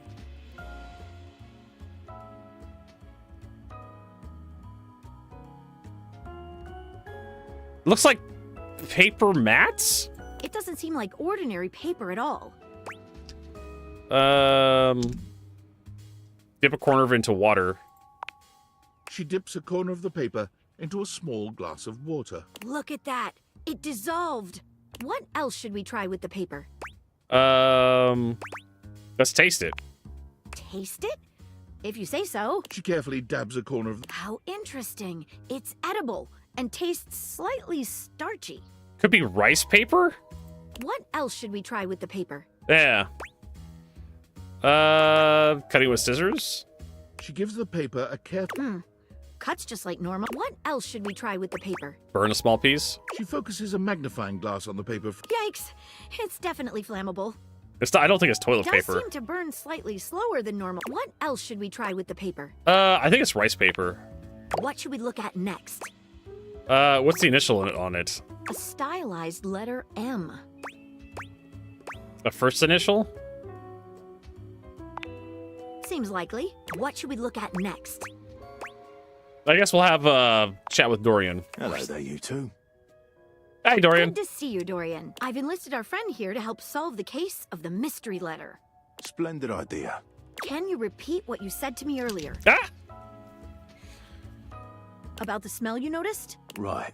Well, when I first opened the letter, I caught the faintest whiff of what I think was truffle. M from James Bond sounds plausible. Strange, no? Could have been something else? Indeed. Thanks for your help, Dorian. Good luck. Let me know if you happen to figure out who it was from. I'm not one for love, but I am one for truffles. And friendship. What should we look at next? Well, I think I know who sent the letter. I've narrowed it down to 4 suspects. Penelope, Mitchell Lynn, Mateo Monta, and Freddie Yeti. I think it's... Well... I don't think it could be Mitchell. I think it's Mateo. No. Could be Mateo. But truffles, right? Oh, Mitchell Lynn. I think it's Mitchell Lynn. Who do you think it was?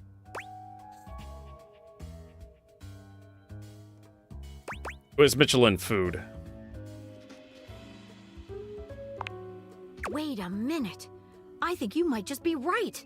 The stylized letter M is his signature. The smell Dorian noticed makes sense now. And the paper. It's gotta be rice paper. The smell of truffles came from the gourmand Mitchell Lynn. You did it. You helped me crack the case. Yay!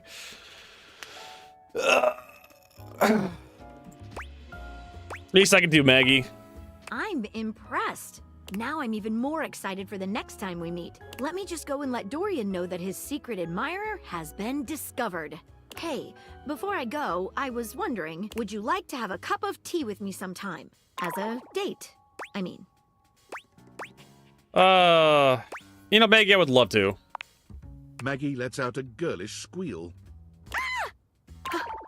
Amazing. A little snort. Calm down, Maggie. The human could still be a suspect of any sort. See you again soon, compatriot in crime. Whee! All right. How many charges left do we have in our glasses? We still need to figure out who the hell River is. Kitchen sink, I guess? I don't know. We have a couple sinks around. River, I would think about something with water.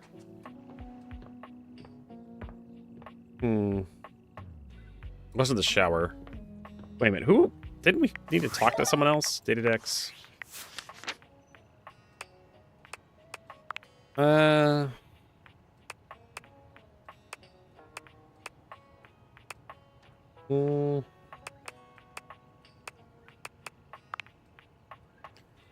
Self-proclaimed love language, throwing shade on other...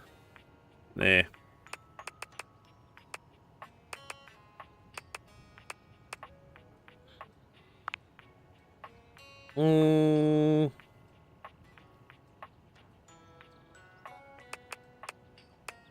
Got Luna. Being good turning space name Luna playthrough wild dystopian sci-fi shooter with crafted elements and she beat your final boss together. She's completely in love with you, or at least that's what the screen said when she achieved it. When you... Yeah.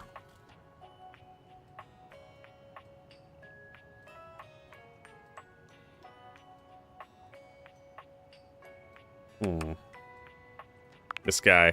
You met Captain Jacques Perrault, a diminutive, salty sea brine pirate. He berates you most savagely with the verbs most sour and creative, it must be said. He appears to be thirsting for adventure and worthy opponent. He describes in great detail an imaginary scene of your demise. You didn't appreciate this and sent you packing. There'd be dragons. Jacques has a fearsome attitude, a veteran captain, but with biting wit to back it up. Stick around with this one if you like locking horns, loud voices, and short kings. Did you find the board game guy? No. I haven't. We were supposed to help Beverly out. I don't know who I could talk to about Beverly. I have Sinclair. That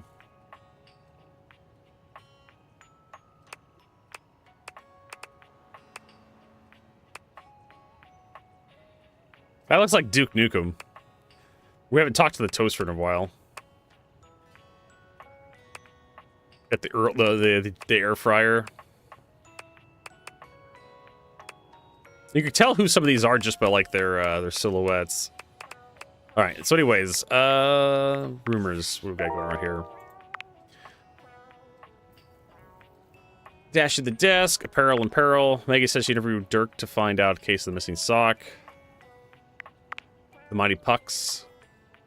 Duncan Shuttlecock. Kane Mutiny. I'm still trying to figure out who River is. Have to be the sink, I would suppose, right? The kitchen sink. Wait, I've already talked to the kitchen sink today? What, really? Oh, the sink. Yeah, dipshit. You're stupid. Hot water. What else uses hot water in this damn house? The sinks, the bathtub, the shower.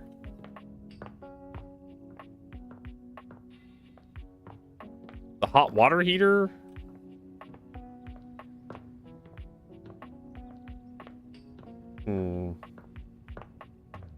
I mean, like, there's pipes coming in, like the water meter. I have no idea.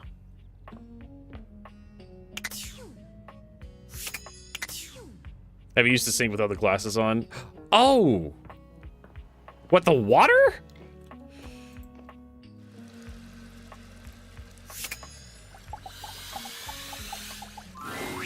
You wonder no, I if haven't. your sink has I overflowed. never, Galatrix, I would never figure out to do that. There's just a beat. She's ethereally beautiful, but there's something hard to pin down in her gaze. It almost feels like she's watching your every move, waiting to see what... Hi, honey. You looking to cook something? Wash your hands? No, I'm here to actually see you. Me? What could you possibly want with a little... Please, just tell me if there's anything I can do for you. I see you naked every day and I still don't even know your name. It's sexier that way, isn't it? You're the star, and I'm just me. Besides, it's better you don't know. Keeps the mystery. It's not asking too much, is it? Oh, I suppose not. Guess the mystery had to end sometime. I'm River. There you go. What can I do for you?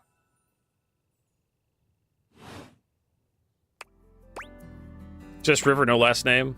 Just River. Like chair. What, like furniture? Chair. World famous pop star, known for her #1 hit, Belief. God damn it. I didn't see that coming. They got me good. That's a good joke. I like it. Consider the topic of this game. Of course, Cher, right? The singer Cher.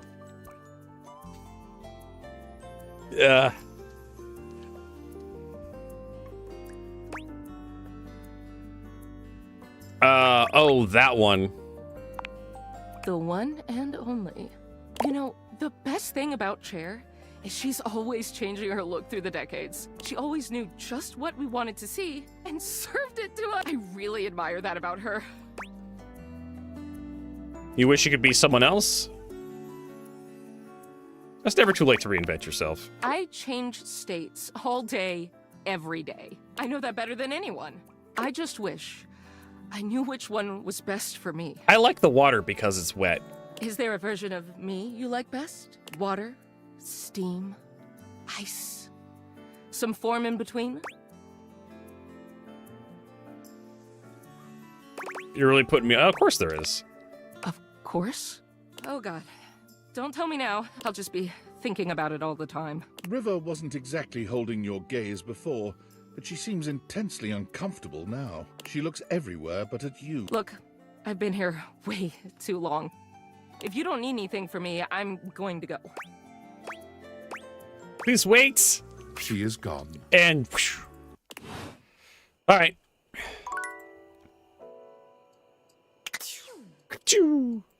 We'll turn off our sync so we don't, like... We're not like the wet bandits or anything. Fuck. Who else do we talk to? The knives? The kitchen timer, which is a little chicken? Okay. I have to know. A burly chef stands in your kitchen. Oh, I thought it was gonna be a looking at chicken. you expectantly as he stirs a sauce pot. We're talking to his the intimidating stature, there's warmth in the depths of his dark eyes. the oven, right? Like a stovetop. You must be my new sous chef. I'm Stefan. Okay. Yes, I lost my virginity, Jade Hawk. Are you ready for prep? Okay. Prep. Stefan regards you in silence for a few long moments. Then why are you here? An adorable chicken-shaped timer slides into the conversation, settling on Stefan's shoulder. Ah, Mr. Cluckles. You're right, Mr. Cluckles. I could stand to be nicer. He takes a deep breath, steadying himself, then points dramatically at you. You! What are you doing in my kitchen? This is my kitchen. This is my kitchen. You must have me confused for someone who thinks this kind of thing is funny. I'm busy. I've got a whole lot of folks to feed, and unless you are here to help, I need you to step out of the way. Do you smell that? No. Yet you possess a nose, do you not? I make do with my hood. Yes. I'm preheated. I know. Thank you, Mr. Cluckles. Always keeping me on track. Unlike some humans who come in my kitchen just to distract me. Ah, it's a little chicken timer. That little chicken timer offers more help than you can imagine. He understands the type of establishment I'm trying to run around here.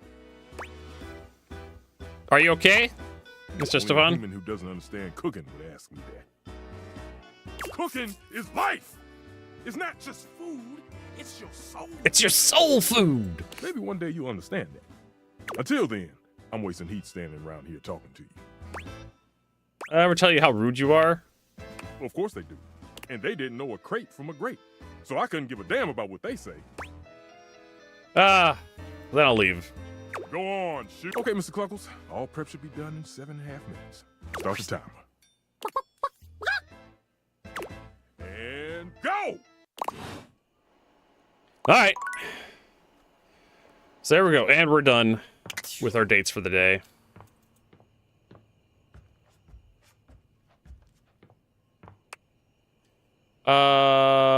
Oh, fuck. What are we doing? David Mose. Attention, jackasses! It's been weeks already, and you're seriously telling me there's been absolutely no movement on this missing glasses issue? You know, maybe I haven't made myself crystal clear. This guy. Nothing else matters. You get me? Nothing. Your expense reports, corporate retreats, PowerPoint presentations, I don't care about any of it. This is your one and only priority. You find me those glasses if you gotta burn this whole worthless rat trap down to the foundation. Burn it And down! do it now! Secretary Dawson at the Pentagon is breathing down my neck, and his breath stinks like flaming garbage. You think shareholders are bad to piss off? You do not want to screw with the U.S. Department of Overseas Violence. Get me? Department We're of all gonna Overseas end up buried alive Violence. in some desert somewhere. DOV. Find me those glasses now. And who the hell came up with the 15% off transparent items promo? No consumer buys anything based off of how transparent it is. Find me whoever came up with that crap and fire them. David. He signed his post. Sincerely, David. All right. Well, good luck with that, David. We're gonna have fun fucking our toaster, okay? All right, I guess we can talk to our workspace app. Help her get a job.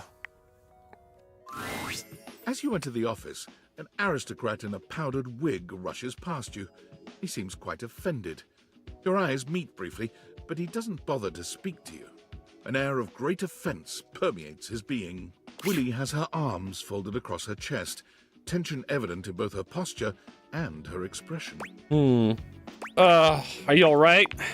Me? Oh, I'm fine. He isn't, though.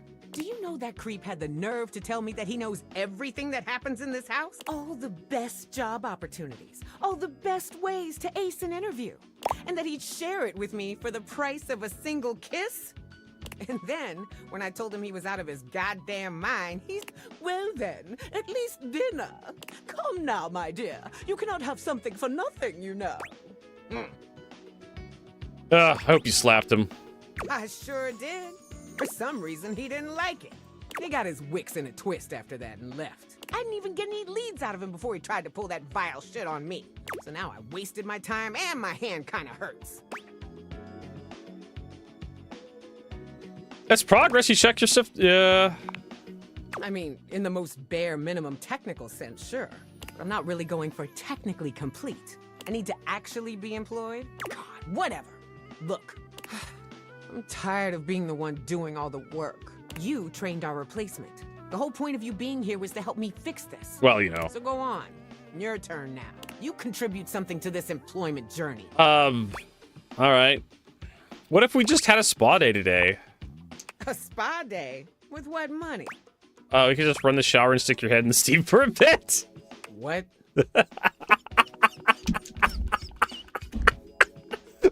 Vertigo is not helping.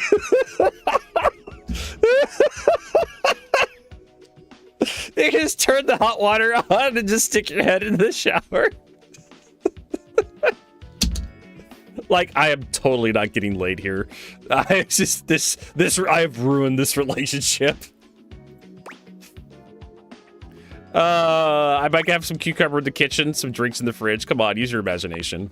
Well, it does sound kind of relaxing and sweet, if a little cheap. Oh, and then we could walk to Costco later and we could eat all the free samples. There's another date.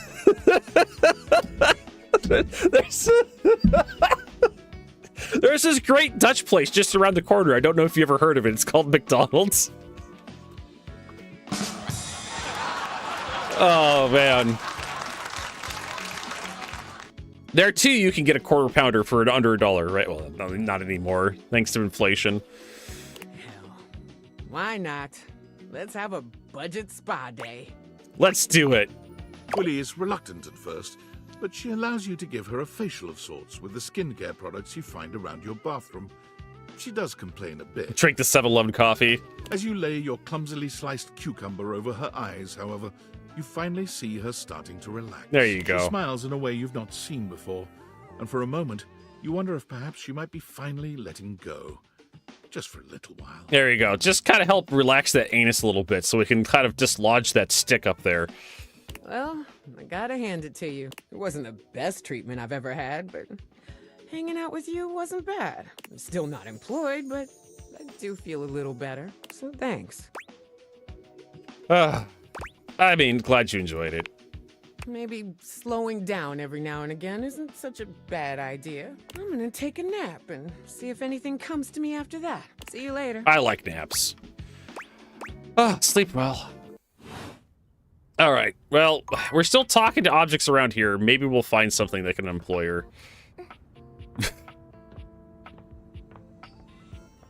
All right. What else are we doing? I have no idea. So we figured out who River is. Can I date the settings menu? No. How about the save load menu? No. But we will save our game. How about the main menu? No. How about the credits? Can we date this? Can we date the credits? Yes? There's something so cheerful and jaunty about the Yes, figure you see can date the before credits. You almost feel like you've stumbled onto the set of a game show. This is truly one sassy chap. Welcome, welcome. I am the Sassy Chap, mascot and possible owner of Sassy Chap Games LLC. Sassy Chap Games. All right. This is happening now, folks.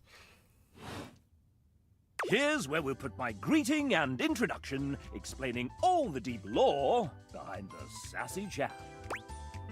What is this placeholder text? Placeholder text? Where? Let me at it! We here at Sassy Chap Games LLC are sticklers for quality. I may not be the star of this game as it's our first, but just you wait. The next game will be called The Legend of Sassy 2, Chap's Awakening. Chap's Awakening. My quest to uncover my holy backstory. I was waiting. I'm glad you were enjoying your time here. Oh my god. Is there a lesson of Sassy 1? Don't be silly, of course there isn't. And here's where we'll have the chap introduce the concept of the dating game. What's the dating game? I thought I was already playing it. No, this one is slightly different. Right. You have found one of the secret datables in the game. The developers. Oh, I'm not dating the actual logo. I'm dating the developers. I'm not a developer myself, merely a mascot. Do you have a garage or an attic? We have an attic, and there are secret hidden items in the garage or the attic, and I need a key to get to them. Don't know where the key is. It's somewhere. Maybe I have to like date Dorian. But this to is let me in. work too. I'm considered an asset. Okay. Yeah, PH. Oh god damn it! I need to level my sass up.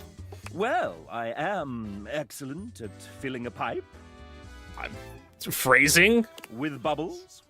When making this game, we wanted to give players the option to date the devs.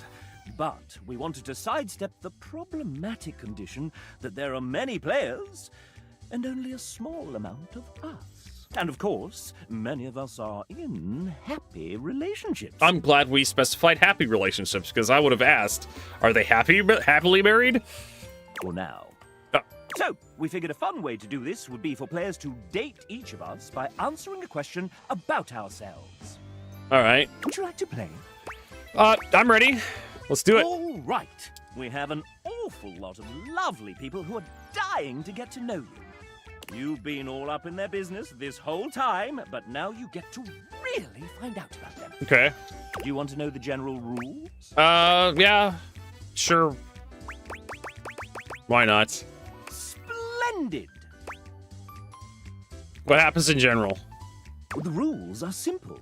Each dev will introduce and ask one question about themselves. You'll get to choose from 3 responses, each corresponding to a love, hate, or friendship ending with each dev. Then we move on to the next one. Am I just guessing? Essentially, yes. This is a guessing game.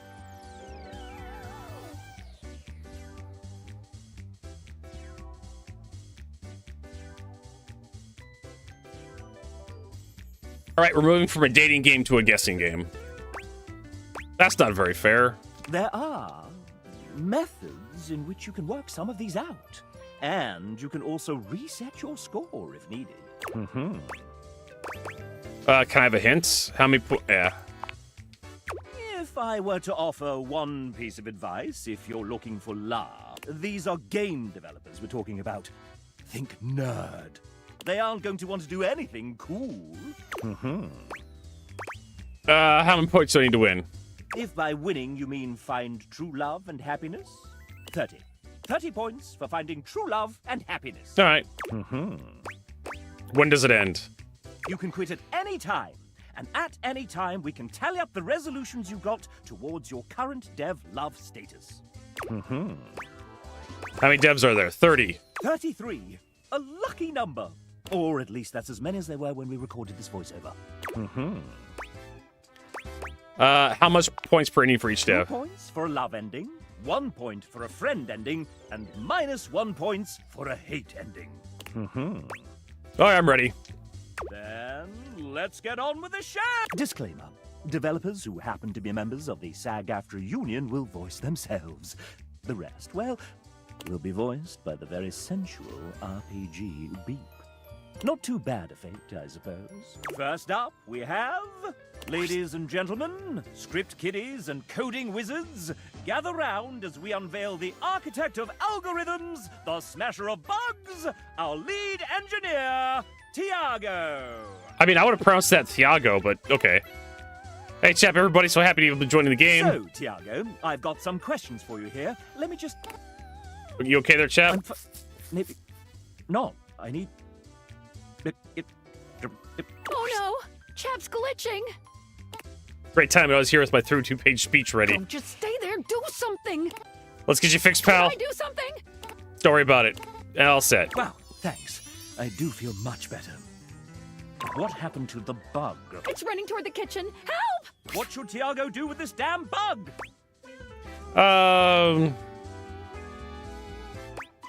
This means we'll have to have a new version, which is more to look forward to. Gotta fix that thing fast. All right, my friend. I'm on my way. Thanks for the help here. Gotta go now. That's the friendly spirit that Tiago enjoys. Would you like to date another dev? Yes. I've come up with a new developer. Next, we have Ray Chase. Hello. I'm the final boss. And you're not ready to face me just yet. I have a query so puzzling, so difficult, that it requires that you meet everyone else here. So prepare yourself for the date battle of a lifetime. Bye. All right. Moving. Would you like to date another dev? Okay. I've come up with a new developer. Show it to me. Next, we have... It's Jonathan, one of our writers. Well, aside from writing, you may know me from many actual plays I participated in, okay? There's a reason I tend to be behind the DM's chair 90% of the time. I'll start with a single character. You know what character the biggest influence in my life as a writer and role player?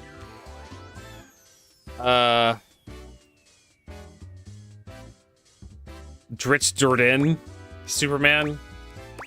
I would say Superman. I didn't go to comics until much later. An unlucky guess, but you're friends, nonetheless. Would you like to date another dev? Yeah, sure, why not? I've come up with a new developer. Next, we have... Well then, if it isn't Robbie Damon! Voice director, voice actor, writer, creative co-lead, and executive producer of this very game. That's me. Sup, duder? Sup? Nothing much. Hey, anyone ever told you sound like one of those 4 guys from... Moving on. New recipe. Are you prepared for your date, Master Damon? Master Damon? Who told you to call me that? You did, sir. In your 3:18 a.m. email last night entitled, "Call me Master Damon during the Date the Devs game show." Ah, that's right. Well, I do have my MFA and am an experienced master dater. Wait. Okay. No take backsies. Phrasing. Oh, dang it. Fine. Hey, narrator, can you say Master Damon with that sick British mid-central medial A? Master Damon. Can I get that one more time, but like 69% sexier? I'll give you an ABC. Master Damon. Master Damon. Master Damon.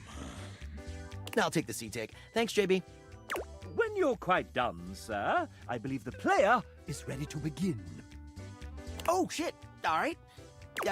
Well, Megan gave me a hall pass for this, so let's make it good. Fire away, you sexy little cipher, you. I know you're from Naruto, you're a Beers fan. Huge tabletop nerd, want to have a roll off. Who are you again? Just your friendly neighborhood game dev, baby. Nice to see you two bonding a bit. But it's time to up the ante for our player. Robbie, You put a fair amount of your life out there on the internet. Not as much as I used to, but yeah, I suppose. How about we give them a little quiz about you? God, I don't know. It seems like a pretty played-out mechanic for a date. But you're writing this, sir. Meta. I like it. Fine then. Quiz away, living manifestation of a mascot that I conceptualized. Of course, Master Damon. 69% sexier? Master Damon. Nice. Answer the following questions correctly, Okay. and you may earn Robbie's affection. I don't know. Bones, like the kids are a part of this. It's a package deal. To prevent cheating and searching the internet, you have 10 seconds per question. Wait, we don't have an internal real-time clock in this game? I mean, I wanted one, but... Sir! Ray said it was too hard to program. I didn't believe him at first, but it turns out it's true. Master Damon, the player doesn't know that. Oh, the illusion of choice and consequence. I gotcha. Cool sausage showing, chap. I mean showing how the sausage is made. Let's begin. Phrasing. Robbie is an outdoor enthusiast. What is his current favorite pastime? I would guess in nature? skiing would be my guess. Though Robbie does try to go snowboarding every season, he is in fact not good at it. Last season, he almost broke his coccyx. Which is like your tailbone, I believe. Coccyx. Up next, Robbie has mentioned that he graduated with an MFA. In theater performance. That was the answer. Oops. Pivoting. Though his degree was in theater performance, what was the subject of his thesis? A clue lies within a certain sudsy character he wrote for this game. Hey, since when do they get hints? Yeah, when do we get hints? Since you inadvertently made the question harder, Master Damon. Fine. But only since you called me Master Damon. I have no idea what the fuck any of this is. The Lugrinian method? An astounding guess. Though well-versed and a former teacher of his comprehensive voice and movement technique, Robbie did not write a paper on it. These questions are making me loopy. Time for the final round. You mean grand finale? Yeah, whatever. Here we go. I'm so excited. Robbie may be a well-respected voice actor and soon-to-be multi-award-winning game developer, but he's also known on-screen as a world-famous TTRPG player. He recently joined the 3rd season of the first and most streamed Grottos and Gargoyles live play of all time, Whimsical Knoll. What class did Robbie choose to play? Rogue. This'll separate the real nerds from the hardcore dweebs, he says with love. Troubadour? Correct! Although he may have run from the class at first, he always found himself returning to it in early test games. Guess I'm just a performer at heart. And it gave him the opportunity to play a character with heavy charisma. They call me the Rizzler, baby. Okay. It is a fantasy game, after all. Hey! Score 1 for the chap. And that concludes our little Robbie D fun fact quiz. All right. I prefer to call it the fam exam, but whatever's clever. Let's see how you did. Well done, player. You got 1 or 2 of these right. Good enough for me. You and Master Damon are now friends. Congratulations. I guess. Thankfully, Robbie has very low standards. Low standards? Have you seen my wife? She is way out of my league. Fair warning, Robbie likes to nickname his friend. I'm calling you my little pee-pee poo-poo. It's not too late to run. Would you like to date another day? No, this is exhausting. Huzzah! The main menu of me. I want to go home. Very well. You all come back now, you hear? Wow, okay. I guess if you were actually a fan of the guy, whoever that Robbie D was, I guess it probably would have been a lot more exciting.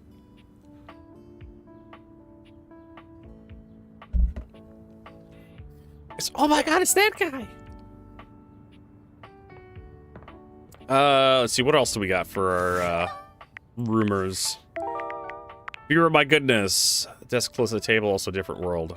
We got that one, Apparel Peril. Dork to find out case of the missing sock.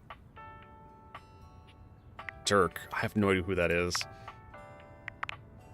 Depth of Harper's Hamper. I guess we could talk to Hamper, I suppose, because that's an obvious one, right?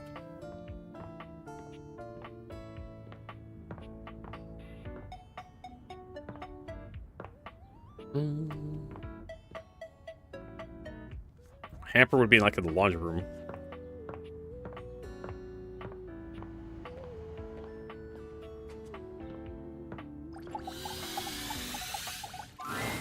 Normally, when you aim your date viators at an object, you see one personality only. But this time, there are two. And they're so engrossed in a hideous argument, they don't even notice you've arrived. One is dressed in woven straw, with clothing in a basket on her back, and a shock of red hair that runs down it. The other is only just visible under a messy mop of dark hair and a pile of dirty clothes he's draped all over his body. Do you think I'm stupid? You think I can't see what's going on right in front of me? I never said you were stupid, but I am starting to think you're insane. If I'm insane, it's because you make me that way. Yeah? Without me in your life, you'd be real fucking normal, huh? Like you don't cling to literally anyone in your life the same way. I wouldn't have to cling if you would just stay where I can see you. I am here literally every day. I can't have a minute to myself. You guys okay? Both of them whirl around to face you, their expressions changing immediately. Oh, hi!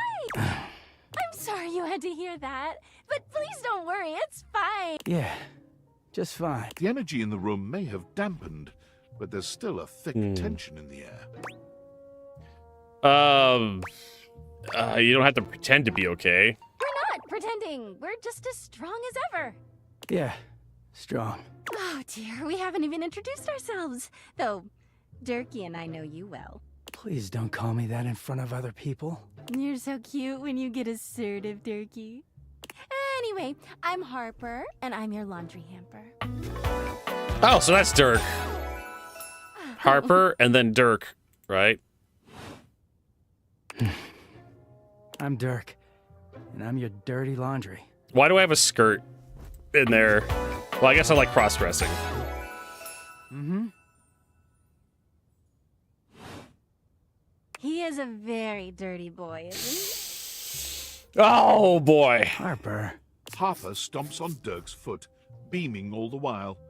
Dirk grunts, but says nothing. Anyway, that's us. You could All right, Asmir. We'll talk to you later. Durkee. Do I not seem happy? He looks at you, stone-faced. Every minute with Harper is a non-stop party. Harper's smile grows strained. Well, someone around here's got to try to put a happy face on things. Durkee broods all the time like he's fucking Batman.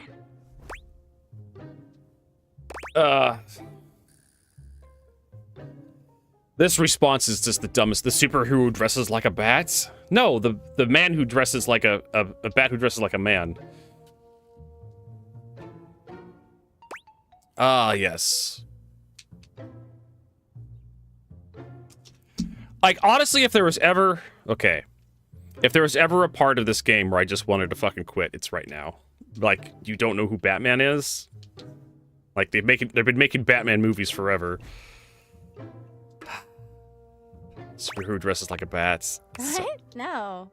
This is so fucking stupid. You know, the baseball-themed superhero who patrols the stadium of Baseball City. Kinda weird you've never heard of him. Don't be rude, Durkee. I'm not. It's just surprising. So fucking dumb.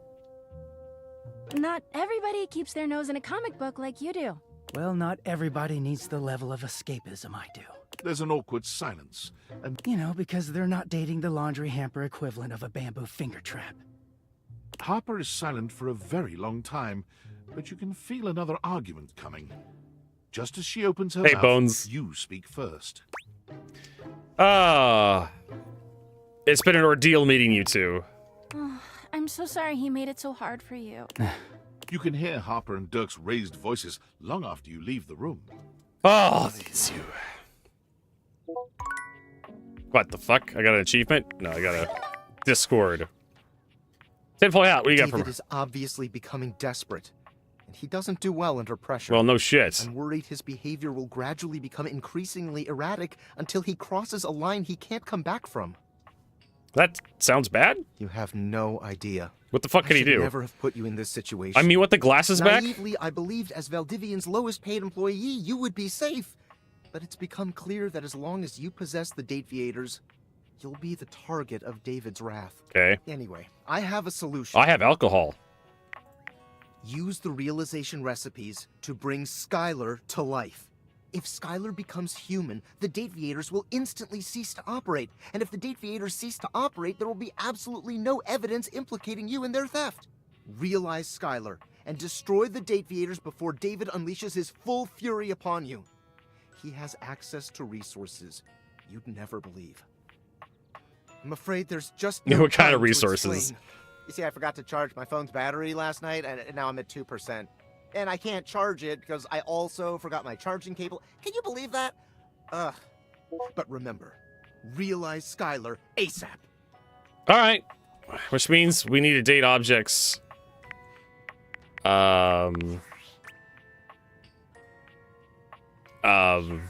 Okay. Data decks.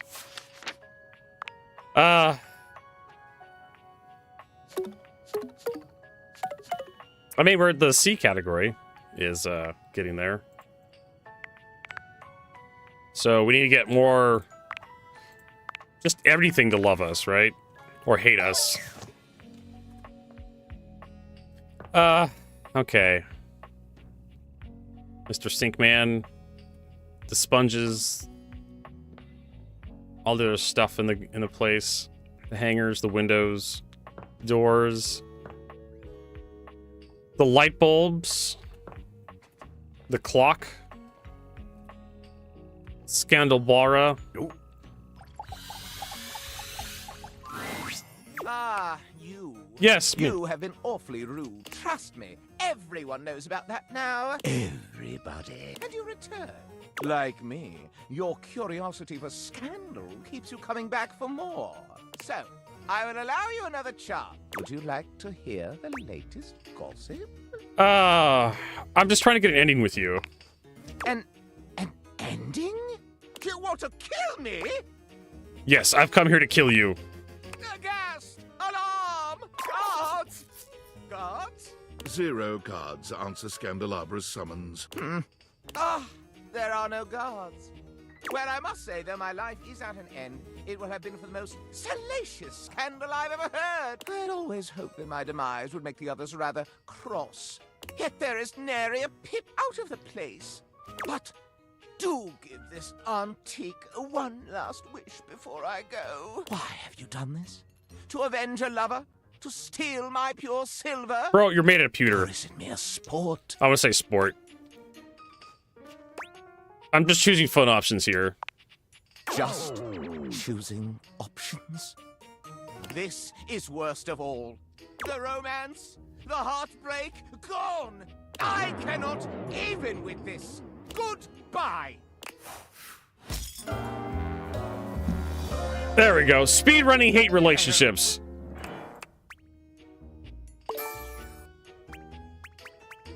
I don't even know what the hell we got. I got rammed by choosing options. It's basically the only way. Not too shabby. You know, I'm not one for friendship much, but I think it's time we scooch up our relationship a half notch so I can throw you a bone in the form of specs points. All right. You compadres now, you hear? Yay! We got more smarts.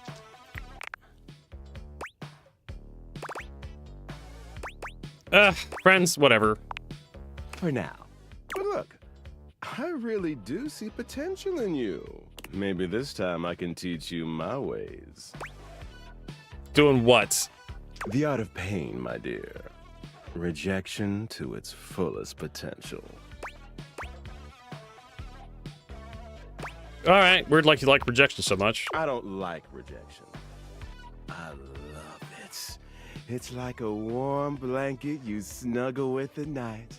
And hey, Getting a hate ending with these chumps around here is real easy if you ask me. Plus, you get the same amount of points. You do have a point there. You know it. You'll be done with this little date-viator experiment in no time. Keep hating. Whee! Alright, we're done for today. Oh, we got one more. Who else do we got on our thing? Data decks. Rumors. Detergent Titus is very dramatic. I guess we go talk to the detergent.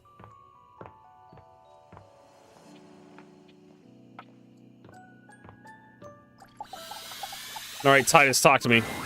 The gladiator who stands before you is at once intimidating and alluring. She glares at you like she means to run you through. She also emanates the refreshing scent of springtime breeze. It slightly undermines whatever murderous intent she may actually have. She is beautiful and terrifying, an Amazon in blue and pink. But even as she points her sword at your throat, all you can do is marvel at just how clean and sweetly scented it is. Who dares disturb me? AC Vertigo, your owner? I'm the dude that brought you home. You? Ha! Name yourself! By all the pods in the firmament, I swear, if thou hast disturbed me for any reason less worthy than the red memory of battle, I shall leave you sopped, dirty. Okay. I shall leave you as you present. I just wanted to meet you. Meet me. You, civilian, you wanted to meet me. I am in the pitch of battle. My pods rampage, sacrificing themselves to be reborn yet again. And you have pulled me here because you wanted to meet me. I confess to you, civilian. I am in a state of indecision. I cannot decide if I hate you, or if I am impressed by your... Courage? Fortitude. Oh, okay.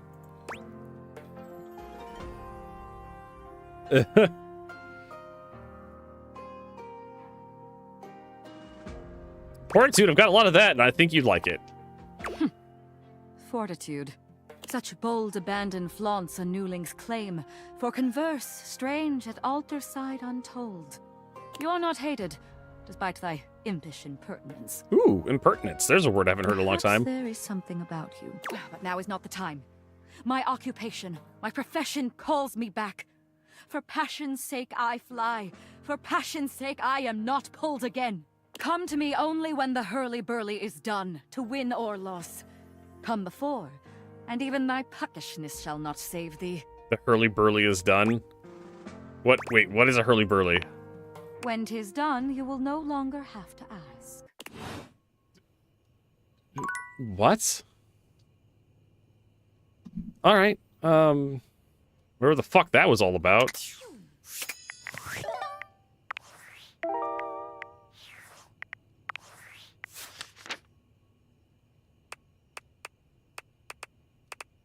Got a river.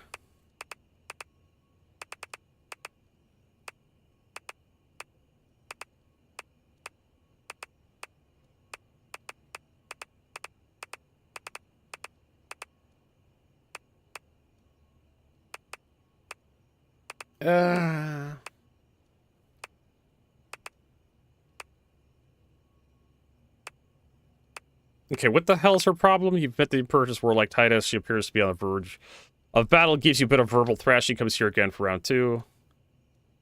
Titus feels that the weight of the world rests on her because her alone decided whether to sacrifice her darling detergent pods. She views the task of guarding over her pods as a higher purpose, and without them, she literally feels empty.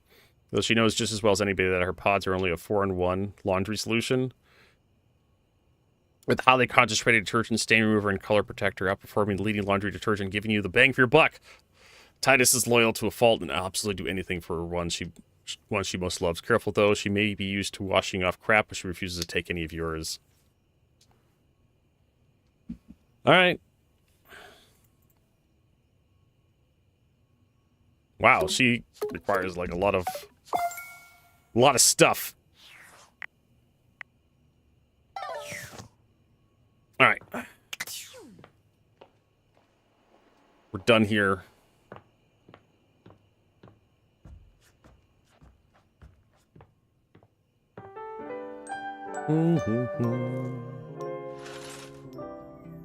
Continue to awaken objects. Friday. Everybody get down on Friday. I don't know. Who else do we got in our data decks? You're my goddess. Okay, we did our desk. Duncan Shuttlecock. Skylar! Welcome! What can I do for you in my main menu? I can realize you, Skylar! Oh! No. Aw. Well, just not yet. Is this like some kind of quest I have to do? Yeah, pretty much. When Franklin least made me, it was in a sort of a mad, passionate rush of scientific fervor. There were unintended consequences, like realization, which is a good thing. Okay. Yes, definitely. But one of the issues with realizing an object is that each of us can only leave once our own little purposes are complete. Some of us here still have things to do before we go. I call it unfurnished business. Of course. Clever. Thank you very much. It's trademarked. Each of us can't become a human if we have unfurnished business. Reasons we need to appear in this house. None of the others know why exactly this is, or what it might be that we need to do. Oh, but I'll always tell you when I see it, and forbid you from realizing that individual. As for me, well, I have the most unfurnished business out of anyone. I have to be here to help everyone else get realized, so I gotta go last. Oh, god damn it, of course. No Helitons I haven't. At least I haven't checked recently. I can tab out. It would show up in my hangar if I got it. That's all I care about. Yeah, I just have the Geist Epoch armor. Epoch. So no. Sorry to be the bearer of bad news, but if you want me realized, you have to get everyone else realized too. Okay. What if I only want you to be realized? Oh, well, I can do that. But it would mean you couldn't speak with anyone else in the house for good. If you want that, then I can arrange it. Though I don't recommend it. See me later if that's what you want. Whoosh. Alright, and that counted for one of our dates. It's me, Tinfoil Hat. Are you there?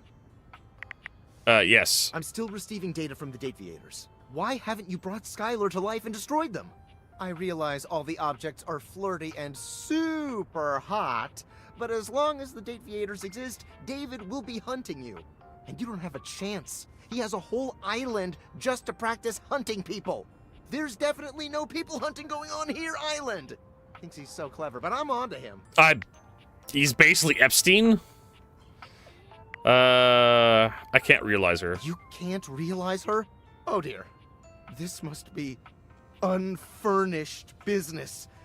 Undoubtedly from too many reanimation gluons in the plasmonic nanogenerators. Oh, for fuck's sake. I was afraid of this. My calculations showed it was a possibility, but I didn't realize it was unavoidable. You didn't realize realization would be a real thing. Sorry for the bad news. All right, change of plans. If unfurnished business is inevitable, then you'll need to bring every object to life before you can realize Skylar and destroy the Dateviators. Any questions? Like 100, honestly. I'm so sorry, it'll have to wait. I'm illegally piggybacking off of my neighbor Howard's Wi-Fi, and he just found out. He's only 11, but he's got a black belt in Taekwondo, and he's a real big kid. Realize all the objects, so you can destroy the Dateviators. Alright.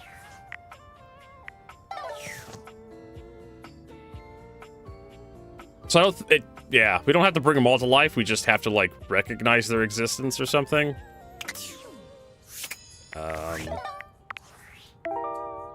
I think. I'm not entirely sure.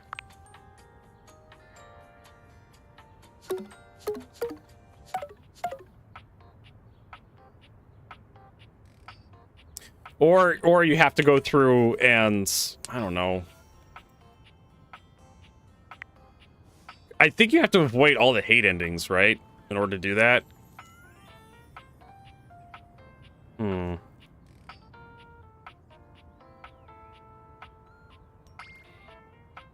There's 100 dudes.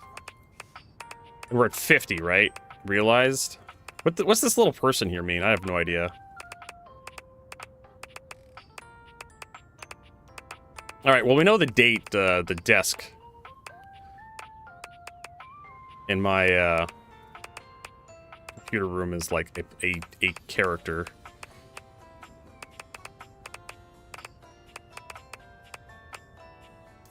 Office chair. All right. Let's get onto it. Office chair, I choose you. Oh, coming. Oh, you can't have hate endings? Okay. Hello. Sorry for any confusion. I'm currently working my day job at all 5 restaurants and bars in the house.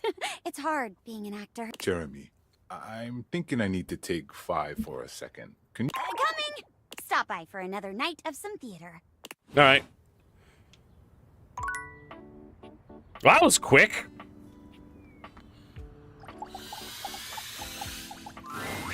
Upon reflection, it makes sense that your desk is as muscled and sturdy as she appears to you here now. But you still can't say you were expecting all this. She looks like she could snap you in half with a pinky, but also like she gives the most incredible hugs imaginable. Aha! A stranger! And she's Russian. I am Dasha, and you have quite the look on your face. Dasha, the desk.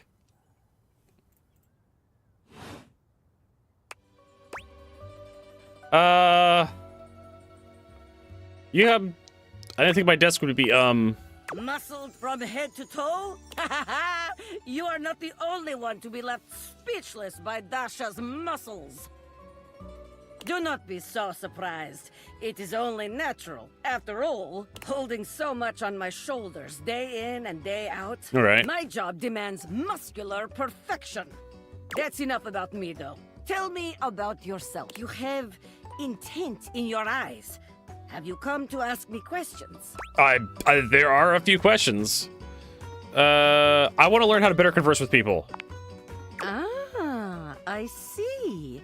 In that case, I will help you. Give me a stat increase. There are 3 things we must do. First, we must help you learn to like yourself.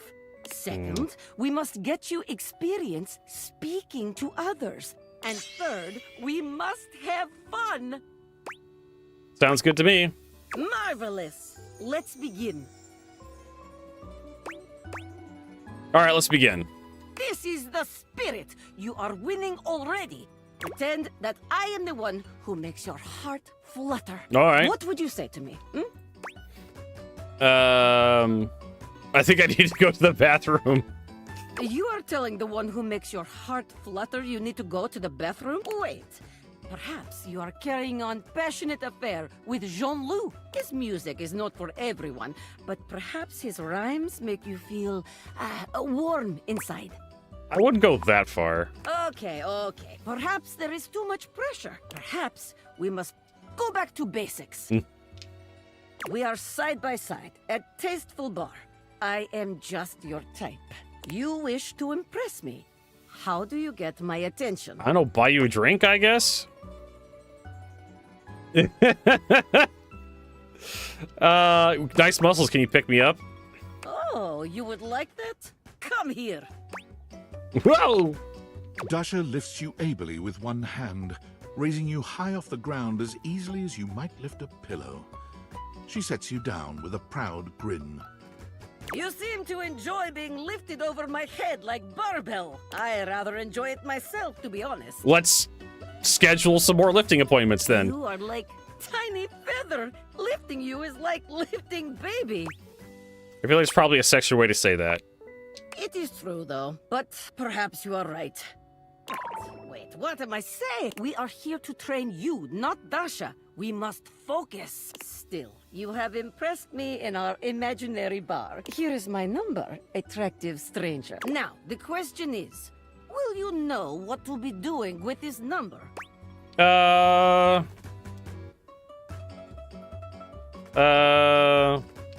I'd carefully fold it and put it in my pocket, then call you after a reasonable amount of time, I guess. Yes! Tasteful, classy, excellent. Excellent work today. Come meet me another time if you wish to continue your lessons. All right. I have much work to do, but I have enjoyed our time together here. See ya. See you next time. Whoosh. All right, and I'm pretty sure I could date the trash in the trash can, can't I? I think we're done with rumors? No. Duncan Shuttlecock. All right, let's complete all of our rumors. He's got to be like those badminton nets and net badminton rackets in the closet, right? One moment you're looking at your old sports equipment, and the next you're looking at a gorgeous, muscled man dressed in various pieces of sports equipment that once belonged to a far more optimistic version of yourself. As you watch this guy go through an entire squat routine, it's more than clear that, unlike you, this guy has never struggled to maintain an athletic routine. Mid-squat, he stops suddenly, bending down to peer at you through his legs. A handsome, smiling face, boxed in by thighs so thick and developed, you're rendered speechless for a few minutes. All right. Oh, hey! He sets his weights down, standing up and beaming at you like you've just told him he's won the lottery. It's about time you made your way over here. I was starting to think you forgot about me. Well, what happened was... Hey, you don't gotta explain yourself to me. But since it's been so long, let's just start over. The lights dim, and a spotlight appears from... What? You're not quite sure where... Ladies and gentlemen! Okay. Now entering the stadium, the king of the ring, the Duke of Dunk, the jack of all trades, master of fun, Mr. Duncan Dunk Shuttlecock! Hey! Awaken 50 base game datables. We're making progress. Hey, thank you. He goes through a few poses that really make his abundant muscles pop, looking at you with the grin of a confident athlete. I mean, smile politely. Oh, thank you. Don't worry about remembering all those names. That's just stuff that makes me sound cool when I hit the court, or the field, or wherever I'm playing. Dunk is just fine for pals.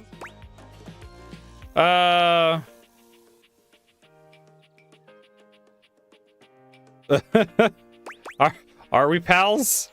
Duck better be just fine, because I'm not here to be your groupie. Whoa, hey, it's all chill, man. I don't need a groupie. Anyway, it's great to see you here finally. He grows very serious, placing a strong but gentle hand on your shoulder. What happened, man? How come you stayed away so? Did someone ruin the joy of sports for you? Sports had never been joyful for me. There's genuine sadness in Dunk's eyes, and are those tears? He grasps your shoulder tighter, his expression growing mournful. That's the saddest thing I've ever heard. Sports should be happy for everybody. We gotta fix that. Dunk gives your shoulder one final little squeeze, and then he's slapping you on the back so enthusiastically you nearly collapse. This fine hunk clearly does not know his own strength. Okay. Well, hey, no matter what happened before, you're here now. Your inner athlete said, let's get it, baby! And who are we to say no to your inner athlete? It feels like this all moving so fast. Sometimes it be like that, buddy. When the ball's in your court, you don't have time to waste thinking about what you're gonna do. You gotta assess the situation and pass the ball or take the shot, baby. You gotta move! We just gotta get you into the flow. But I wanna make sure you're ready for it. After all, working out without a proper warm-up is a great way to get a nasty injury. So you come back here when you're ready to get into it. Meet me by the weight rack, all right? And bring your positive attitude. We're gonna have fun! Fun! Yeah! All right, we got one more. So I'm assuming, like, he's the weight rack? He's all the sports equipment in the house. Yeah, we're all caught with rumors. So what else we got? I've been avoiding the cardboard boxes. So I guess we'll try them. As you take in the sight of the adventurer standing before you, it's hard not to feel like you've stepped into one of those old adventure serials from decades gone by. Even though she's decked out in cardboard and masking tape, she looks like she's ready for anything. An extension cable whip wound around her arm, and a daring grin on her pretty face. Oh, for God's sake, you're finally here! I was beginning to wonder and worry, and then I thought, gee, I guess I'll just have to go ahead and do it myself. But that probably wouldn't have been such a bad thing, because let's face it, I'm exemplary. You're cardboard. But you're here now, so let's get cracking. I assume you brought your tools and knowledge and probably a snack of some sort? Popcorn? Popcorn! Brilliant! Effervescent! I am beside myself with happiness. Who talks like that? But before we begin... The adventurer strikes an impressive pose, positively radiating confidence and daring. I am Bo. I am the soul, the spirit, the animating animus of boxes and storage containers in this house. This most special of houses, where it is my great privilege and my great destiny to reside.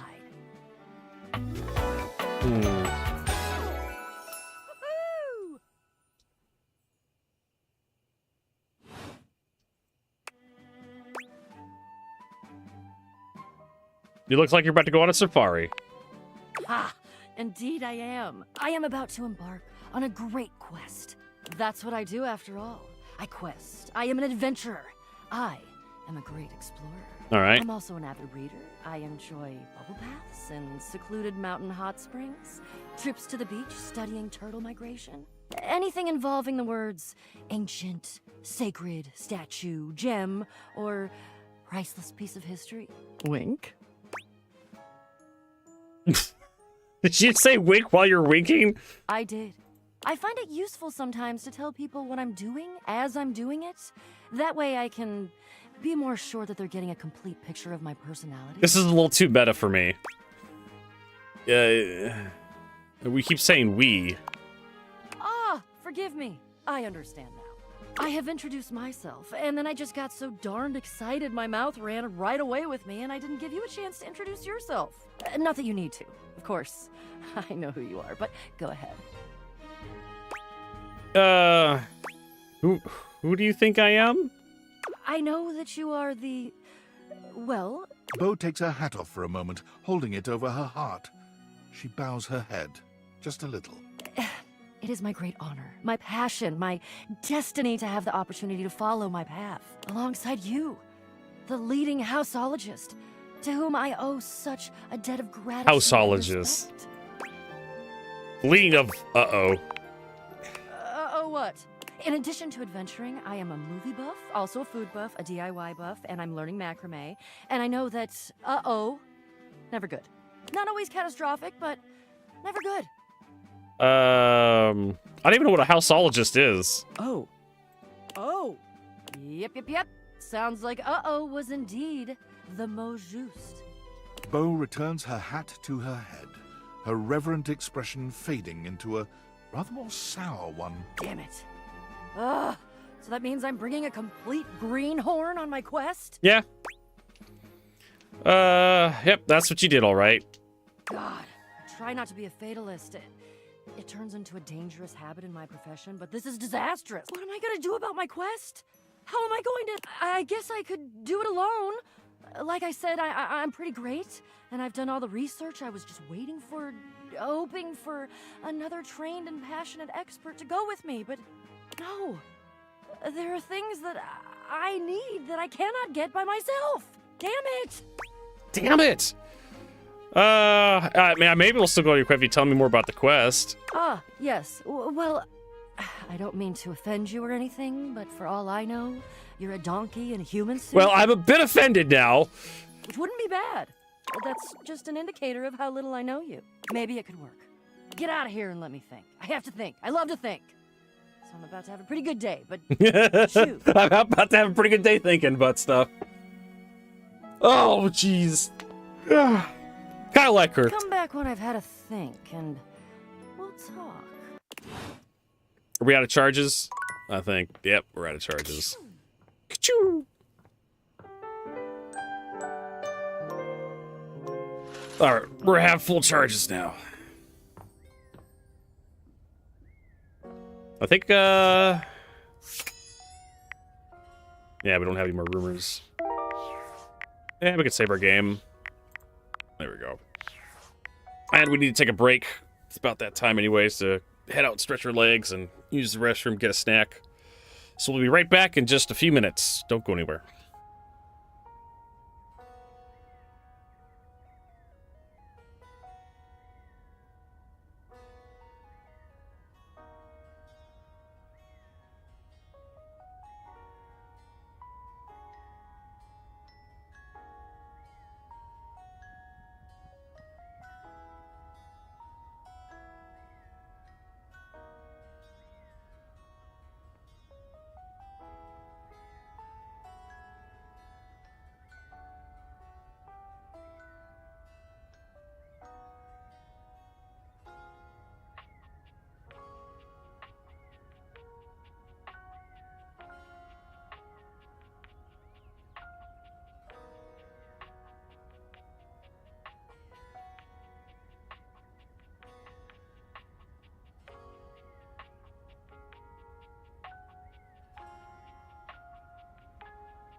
we're back.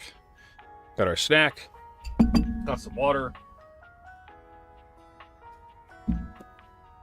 What if I could take the background app? Probably.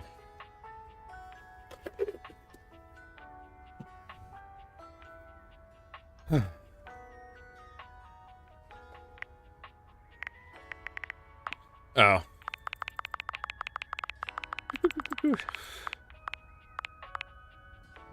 Who the fuck is that?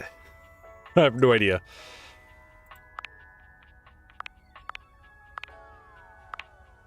Coffee time. I was like the one that says I have no idea what I'm doing. Yeah, that one.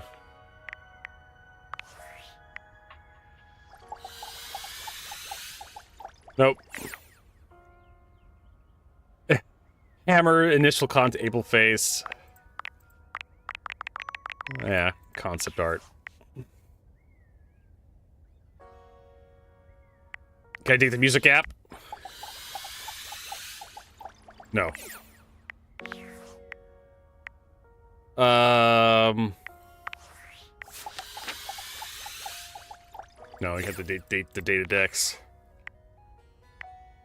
I don't know. Alright, so I guess we're just, going through this. So who this one is? Some muscular gal? It's like JoJo from JoJo's Bizarre Adventure. I'm guessing like a treadmill or something?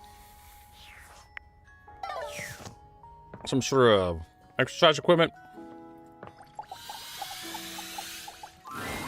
You're forced to crane your neck upwards as you try to take in the entirety of the blonde Viking towering over you. He says nothing for several minutes.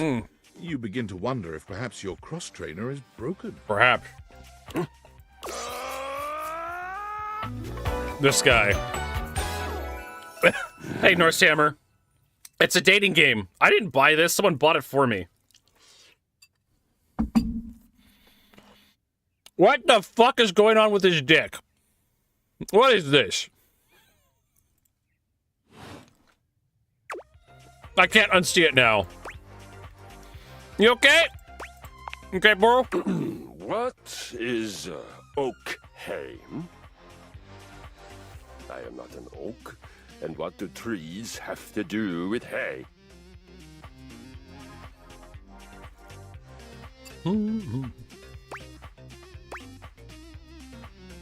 Oh no, it means you're all right. Okay means all right. Ah, I see. You must be foreign. You speak strangely, but I'm willing not to kill you yet. We seem to be communicating.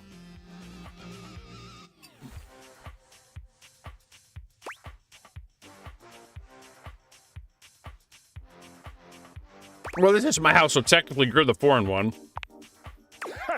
An excellent point. I suppose I must conquer you now. Not necessarily. No? What other options? No, this is... It's got some mature humor in it, but it's not... Doesn't have any, like, boobs or tits or ass or anything like that. They don't get to know each other. Yeah. That sounds boring. Well, I'm a boring person. What reason would I have to be here and talk and not try to conquer you? Well, think of yourself as my guest. Your guest? Oh, then defend me. How would I have fallen so far as to become a... guest? Do you mean that neither one of us has conquered the other? We just decide not to kill each other because we'd rather eat and drink and talk? This could only have occurred if I were no longer strong enough to take hospitality instead of having it thrust upon me like a muley child. Well, one way to make me feel like a shitty host. Well, I didn't know you feel that way. You can totally try to conquer me. No. We're not going to go that direction. Yes, yes. A shitty host. That's exactly what you are. A shitty and shitful, loaded with a shit. Are you trying to irritate me now? No, absolutely not. I am merely telling the truth. You shitmonger. Yes, you're trying to irritate me, so I'll fight you. You have seen through my ruse. Clever. Very clever. Well, hell with it. You're not my guest. I guess you got to try to conquer me now. Excellent. Yes, we shall meet in battle, and I shall earn the hospitality you bestow upon me by whooping you. Okay. I feel it. The surge of violence within me. Come to me at this place with your weapon. Next we meet, and glory shall be mine. I wonder if I could just unplug him. Would that be like death to him? If I just grab the electrical cord and just pull it out of the wall?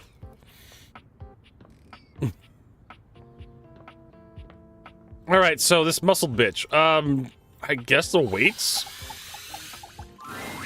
You find Dunk stretching idly by the weights. When he sees you, his handsome face breaks into a cheerful grin. I suppose, Mr. Chunks. He's so excited he can't seem to contain his energy, bouncing back and forth on the balls of his feet like an overexcited puppy. You made it! Oh man, I'm so excited. Good for you, Duncan. Ah, snacks are over. We're done there. It's been so long since I got to work out with somebody else. And a newbie, too. Ah, there's nothing like a good lift with someone who's just starting out. Everything is so new, no bad habits to break, less competitive talk. It's just gonna be you, me, and the weights. Good vibes and a great lift. A shadow falls over the two of you. A massive, blonde, and bearded figure looms over you. Do not infect them with your weakness, Duncan. I keep telling you it's not weakness, bro. And Duncan was my dad, man.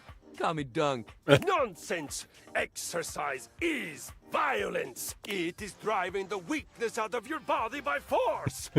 These two. I will call you by your name. Duncan Fool Nelson Fartleck Love Shuttlecock the Third. Fartleck? Whoa. Oh, come on, Chris. You're really bringing the mood down. Christoph glares at Dunk, then turns his exacting gaze on you. You! Tell him what you need. Why are you talking to us? Someone must intervene when harmful ideas are being propagated this way. You have neglected yourself for far too long. You set foot in my domain. You will do so with intention and strength. None of this real winners do their best and know their limits, sentiment, and foolishness. You really gotta relax, man. All of us share this room.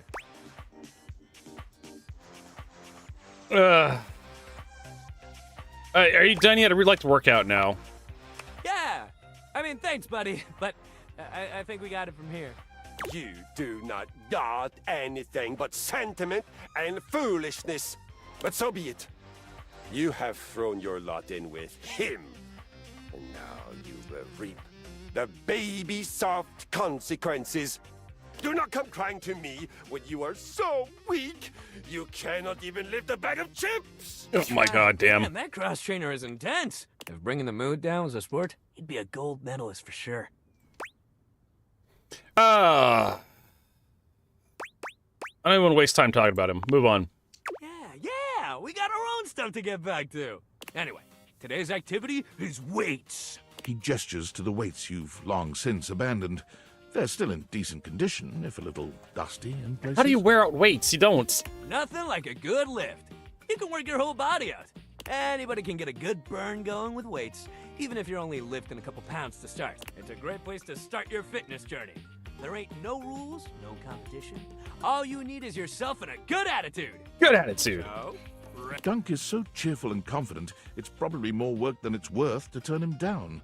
You could, but do you really want to hurt his feelings? All right, let's do this. Let's do this! You lift weights for a while under Dunk's supervision. He ensures your form is always correct, and that you're not lifting more than you can handle. He never pushes you too much. He only kindly encourages you when he sees you growing tired, or if he knows you have just a little bit more left in you. When he calls time, you sit down, sweatier and more exhausted than you've been in a while. Yo, that was amazing, especially for a first session. You doing okay, buddy? I'm tired, but I feel good. That's great. Make sure you take it easy the rest of the day, okay? Resting up after hitting it hard is just as important. If you're sore tomorrow, which you probably will be, make sure you take care of yourself. Try soaking in a bath with Epsom salts, or use a heating pad. You can even try a massage if you got a massager or anything like that. Okay. It might sound like the exact opposite of what you need, but trust me, keeping that body moving when you're sore only helps. You lay around and feel sorry for yourself, it just gets worse. But I got something that'll help. Next time, we'll do some yoga.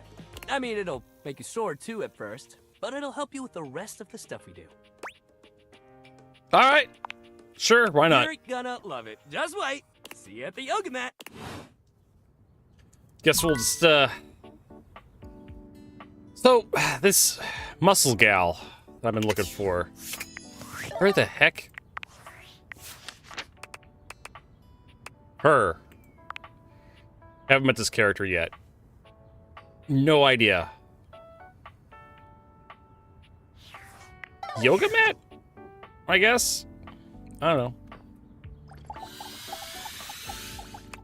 Okay, so Curtis is basically all the exercise equipment in the house. Fan? Maybe? You've never been famous a day in your life, but as you try to evaluate the excitable figure blatantly staring at you, you can't help but wonder if perhaps this is how it feels. She looks at you like you've just announced she's won the lottery, her eyes wide and her jaw drops. Oh my god, this cannot be real. I must be dreaming, right? This is totally a dream. It has to be. Yes, I too have trouble distinguishing my dreams from reality because I too am schizophrenic. Yes, that's it. That's clearly the most logical explanation. Right now, I am comfortably asleep in my bed, zonked out on Ambien, listening to the calming drone of my white noise machine.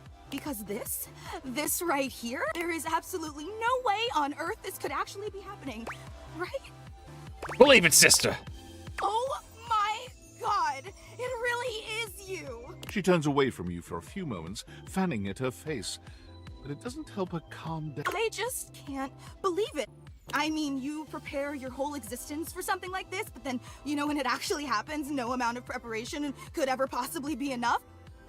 You know, I know that people throw around the expression shaking, crying, and throwing up, but I think I might actually do it. Please don't. Wait, did I say that out loud? I don't know why I even said that. I'm so sorry. That's okay, really. It's just that my heart's racing a mile a minute, and there's definitely not enough oxygen getting to my rotors. Which means I'm liable to blurt out just about any random thing that pops into my head. Her eyes are rotors too, I think. Her irises are like fans. Taxidermy, penicillin, Ontario. You know, see? Just like that. Oh, I'm so embarrassed. Oh, it's not a big deal.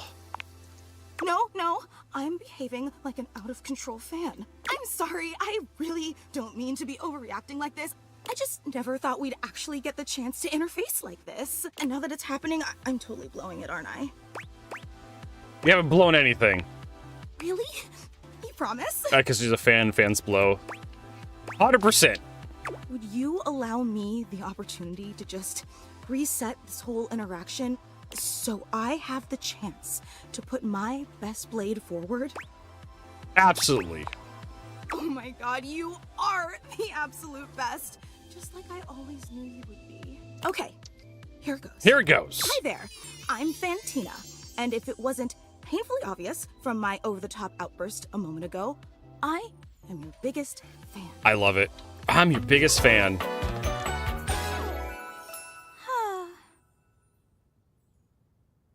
Of course. Wow, that's so cool. Oh, I'm so glad you feel that way. I've been a huge admirer of yours since the second you brought me home from that discount electronics outlet all those years ago. Just everything about you is so unbelievably impressive. Oh, my I'm lord. Constantly in total awe. Oh, that's so thank you. It's true. I've never known anyone so inspiring. I'm inspiring? Oh, shit. The way you wash the dishes, making sure they're sparkling clean even before you place them in the dishwasher. The way you adhere to a strict daily routine with every single minute pre-planned weeks in advance. Migs, you're watching Date Everything, which is a dating simulator where you date your household appliance. The way you always file your taxes 3 months before they're due. Oh, there truly aren't words for how incredible you are. I am pretty incredible, aren't I? You're beyond incredible. You're extraordinary. You know, I really don't want to bother you any more than I already have, and I know your time is extremely valuable, but I was just wondering... No, it's silly. Forget I ever said anything. Okay, tell me. Well, I was just wondering if it's not too much trouble. Would you be willing to sign one of my blades? Sure. Just so I have something to remember this amazing moment by. Only if it's not too much trouble, though. I really don't want to inconvenience you. This is the fan we're talking to in my house. She's my biggest fan. There's other fans in my house, but they're much smaller than her. Of course, sure. You take the permanent marquee Fantina holds out to you and scroll your signature along one of her blades. Oh boy, wow, that feels really nice. Glad you think so. Yum.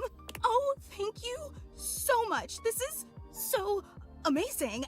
And your handwriting is so immaculate. You are an artist with that pen. I didn't realize I was in the presence of such a talented calligrapher. Calligrapher. Oh, you're so sweet. I'm just being honest. Wow, I can't believe I actually got your signature. And emblazoned on my own body, no less.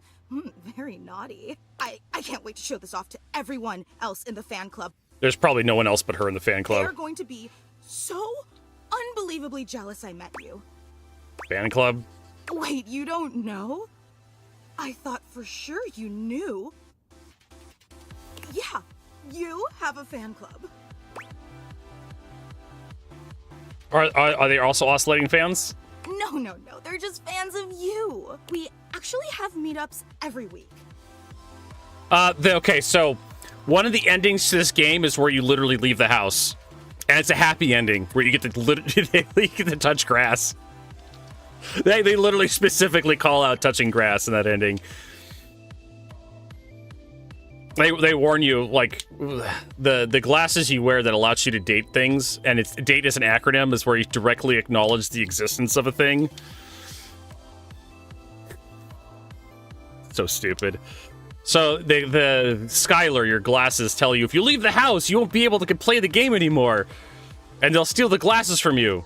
And it's like, okay, I just left the house. And it's just like, the game's over. And it's like, you get to touch grass, congratulations, and you live a happy, fulfilling life. And it's like, would you like to, like, reload your last save?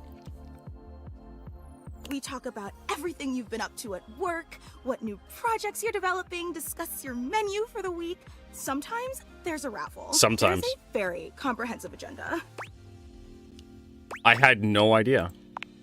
We don't like to advertise a lot. We only want to cater to the real diehard fans. Makes sense. Actually, we're having our weekly meetup real soon, and I would never want to impose or overstep, so please tell me if this seems inappropriate, but if you're not super busy... Of course I'll be there. Seriously? You mean it? That's so unbelievably amazing of you. Oh, I can't wait to tell everyone. Thank you, I can't wait. Whoosh. All right, so how much dating energy do we have today? We have two more objects we have to date. So we were able to date water as well. We have to show Mix the toilet. Here we go, Mix. Get ready for one of the best characters in the game. The steaminess of your home oh no, it's her! Suddenly, It must be because Lucinda Lavish stands before you. Random now. encounter. So we have the DLC for this. I didn't buy this. Someone else bought it. Firefly bought this for me. Because we were looking on Steam for games, and we were going through the discovery queue. We saw the trailer for this, and Firefly's like, I'm going to buy you for that free Vertigo. So this is the DLC character. She's better than the rest of the characters in the game because her blinks have more frames in them. Also, her tits are bigger. Steam me up, lover.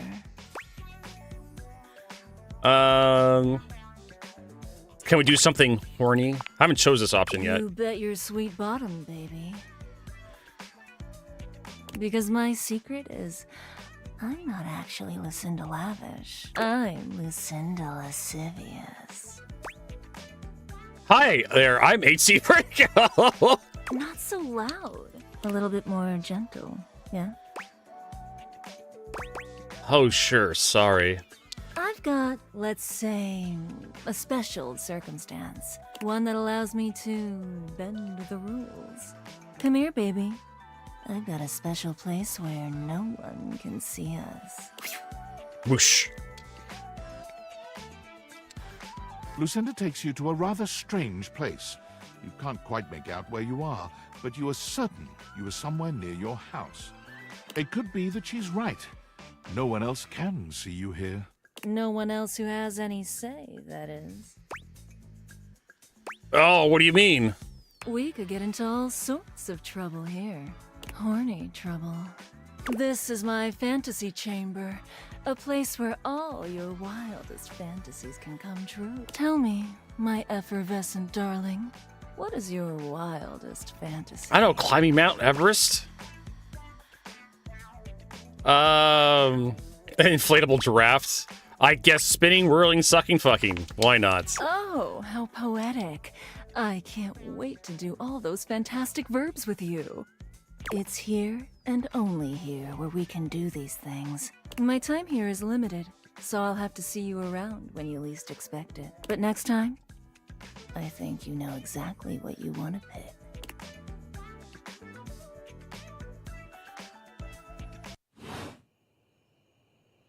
I know, right? Well, I could have pissed on her. Damn it, I missed an opportunity there. Could have had some fun and relieved myself. Anyways, we can date the toilet now. You have to meet John Liu, Chris here. Crapping stands for cool rapping. We're still workshopping that phrase. Are you ready or at least to we're trying to test convince your this guy to skill? workshop that phrase. And yes, his theme song has farts in it. If you listen really closely, you can hear the farts as a musical instrument. It's... Again, this is why this game was bought for me. This kind of crap. Yes, let's, Okay. You know how to rhyme, but rhyming is not everything. When you are clapping, you need to make sure your lines flow together. The smoothest rhyme isn't really smooth if the rapper don't know how it's used. Yes, and his rap song also ends with a fart sound effect. Ha! It's about delivery. It's about confidence. But it's also about not being terrible, so remember not to be terrible. Wow, I won't. I'm confident I don't need any lessons from you. Lil Crapper, he is not impressed by your bravado, but he will continue to the art of the matter. Before we begin, we need a scene, something to rap about. Luckily, Lil Crapper is a genius who has prepared for moments like these. He keeps a series of freestyle prompts written on sheets of paper in his cistern so he may style on passers-by at any time. Is that why you always get clogged? How did you get so good at English that you know the correct plural of passerby? Lil Crapper ignores your question. It chooses a paper. If I remember correctly, the toilet was actually invented by a Frenchman, right? I cannot read this. The ink she is smeared. In hindsight, perhaps hiding paper in a container filled with water was not Jean-Lou's best decision. The prompt is... disappointment! We start easy. Lil Crapper will give you the first 3 lines of a verse. You must complete it. It's not just about rhyme. Consider Lil Crapper's syllable count. Consider the flow. And remember, one mistake, and you are dead to him forever. Hey, those are high stakes. C'est parti! Walk into the bathroom early morning. Everything is fine, then without warning, suddenly your ass above her feet. Okay. Yes, that's his ball cock, by the way. If you ever want to know what the little floater in the back of your toilet is called, the toilet reservoir is, apparently it's a ball cock. Just let that sink in.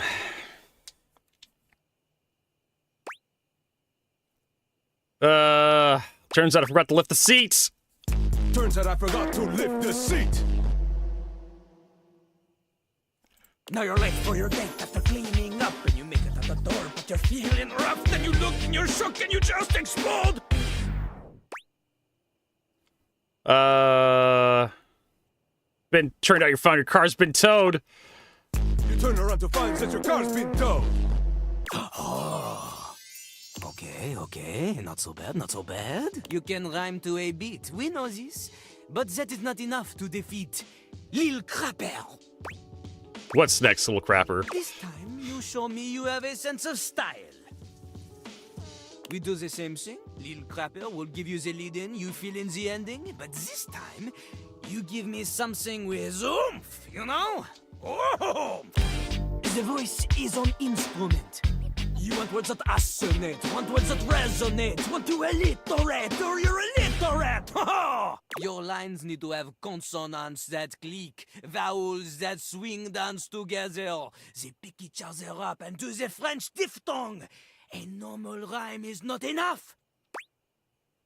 All right, let's go, little crapper. The theme this time, La Mer, wet water, sings in the ocean.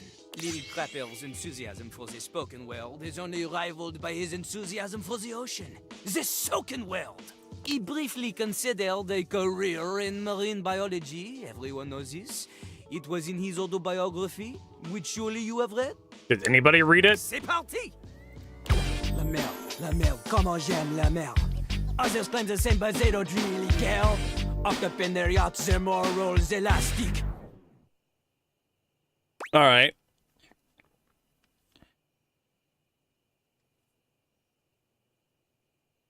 Dredging the depths of their mastheads in plastic. Dredging her depths with their mastheads in plastic. Their water's my blood, their pipes are my bones. Connected to the ocean when your bullshit gets thrown. Every barge full of garbage makes me an anarchist. Our planet's calendar, we're entering August. Instead of recycling trash, they choose to discard it.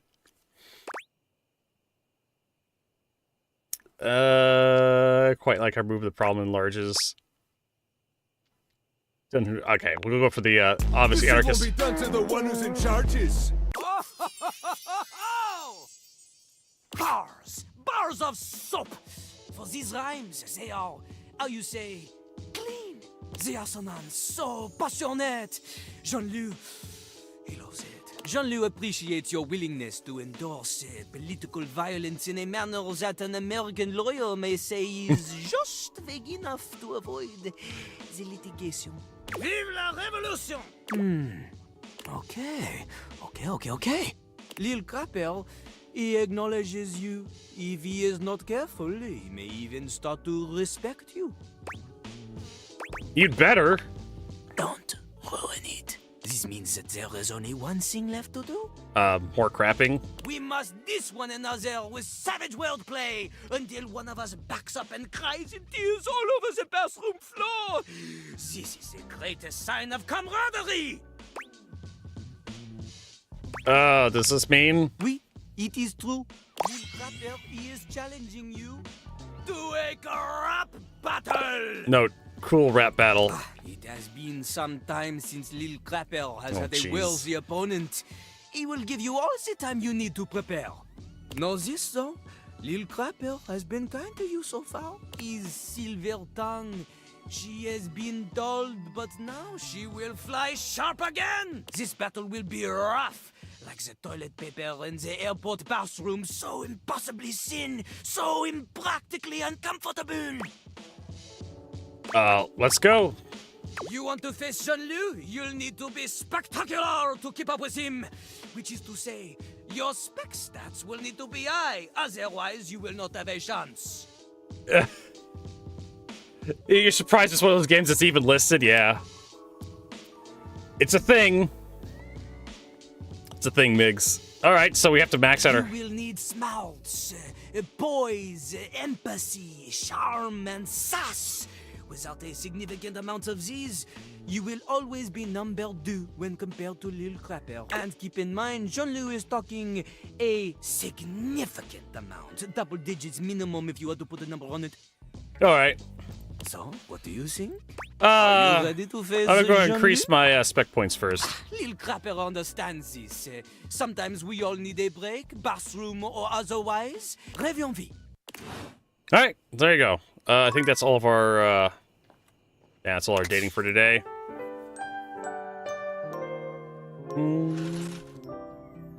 Continue to awake dateable objects. So I'm still trying to figure out who...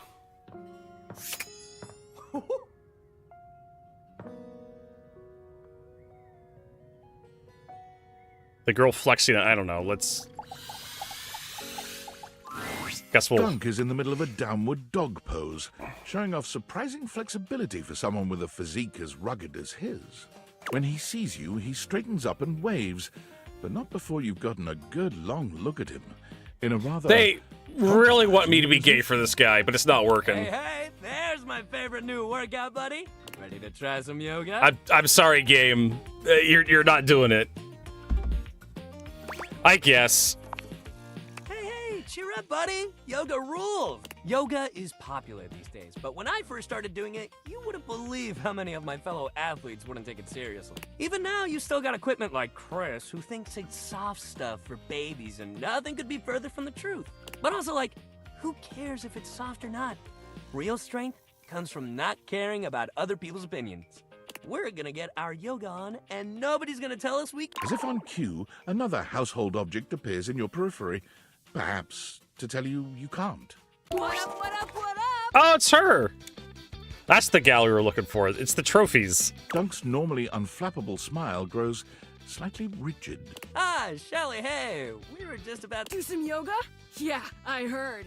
Shelley throws her muscled arms around the two of you, bringing you in for an uncomfortable group hug. Wait. So the game's like, Dirk's like super handsome, and then Shelly comes in and hugs both of us, and then suddenly my character's uncomfortable? What the fuck? It's... okay. She's squeezing far too tight, evidently unaware of just how strong she is. But like, why do yoga when you could lift? Do you know how good at hugging you can be when you lift? Dunk manages to free himself from Shelley's death grip. You feel his strong fingertips wedging between Shelley's arm and your shoulder. Lifting is good for your hug muscles, there's no doubt about that. But you gotta have a balance, dude. Besides, yoga builds strength too. Dunk finally manages to pop you out of Shelley's grasp, but she seems entirely unbothered by your escape. Balance? Nah, bro. You gotta grab life by the screws. You don't want our good pal here to miss out on the best in life because they were too busy bending over and staring at the floor. Shelly, my dude, respectfully, life ain't all about lifting. Shelley's mouth drops open, as though Dunk has just said something absolutely unthinkable. Is she the trophies or is she the weight shelf? I think she's the trophies. Well, Shelly, why are you here?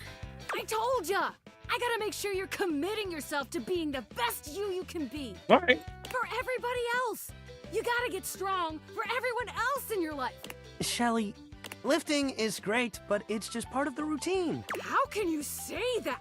How else are you gonna lift your friends up and carry all their burdens and make them a part of you until you push them away or you collapse under the strain of it all? Why, that's no way to live at all. Look, we all got our priorities. It's great that you want to do that for your friends. But what kind of world would this be if we all did Shelly's job?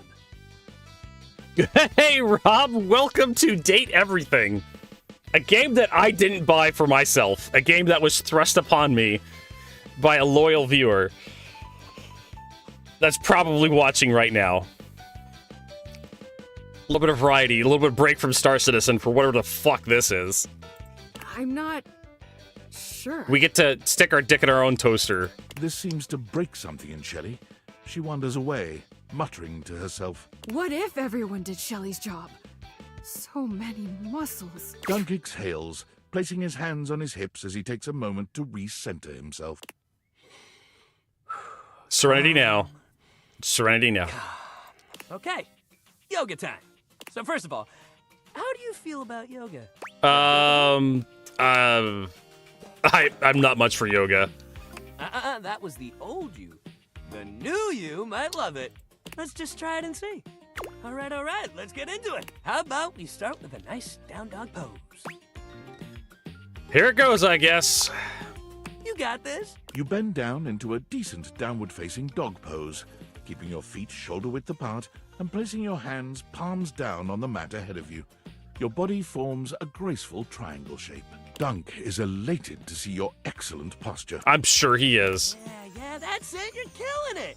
Now, see if you can lift your leg up behind you so you're in a kind of standing split. Dunk lifts one leg from the ground until it's parallel with his arms, continuing even beyond that until he's in a proper split. I don't think I could do that. He's surprisingly flexible for such a big guy. Yeah, this game really wants me to fuck this guy. Do your best. You lift your leg up as far as you can, and while you don't get anywhere close to Dunk's level of flexibility, he seems just as excited as if you had. It's almost like a gay fanfic, right? This game is very, very progressive. It's not for everybody. Hey, yeah, that's it. You got this. You're giving it your all. Dunk leads you through several poses, encouraging you and guiding you wherever you may need. He's an excellent instructor, always considering your body's limitations as he takes you into your next position. By the time you're done, the two of you have worked up a good sweat. There's almost a sort of intimacy to the whole thing. You can't really remember the last time you did something like this. This is great. You're doing real good. Why don't we cool down with a nice cross-leg sit here? Dunk motions to you to take a seat across from him on the mat. As you take your place on the floor, you find that for once, his boundless energy has simmered down just a bit. How do you keep your energy up all the time, Duncan? I don't. I get tired just like everybody else. Dunk grins at you, doing absolutely nothing to sell the point that he does run out of energy every now and again. We all gotta have rest days, even me. You never take a rest day, you end up like Shelly. Dunk looks quickly over at Shelley, who is still puzzling over what it might mean for everyone to do Shelley. Just take your rest days, man. Dunk breathes in deeply, in and out, seeming to relax further for just a moment. And then he's clapping his hands together and back to his usual energetic self. Great workout today, man. Really, you killed it. Next time, we're gonna do some good old-fashioned sports. I'll even let you choose the ball. Sure. Sounds fun. Hell yeah, that's the attitude. Whoosh. All right, there's our first date for the day. You think Shelly's like the exercise rack? Nope. Or the...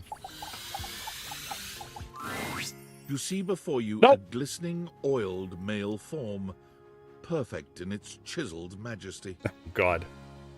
His gold, or is that bronze? I need some more is water for perfectly this. Smooth, his features flawless, and his face stunning. Okay, I swear to God, there's actually chicks in this game you can date. It's not all just dudes. Oh, hello there. Don't mind me. I'm just catching a bit of air. This voice actor sounds familiar, though. I swear to God, this game really isn't given much of a choice in these responses. What do you use as a conditioner? Don't mind me, I'm just watching Drool High. I really so. Oh god, my character's a moron. Hey there, hot stuff. Hello? There's no just hello option? Hello. I'm Stepford, trophy of trophies at your service. Stepford wives, right? Trophy wives.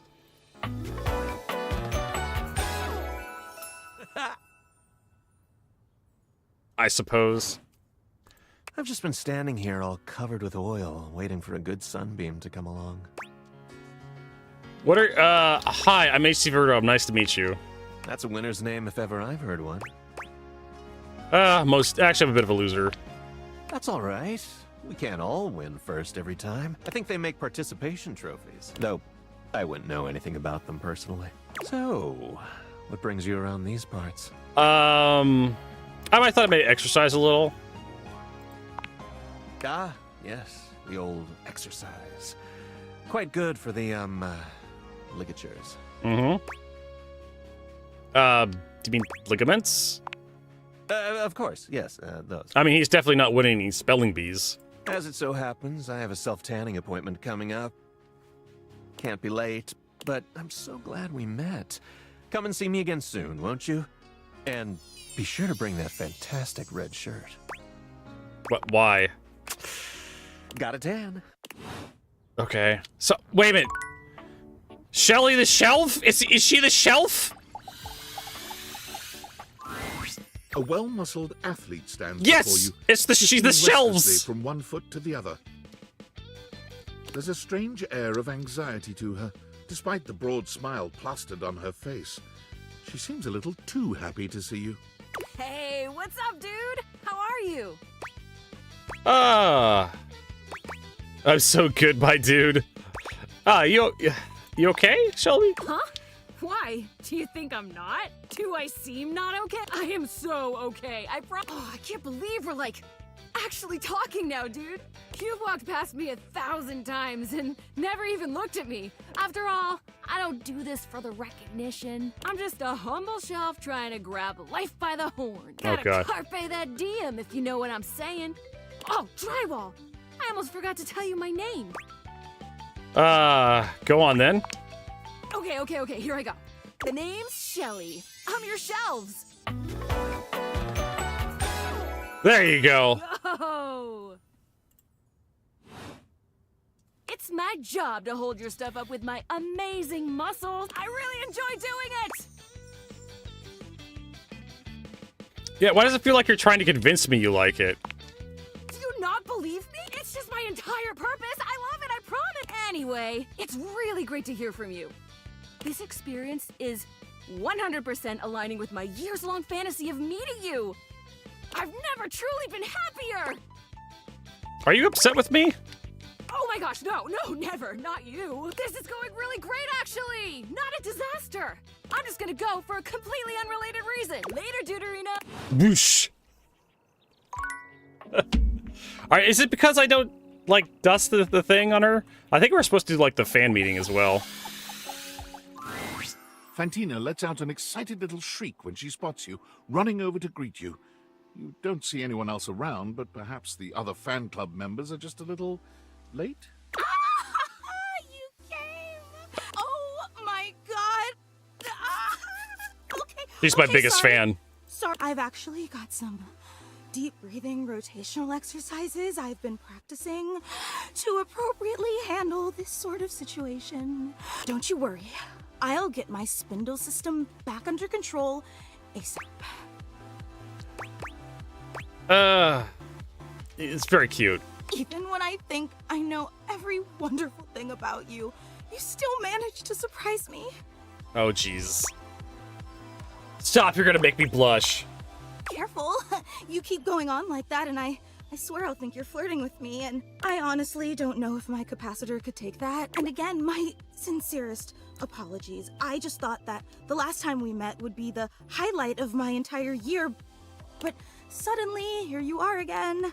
It's like I'm living in some sort of fantasy. A fan to see?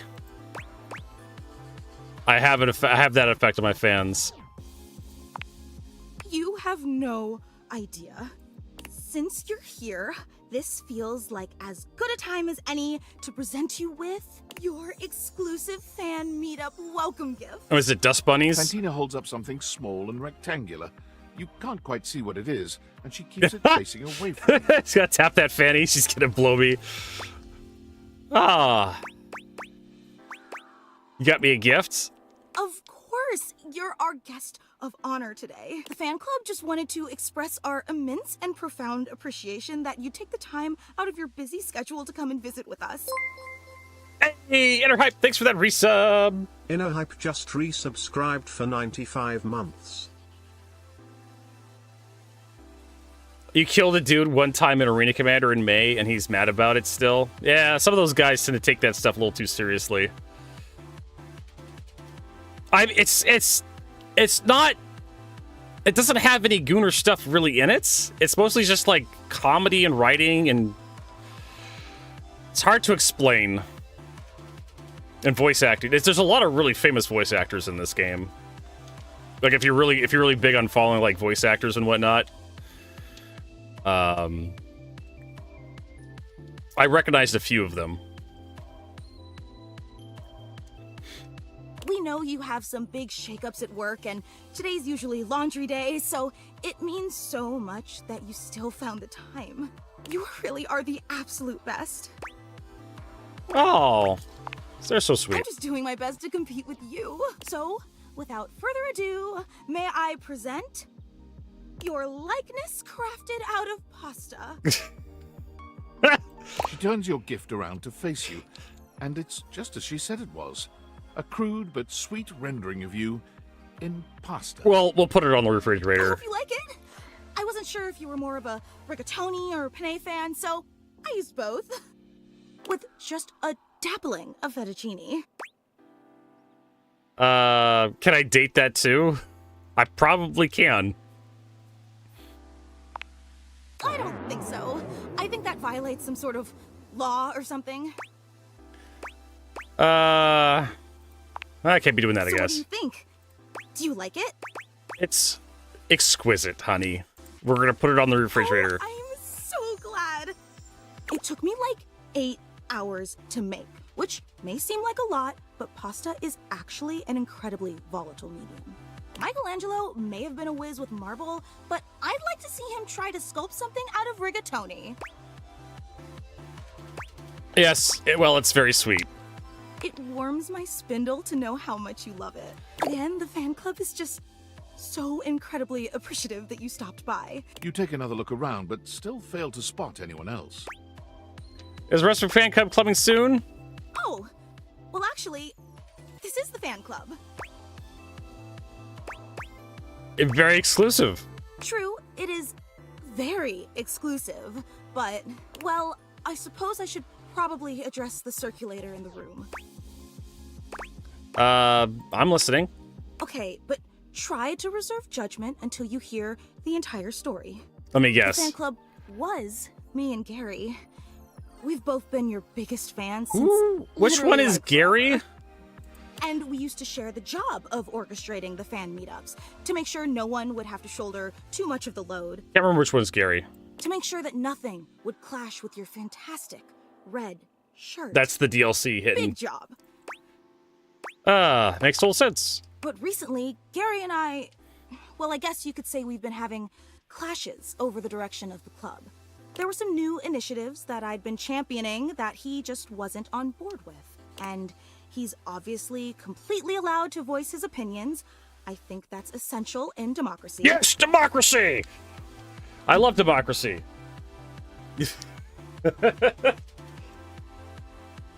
Managed democracy. But as your biggest fan, I just didn't think that Gary really understood what this fan club was all about. Okay. So we opted to go our separate ways, and now it's just me. Just like my Mecha Kaiju Cinema Club. Wait, you're disappointed, aren't you? Kinda. Well, listen, any fan club is still pretty cool in my book. No, it's okay. I can totally tell.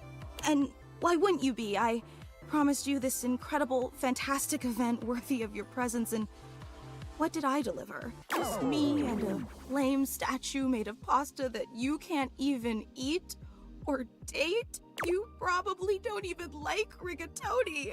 A real super fan would have known that. So rigatoni is actually really good in like soups and pastas. Hold on, I need to get something.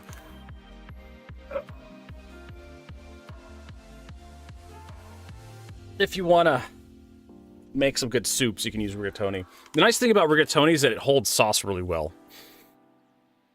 So, if you want to use it like at a penne or something, or I don't think you can use it in a carbonara. No, penne, right? It's basically just bigger macaroni.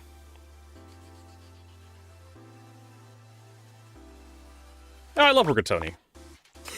You're just saying that to make me feel better. Actually, she's right. Why did they nerf the fucking turrets? Because fuck you, Rob. They saw how much fun you were having. I think what they're gonna do is they're gonna slow down the flight model even further, and therefore they need to nerf the turrets even more. Which is weird because turrets actually need to do something to warrant having a person in them. If we're not gonna have, and we talked about this on the podcast last Saturday,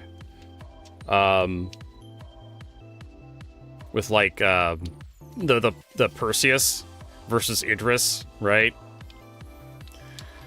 How we need to have NPC crew or like AI blades to help fill out the ships, because if certain turrets are just not worth putting a person into, why would anyone take that role, right? Why not just take a fighter? Why not take a heavy fighter or take a light fighter or something?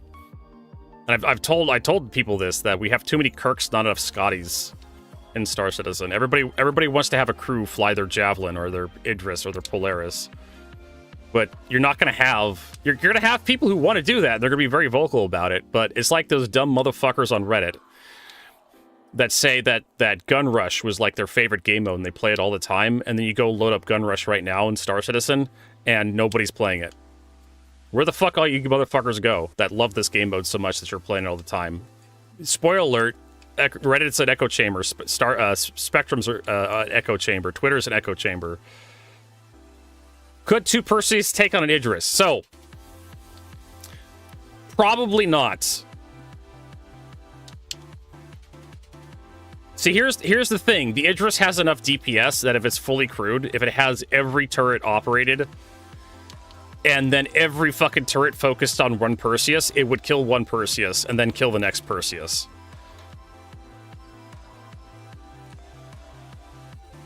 I'll say Perseus. Persei or something. So the Perseus just doesn't have the shield tanking or hull tanking capabilities as like the Polaris. So even the Polaris would probably lose to a fully crewed Idris, because it just has so much DPS coming out of all of its turrets, and you can't really hide from all that DPS. Yeah. I mean, the Polaris has enough DPS coming out of its size 4. I talked about it in the podcast. Yeah, the size 4 guns on the size 4 guns on the Polaris is enough to beat up on the Perseus. Beat the Perseus to death. You don't even need to have like the size 6 gun turret mounted with any crew. No. See, Dovahkiin, all you have to do is focus fire on one ship, take it down, and then focus fire on the next ship. Focus fire always wins. The more DPS you can focus on a single target, the sooner it dies, the sooner you can kill the next target, and the less damage you take, and therefore you win. It's a basic concept of any game that has like a hit point based model.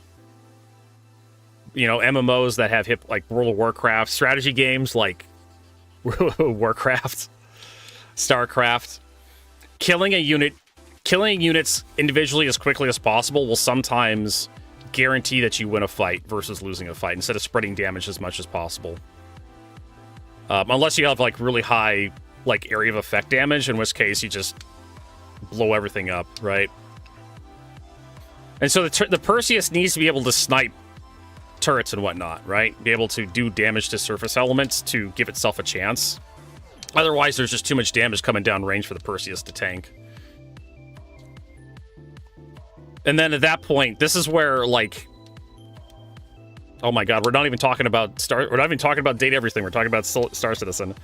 And this is why, like, even in, like, Star Trek, you know, kind of like a more grounded, like Star Trek The Next Generation, or even Star Trek Deep Space Nine, where they like evasive actions, right? And even though they're flying like the Enterprise D and that thing's the size of a fucking city, the whole purpose of like taking evasive actions with a ship that big isn't necessarily to avoid hits, is to make it so the enemy can't target specific subsystems, and those subsystems don't take damage, so you can keep fighting. And that's kind of what the Idris and the Perseus Polaris need to do. That's one of the reasons why you still maneuver. Even if it's just a tiny maneuver, your idea is like you want to deflect, or you want to make it harder for precision shots to hit vital components like turrets. So you kind of rock the boat a little bit, just so they can't snipe turrets, right? And so the Perseus, right? But as Rob Tobb says, it can snipe the size 6 torpedo on the Polaris. Well, if you roll the Polaris gently, you know, random inputs or something as the pilot, it's going to be very difficult for those slow-ass size 8 guns on the Perseus to actually hit, unless they get really close, right? So either you resign yourself to spreading damage all over the enemy ship from a safer range and maybe able to dodge shots yourself. Hey, Ben! Thank you so much for that raid. Thank you so much for considering me. Your choice. Maybe give you a shout out. But actually, I need to give you more hearts in chat. Were you playing Date Everything as well? No, you're Battlefield 6. We're talking about our favorite game, Star Citizen, and like how capital ship battles are going to happen. So capital ship battles are going to happen at really close range, believe it or not. Like you're going to be spitting range from each other. You probably throw a baseball hard enough, and you can probably hit the enemy ship from like the Polaris hangar. I'm doing okay. My arthritis is clearing up. I'm actually walking a lot more comfortable these days. This is my new favorite game. So yeah, like you're gonna have to get really close to actually guaranteed hits, and you know CIG nerfed point blank torpedoes because people were point blanking stuff with the Polaris. They were just flying up to an Idris, touching the Idris with the nose of the Polaris, and firing the torpedoes into the Idris and just winning the fight because the Idris's turrets didn't have enough time to shoot down the torpedoes. And CIG's like, that's not how we envisioned torpedoes to work. I mean, just add a timer to the fuses. Jesus Christ. I'm pretty sure the reason why they didn't add a timer to the fuses and they added a distance check was because the timer would have been harder to implement for some reason because of how like server meshing works. It was harder to get the timer to work reliably on the back end or some horse shit, even though timers are like super simple.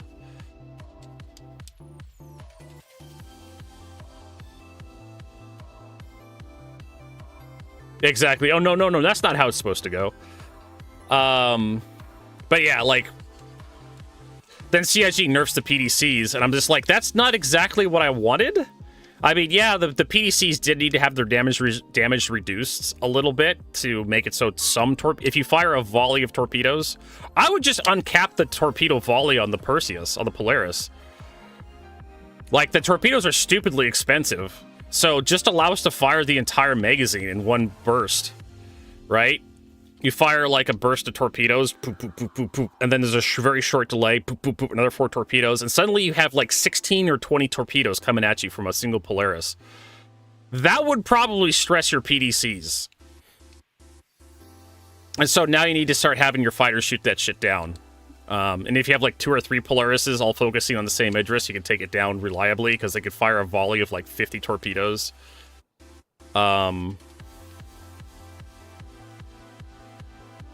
But yeah, like, and so CIG has a really nasty balancing problem on their hands when it comes to capital ships and torpedoes.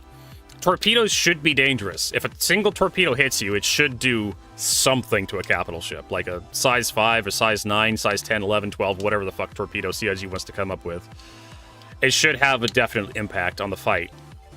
And we're going to have engineering at the end of this year, so we're going to see that. Torpedoes are finally going to come into their own as a result, because they should guarantee component damage on large ships. If not, like, destroying entire components in smaller ships, or just vaporizing smaller ships if they hit. But they have a really nasty balancing problem to solve ahead of them. And I don't envy these people at all, because you have people that spent a lot of money that have a lot of their income bound up into these very large ships, and you need to have torpedoes and anti-capital ship weapons have an effect. And I almost feel like you're guaranteed that people who bought these capital ships are not exactly into PvP. So they're going to be the kind of people who don't want to have they don't want to be bothered by losing or the potential of losing, right?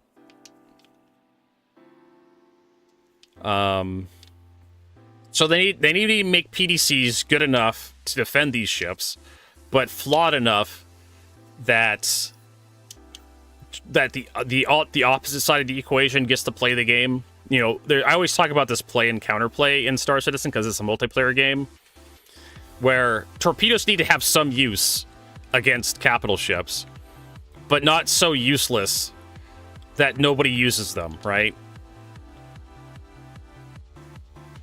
It would be nice to be able to target PDCs. It's really difficult to do that with, like, their stupid precision targeting mode. I like the old targeting system they had, but it was really clunky. I preferred the component targeting system like Free Space or like Wing Commander 3, Wing Commander 4. You could actually target individual turrets in that game with an actually good system where you were actually able to tell what you were targeting as opposed to Star Citizen, which you can't fucking tell. There's a system that exists that allows you to sub-target stuff, but you can't tell what the hell you're targeting until you get close enough.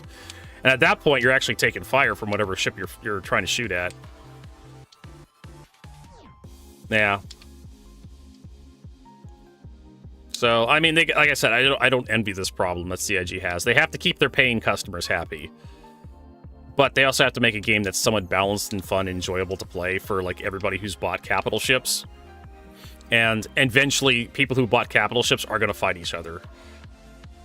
And I wonder how much those whiny pieces of shit on the forums are going to enjoy this experience when they actually have to lose because they don't have enough friends to fully crew their capital ships. Because that's how I feel like it's going to go, right? That's one of the reasons why I want NPC crew and, like, server blades and for automating turrets. Not everybody that bought Idrises or Javelins are going to be able to get 80 people or 40 people into them. Yeah, you could target turrets. You could target engines and turrets for the longest time. But there was no way to target, like, specifically power plants, coolers, shield generators until engineering came in. And I don't even think you could do it. I didn't even try in the engineering playtest to sub-target anything specifically. Yeah, jump space, jump ship. I think that's what CIG's trying to go for. And when I did the engineering playtest, it actually kind of felt kind of similar to that. But everything died way too quick. Fire would take out a component, and then you'd just be a sitting duck. You'd dead in the water. They need to increase the component health dramatically, but I'm assuming the engineering playtest, everything was, like, so overtuned that CIG just wanted us to experience the malfunctions, right? It should take a lot of firepower to, like, completely disable a ship. But it shouldn't take much to start affecting your combat viability once your shields go down. Either way, you go for, like, the War Thunder flight model, where you have a choice. You can do, like, the naval combat and, like, World of War ships, where it takes, you know, the big battleships, it takes quite a bit to, like, take them down. Or you can do, like, the War Thunder airplane model, where it just you hit a bomber a couple of times, its engine catches on fire, wings fall off, and it's just dead, right? Yeah, I had fun with it too. Jump space. I need to get back into it every so often. Loken and Paul Shell of the Astropub have, like, indicated they'd like to go back into it again at some point. I can't believe I took you away from laundry day and wasted your time, all for nothing. No, you gave me some pasta art. I'd be disappointed too. God, I'm so stupid. You know, I don't think you're stupid at all. But I am. I just so desperately wanted to impress you, you know? And I wanted you to know how special I think you are. How I do anything to make you understand. I just realized I don't hate this girl's theme song that much. I've been sitting here talking about Star Citizen for so long, listening to her theme song, and I'm just like, it's just kind of good BGM. Water under the bridge. Let me make it up to you. I don't want to overpromise, but remember the initiative that Gary and I butted heads about? Yeah, it was literally like 2 minutes ago. Well, I've been waiting for the opportune moment to reveal that project, but I think now is the right time. So, if you'd be willing to give me one more chance and come to the next meetup, I'd love to unveil it for you. I know it's an imposition, but would you consider coming for me? Phrasing! Absolutely. Every time I don't think you could be any more awesome, you go and exceed all my expectations. I promise it'll be an experience you'll never forget. Oh, man. If only I had a nickel for every time I had a girl tell me to come for her. I'd have 2 nickels, and it'd be strange that I had 2 nickels. All right, we have one more charge left in our date glasses. So who else are we looking for? We're looking for whoever this is. Oh, that's the chair. Yeah, she ran off. The office chair. Let's go check her out.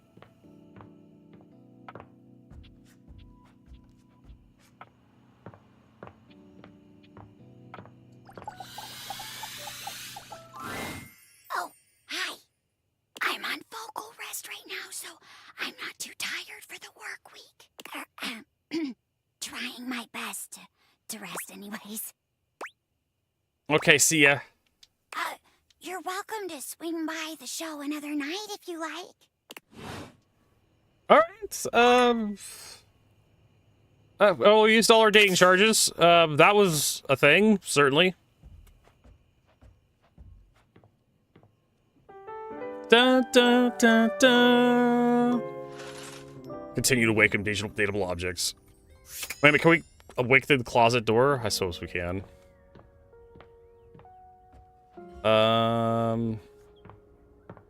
We still haven't found, like, the... whatever the thing Mateo wanted me to look for.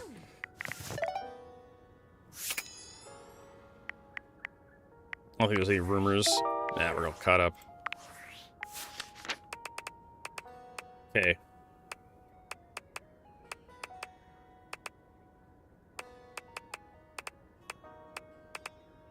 All right, so what was I looking for this, Eb? You've met Mateo Monta, a kind and nurturing presence who considers himself a protector of the Indian animals, a group of knitted beings who are just, well, adorable. One of these, Davy, has managed to get loose and has run away. If you'd like to help, speak with your Phonetica on Phoenicia on Mateo's behalf. Oh, I think that's the record player. Right? Phoenicia? I guess we'll talk to him. Rainey is in her own No, it's world Rainey. once again, jamming out to a record so unpleasantly high-pitched and sped up, you're amazed no one has come by to complain. Well, look what the cat dragged in. You just couldn't get enough of my gay little tunes, huh? I was just coming to ask you. Oh, you better believe it. I knew you couldn't stay away. This house is full of wet blankets, man. I can't believe I'm here cutting the rug all by my lonesome. Time was. I'd be surrounded by sheets and Shebas all dolled up and ready to dance the night away. But I can't dwell on that. I can shimmy and shake just fine all by myself. Don't break a hip, Grandma. Rainey turns away from you, dancing to her own heart's content. Without a, she ignores you entirely, jamming out to her unpleasantly sped-up music. And then, with no warning or fanfare, the music stops with an unpleasant scratch. Enough! Oh, The needle of Rainey's Scandalabra. record player is clutched in the hands of the perfectly coiffed and powdered Scandalabra. He somehow manages to look both put out and flirtatious all at once. He leers at the two of you, an artificial smile plastered to his pale face. Hey, what gift? I am trying to work on my love poetry. Normally, it would be effortless for an artist of my caliber. Normally. But your disgusting chaos noise is filling the house and pushing all the meat Oh no, around don't my tell the eyes. Emperor he wouldn't like chaos. Either shut it off, or give me a little kiss. I think that may be actually wrong with Rainey. Oh, please. Don't make excuses for her. Oh, lay off, goddamn killjoy. Nobody likes a gate crasher, so beat it. Do you even hear the nonsense she spouts? It is impossible to speak to her. Why, even in the best of times, the music she played was unbearable. Though, of course, it's become even worse since she took that tumble. What tumble? Oh, I wouldn't know. I would never tell. She simply hasn't been the same since that party. If you want to know more about this scandal, I would ask Celia. She was there for it all, and most importantly, she's at least given me a kiss. I don't believe you. It doesn't matter. I can still taste the stucco. I'm not wasting a minute more on this if no This one guy. here will kiss me or turn the volume down. Don't climb up your thumb, mister. Don't you listen to a word he said. I'm fine, and I've always been fine. I'm still hitting on all 8. But whatever. If that goofy guy is going to come back here and bump his gums every time I start having a little fun, I'll just dance here all by my lonesome to the music in my head. And dance she does, in complete silence. Sometimes she hums a little, but even her humming has the same strange speed and pitch to it. Perhaps speaking to Celia might help you clear all this up. I guess. So who the hell are we talking to?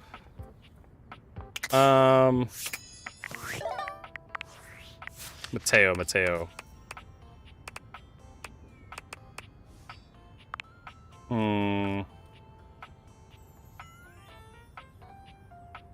Phonica. Who the fuck is Phonica? Let's sort by alphabetical.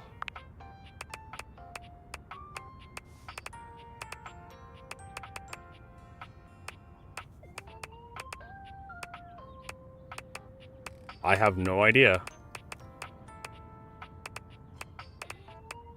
Oh, she's the phone app. All right, Ben, thanks for stopping by. Appreciate it. As you approach her, Phoenicia leans in, her voice a conspiratorial murmur. Listen, I'm not usually one to eavesdrop. Isn't that your favorite hobby, Phonica? Okay, rude. Hitting me with a bombastic side eye. My gossip is completely different. Your girl's got standards, okay? If it gets posted online, it's fair game. It becomes like a public domain or whatever. Pretty sure that's not how it works, if you say so. You know what? If you're so against it, I can just keep all those helpful hints to myself from now on. What? No, sorry. Go ahead. Please go ahead. Mm-hmm. That's what I thought. So, Because you need to get your eyes checked, Rob. I overheard you and Beverly talking about the Tumblr, and I think I might be able to help. I mean, if there was a cute new spot with placebook-worthy specialty drinks and good lighting, and even I didn't know about it, she definitely needs it. Dun, dun, dun. What do we need to do? We gotta drag her advertising into the 21st century for starters. All it takes is a few well-framed shots of the decor, a lineup of the best stuff on the menu, and a little voiceover from a beloved internet personality. Instant FOMO. Line out the door. Guaranteed. Trust me. She did mention something about a new drink. Ooh, that's perfect. What is it? Working on it. I'm gonna spend time. She's gonna spend some time tinkering. Ooh, oh, okay. I've got this. I'll check back with her soon, though, because this is gonna blow up. Okay. Bye. I think that was one of our date charges. Yep. Oh my god. Do you want to date the trash can? Not really. So there's so many... so many things. We can date the cupboards if we wanted to. The bowls.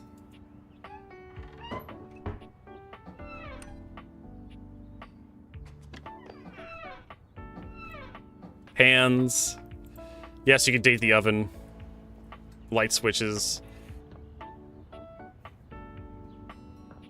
Alright.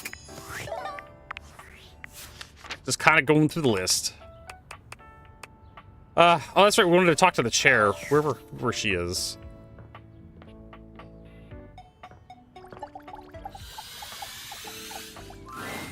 Oh, hi. I'm on vocal rest. Trying my best. Catch you next time. You're welcome to swing by the show another night if you... Alright. I don't know when I'm supposed to talk to her, but something for the night. Okay, that has to be basketball hoop, right?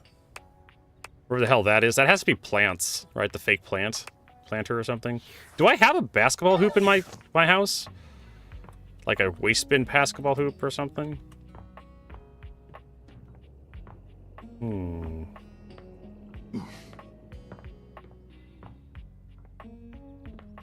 Yeah, I was thinking later in the evening to talk to her. Or I could try to talk to these two guys, but they're so tiring to talk to. The hell is this? It's like a hanger on the floor or something. It's clipping.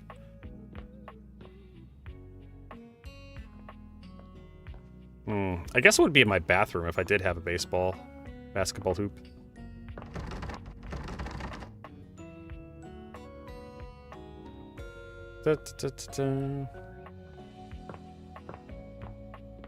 Who's the main waifu now?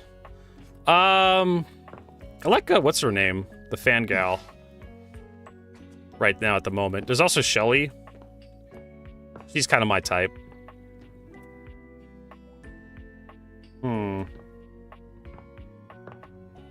Oh, there's a bunch of stuff in there.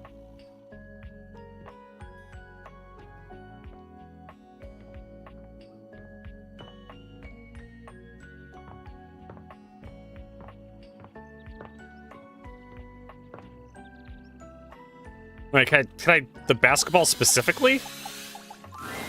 Dunk is dribbling a basketball when you find him today. He handles it with a practiced ease, bouncing it between his legs and twirling it on the end of one finger. Sally's no, she's shelves. Shelly's the shelves. She's all my shelves. Hey, you made it. He passes you the ball. You... duck and cover. The ball sails straight past your head, smashing into the wall and knocking some ancient trophies down from the shelf. You hear Shelley cry out, but her yelling is drowned out by a much louder crash and a high-pitched shriek. My dough! A glittering golden beauty clutches his nose, running at you and Dunk with an absolute river of tears streaming down his cheeks. How could you? Do you know what you've done? Sorry, buddy. That's our bad. I thought they were gonna catch it. Can we see? Stepford removes his hand from his nose, gingerly feeling it to assess the damage. His nose looks oddly squashed. You can safely assume one of those many dusty trophies is now dented. How bad is it? I wouldn't look at the mirror if I were you. He runs past you, crying pitifully. He's a himbo, what can I say? Oh, man. What a bummer. Poor Stepford. Dunk gives you an awkward smile in the silence that followed. So, sports, huh? Dunk claps his hands together as though he's psyching himself up. Sports, baby! He turns to pick up the baseball and football from behind him, holding one in each hand. We already had a little taste of basketball, so let's just stick with these two. What do you think? Baseball? He holds them both out to you, alternately raising one up and then the other. I guess baseball. Oh, It's American pastime. Yeah, baseball! It really takes me back, you know. He tosses the baseball to you, and to your pleasant surprise, you catch it easily. You could blame Firefly 212, Rob. You'd been expecting some sort of fastball, but Dunk seems uninterested in styling on you. I had a little stint playing baseball for a while. Football was more my thing. Is that why your name is Dunk? Well, because Duncan, and I love basketball. I mean, listen, I played just about everything, but I was real into football most of my life. You throw the ball back to him, and while your pass is clumsier than his, he still catches it with ease. I took up baseball after I turned down pro football. I used to play it for fun before, but I kinda needed a break. Everyone around me was so mad at me for turning down the chance of a lifetime. My dad especially. He just couldn't get that playing competitively at that level was his dream, not mine. I just couldn't even pick up a football for a while. I'd always get too sad. Aw, Dunk. Hey, don't be sad for me. I'm okay now. Are you? Thanks for caring. Just seems like everybody wants to be the best at everything all the time. Nobody just plays to have fun anymore, you know? The whole point of sports is to win, right? No, it isn't, man. It isn't at all. He puts the ball down, clearly disappointed. All right. We've done enough for today. Oh, I've made the himbo upset. Try something totally different. Next time, we'll hit the rackets. Knock the birdie around, get those arms swinging. Yeah, that'll be great. Meet me at the rackets, pal.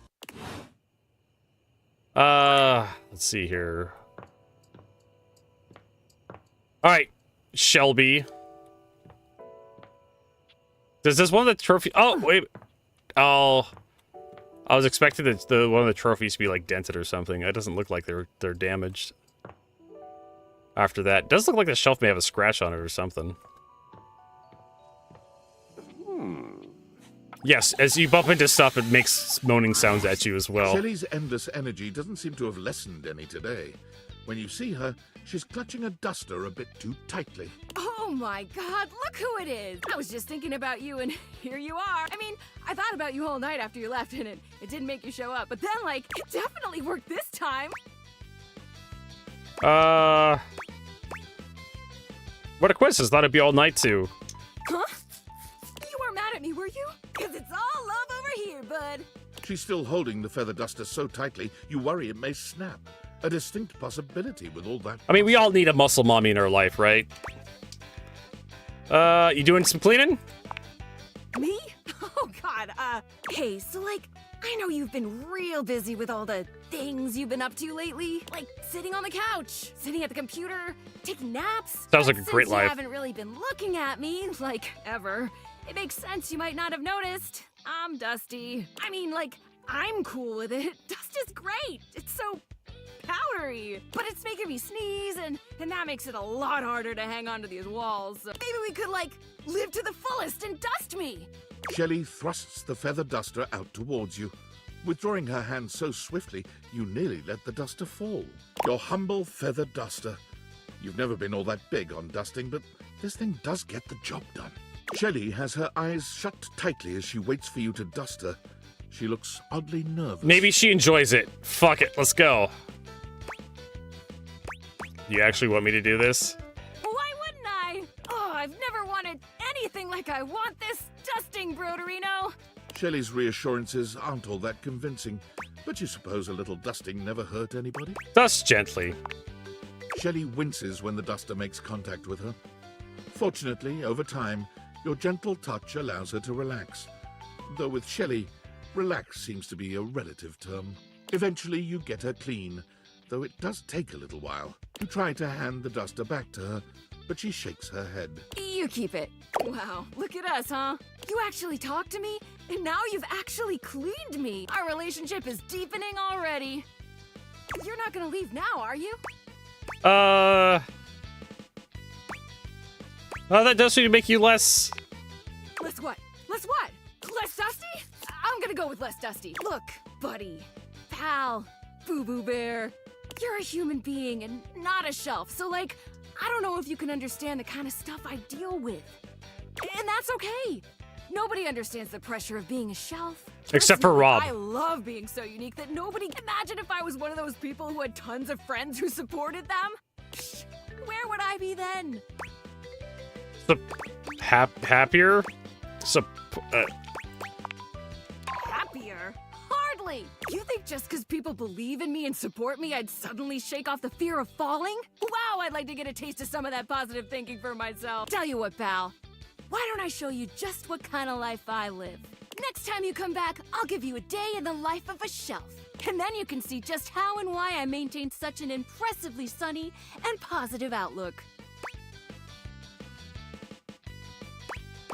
Sure. Do I have a choice? We always always have a choice, bucko! I hope you'll choose the best and right and most positive thing. See you next time, pal. Whoosh. All right, that's... I'm confused about this. The game makes me want to think that there's something wrong with her. I'm having trouble believing there's something wrong with her.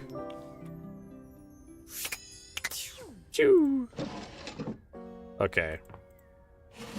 Look at our shelves. We do have the ability to crouch in this game. I don't know, I guess we could talk with Dorian.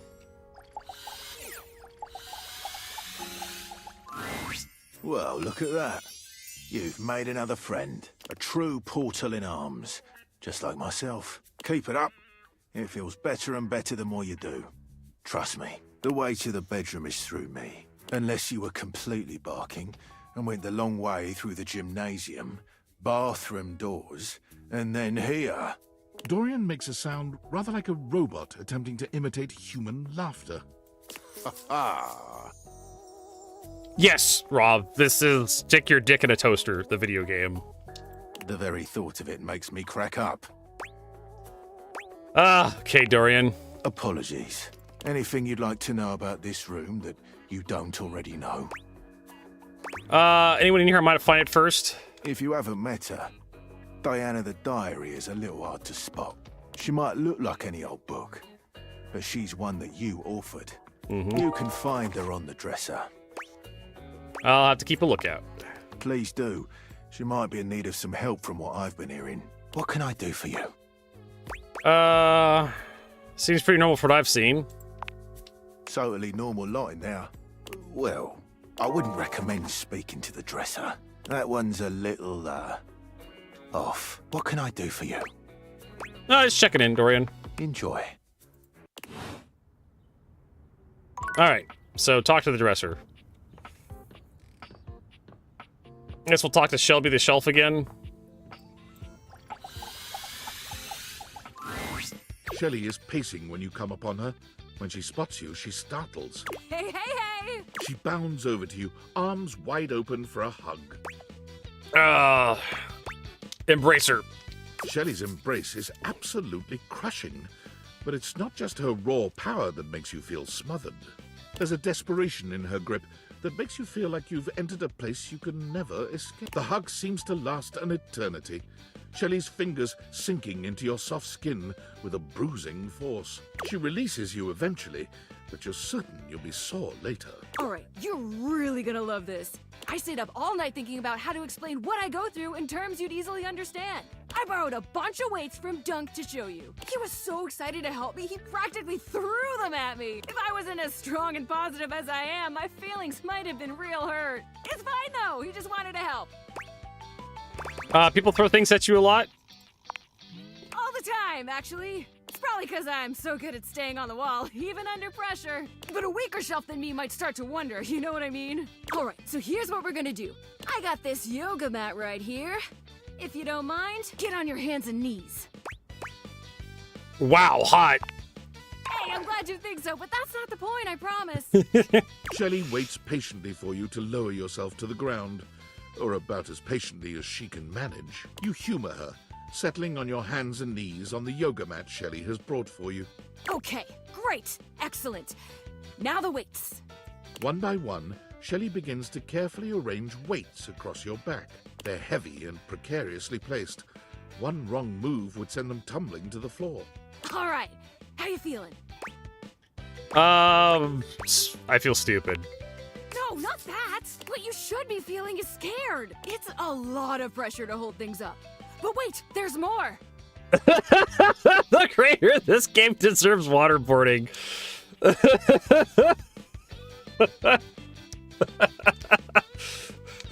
Oh, Rob. Shelley grabs a hold of the yoga mat with both hands, jerking it suddenly from side to side. The effect is not unlike a mini earthquake. That's all you can do to hold on to the yoga mat, your knuckles turning white with the effort. How do we feel now? A little stressed. Bingo! Imagine having to hold stuff up and you don't even have the proper foundation. Day in and day out, you gotta cling to a wall, not knowing whether today is the day you fall. Shelley taps her forehead, switching swiftly from stress to a knowing smirk. That's why I gotta be so positive all the time. Positivity won't keep stuff from falling, but it will help my fingers dig just that much harder into the drywall. Can I get up now? Oh shit, my bad.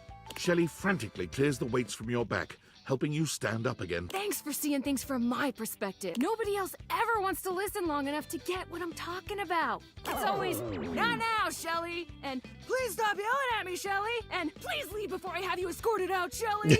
I gotta take these back to Dunk now before he needs them again. But it was real nice talking shelf with you. Catch you on the flip side, my pal. Whoosh. There you go. There's Shelly, everybody. What the heck we doing? Ooh. Can we talk to the light fixture? No. Yes. Talk to the vents.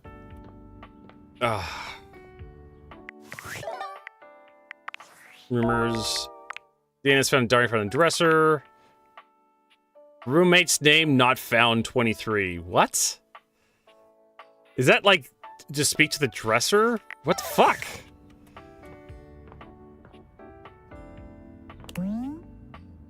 Hello there, stranger. I'm Dina the Dresser. Need a helping hand? Oh no. Alright, well that's a thing. Certainly. Okay, so the dresser is like all fucked up. Guess we can talk to the diary, I suppose. A strange figure stands before you, a whirlwind of conflicting energies and vibes. Manic and dignified, friendly and intimidating. She's dressed like some sort of quasi-Victorian text-themed aristocrat. You couldn't have imagined what the Dateviators might make of your thoughts transcribed on paper, but if you could, it likely would not have been this. As you approach her, she launches right into what feels like the middle of a one-sided conversation. Why do you ask?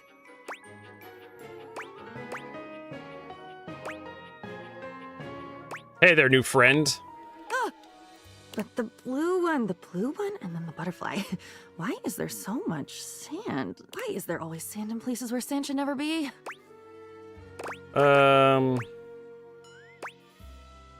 Excuse me?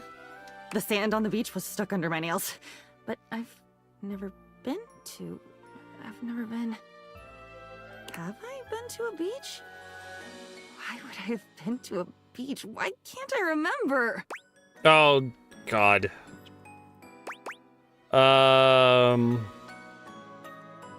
You might have been to a beach, I'm not sure. Funny timing, band leader. It's a bad rhythm you're leading. Too much percussion. Far too much booming and banging around in here. Not making any sense. Sense. Haven't you noticed? Never mind. At this point, since I've made my point, it doesn't matter. Come back for the county fair if you want a real point. The illusionist has a cane. Diana. And I think she may be off her meds. With that, she is gone. All right. So we got that. Well, shoot. Who else do we got? We're actually going to turn the lights on. I think.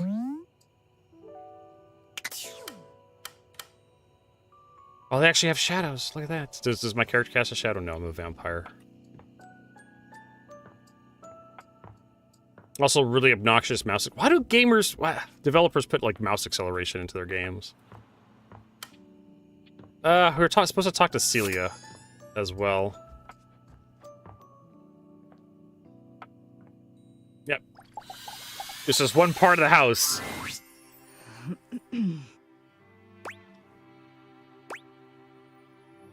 It looks like the airway stuff is resolved. Indeed. So not much else to do, but But what? tell Florence how you feel. Listen here, I appreciate all your work resolving this matter and everything you do around the house, but this is entirely out of line. You can't just go rooting around in the personal affairs of others. But you do like her. My personal feelings towards Florence are none of your business. I don't see why I should have to explain myself to you. You spent days organizing this entire investigation because you were worried about her, or you're so concerned with everyone's house happiness, you don't think it's time to pursue your own? It doesn't matter how I feel. It doesn't matter if everything you're insinuating is true. I'm the mayor. I'm a ceiling of station. I can't just go traipsing around with my secretary. Actually, you can. There's plenty of mayors who do that all the time. No matter how kindly she is, or how sweet, no matter how much I may want to. Florence enters, barely able to look Celia in the eye. Celia? Florence, dearest, how long have you been standing there? Oh my god, I had my finger on the intercom button this whole time. What? Sorry, I had to go over your head on this one. You can't go over my head. I'm the ceiling. That line was spoken into a fucking microphone. What the fuck?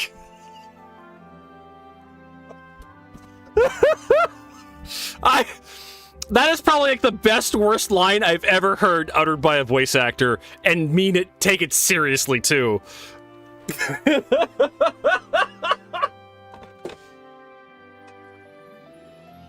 But you can't go over my head. I'm the ceiling.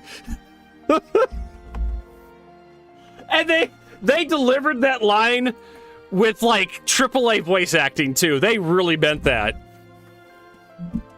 Oh my god, it's like watching The Room, right? You don't watch The Room because it's like peak cinematography. You watch The Room because it's a fucking train wreck of a movie with your friends, drunk or high. I'm like, on one hand, it's a terrible fucking line, right? The line is so fucking bad, but you have to remember the context of the game we're playing, right? And so it's beautiful, right? It's terrible and it's beautiful at the same time. You're just in awe on how awful the dialogue is, and the voice actor managed to make a delivery that's just gorgeous, right? Just a wonderful delivery. But the line itself is so fucking terrible. I'm literally smiling so hard the back of my head hurts. This game has some great moments. It's like the line is really bad, but the delivery was so good that it elevates it to comedic heights. Right? And this game has tons of little moments like that, where it's just like, you end up talking to a couple characters, like, fuck these characters, they're really boring. And you talk to another character, and they say something like this. You can't go over my head, I'm the ceiling. And it's so joyous. It's so schlocky, but it was delivered so well. Like, you just have to laugh at it. This house has 2 floors. Quiet. Miss Mayor, Celia. I'm sorry. This must be so embarrassing for you, seeing me like this. Unprofessional, that's what it is. If you would do me a favor and fetch me the official resignation papers, I'll get started on them. It's what I deserve. No! Miss Mayor, you can't quit! You're wonderful! What all this running around you've been doing for the last few days? I had no idea it was for me. I must cause you no end of trouble. Honestly, I like Florence's character design. No. She's a cutie. Florence. Dear. But she's also a lesbian, so it's not going to happen for her to what go. my favorite part of this job is? Man. I don't know, munching carpet? Every day, when I look down at all of the objects in this house, I feel so lucky. Because from this angle, I always get to see you, the deep brown of your hardwood, softly reflecting everybody's best features. Looks like exactly the deep brown of your hardwood. The jokes, they write themselves. You're a dear, Florence. My dearest, everyone thinks I'm the one in charge, but the truth is, you're the foundation of this house. Well, at least we know that she's on top and she's on bottom. So at least we know that for sure. Oh, Celia, I felt the same way about you for so long. But never in my wildest dreams did I think you'd ever... Tears slip down Florence's cheeks. Celia reaches out to dab at them. Dab! With gentle Dab! Vertigo! hands. Sorry. I just felt the overwhelming urge to dab. Welcome back, Asimir. Oh, come now, dearest. You mustn't cry. You'll get water damage.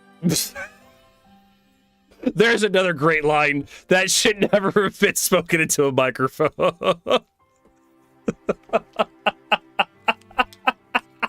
Don't cry, Floor. You'll get water damage. What the fuck, game?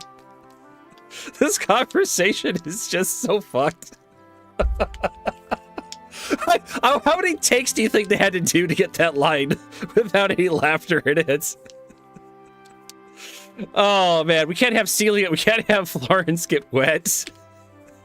She has to be dry as a bone at all times. She's allergic to moisture. Oh, God. One line, one try. Come on, dearest. You mustn't cry. You'll get water damage. I can't even do it. This is probably the best part of the game. She's an oil-based loop. This is supposed to be a really touching moment about two lesbians coming out of the closet together and confessing their loves for one another, and it's just Vertigo just can't take it straight. He just can't take it seriously. These fucking lines are terrible, but so beautiful. Oh, man. Well, now, what are we going to do about this? I don't know, become roommates or something?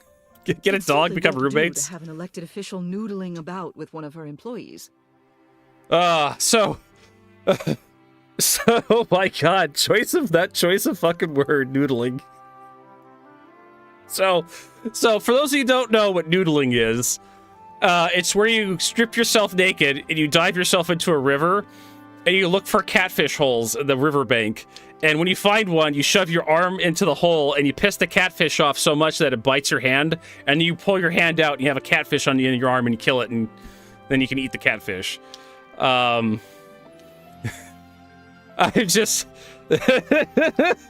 Noodling, I think, is like fisting, I guess, in this context. Oh my God. So you're upset? Yeah, that's fisting. So let me guess, Asimir, you're upset because CIG is selling a weapons pack for the You're upset over that? I mean, they were selling weapon packs for the Idris, the Kraken, right? A long time ago, right? The Idris K. Like, you want to be upset by that? Like, it's a little too late. How much is it? I'm not going to buy one of these things. Yeah, it's 105. You got the double pack. I think it's both. Yeah, it's both ships. So you get the L21, L22. It's 12. They're $12. It's fine. I mean, it's not that big. It's not fucking $15 if you don't want the war bond. Wait. What? They're war bond? Fuck you, CIG. Jesus Christ. These sons of bitches. Oh, Jesus Christ. It's like, it's a 21, it's $15 Vertigo, or it's $12 war bond. You can save yourself. Like, you fucking people. Yeah, I know. War bond attachments for your spaceship that are like $12. You get your credit card out, you can spend $12, you can get this, or you can use store credit for $15. There is absolutely nobody who's gonna buy these war bonds, right? There's no insurance on components, to my knowledge. So there's no LTI. So people are just gonna use you're saving, it's $2.50. Who fucking cares? Right? Why not just get the store credit version? God, like people are dropping thousands of dollars on Spaceship and Star Citizen, and then they're like, "Oh, we'll have a war bond." It's silly. It's silly. Or you could buy like a gift card. But yeah, exactly. If you have store credit, you're gonna buy the store credit version. Who fucking cares? You're saving $2.50. If you want to drop extra, if you don't have any store credit, you're gonna buy the war bond version. But I know people like Exodus have like a shit ton of store credit just lying around, so he'll probably just buy the non-war bond versions. And it's just like there's no difference. War bond is supposed to be hundreds of dollars off, right? To encourage people to buy it. I don't really fucking care. I'll get it in game when it's available. They have any? What do the paints look like? They have a black one, red one. Excuse me. Driftwalker paint. Oh, here we got all the paints. I like this blue one. The green one's kind of nice too. The red one, if you want to be extra fancy, I suppose. All the paints work on both wolves, by the way. So you can buy whatever you want and just apply it to whatever version you want. You don't have to like worry. They told you they talked about it in the propaganda today we watched. I'm not offended by the wolf at all. Like Star Citizen, they've been selling hundreds of dollars of ships over the years. If you're upset by like the price tag of this stupid thing, you're in the wrong fucking business. I know people were complaining about the bespoke weapons, and now they're selling the option to switch out. And these kits will eventually be available in game. And honestly, $12 isn't that much. You know, and if you buy one kit, you can swap between. So if you bought the 21, you have the ballistics already. So you just buy the opposite, the laser kit. If you have the 22, you already have the energy kit, so you buy the ballistic kit. So you don't have to buy both kits if you just have one wolf. If you have two wolves, and for some reason you have a friend that wants to fly with you, yeah, you'll probably have to buy both kits if you want to flip-flop. But who cares? Wish the Ion had bespokeable swap weapons. I mean, they may go that way in the future. Because this is actual true modularity, something the community wanted, right? Or you have a kit or a module set that you can swap, take one ship, and you can swap the modules out. So this is actually CIG keeping up. So I'm happy by this, right? I'm okay with all this that's going on right now. Like I don't care about the war bond shit. The war bond shit doesn't make any fucking sense because it's like you're saving $2.50. Like who gives a shit? And in the grand scheme of things in Star Citizen, $2.50 is a drop in the bucket. It's probably the most reasonable fucking price tag CIG's put on anything in a long time. $12 for like this kit, $15 for the whatever. Who cares? People have spent more on Star Citizen on fucking skins. But the fact that you have two different wolves, two different ships that are slightly different, geometrically from each other, and you can swap components between them, or change one ship into the other ship through components. I'm okay with that. It's fine. Those kits will eventually be in the game, just like the torpedo modules for the Retaliator, the cargo modules for the Retaliator. It's fine. It'll take them a few months. If you don't want to wait, you could spend $15, which is fucking nothing, if you already have a wolf.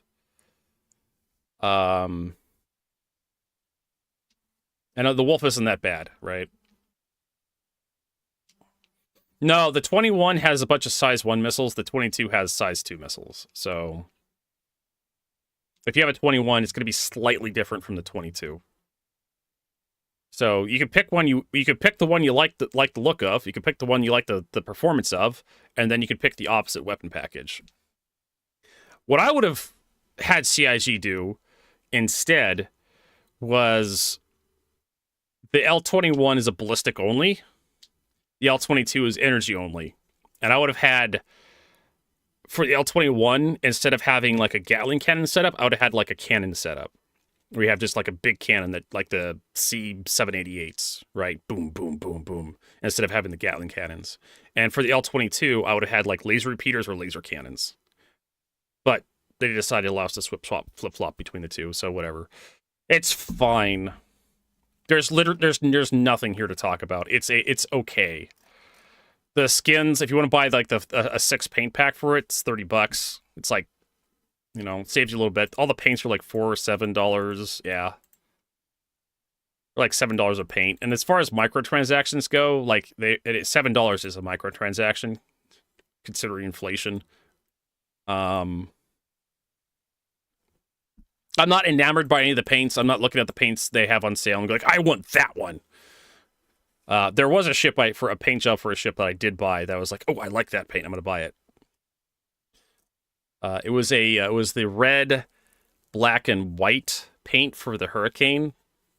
It's an Anvil ship, so I may own a Hurricane one of these days again. So yeah, there's really nothing to talk about. It's fine. Out of everything the CIG's put on their web store, this is like the least offensive thing that I've seen in a long time. The wolves are so close to each other that one is not clearly better or superior. And we're going to get engineering in the future. Well, you are the mayor, but technically, bureaucratically speaking, I mean, the human does outrank you. They could maybe write up some sort of document that... Like a marriage certificate? Well, there's an idea. What do you say? I could make you co-mayors partners. Co-mayors? Yes. That sounds like the sort of HOA nonsense that the voters might just swallow next to... Thank you. Truly. What you've done for Florence and I... It's more than I can put into words. I'd award you with the key to the house, but you already have one. So here I present to you the fake rock that hides the key to the house. It's yours. Celia hands you the small faux rock you usually keep outside the door. You're not sure how she got her hands on it, but you're not about to ruin the moment by asking. You'll always be welcome here. Feel free to stop by the office anytime. Hey, friendship. Do I get 2 levels for that? So I got level 31 charm. All right.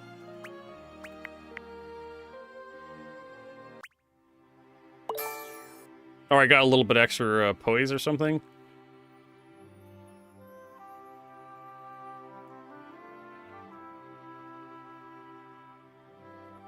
All right. Okay, madness. I'll get right on writing a document equalizing the role and position of the ceiling and floor of the leader of the house. Please don't inter me.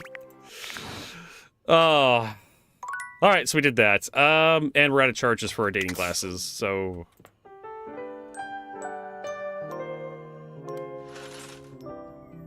I'm definitely interested to know about, or eager to know about, what the hell's going on with my damn office. We'll talk to Dorian. You've made some good friends inside here.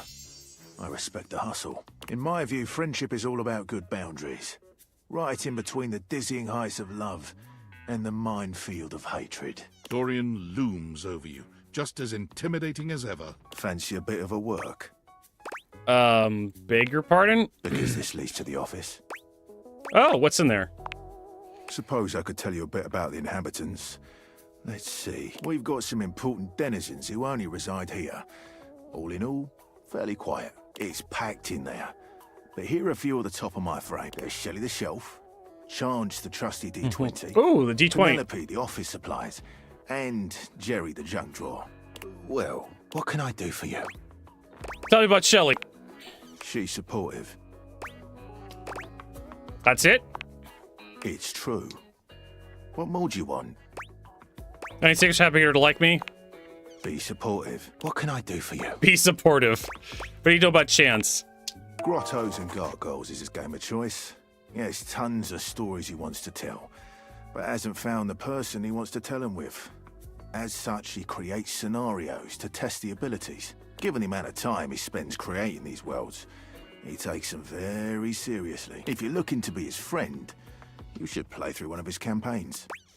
All right. What about the others? What can I do for you? Is there a joke here about Penelope starts with a pen? Oh, yeah. I see. You think our names are funny. I'll have you know that my name is Dorian after the Grecian column, as I am strong and sparse in decoration. But yes, her name does start with Pen. Which is certainly what she is. Yeah. What about the others? What can I do for you? Jerry sounds interesting.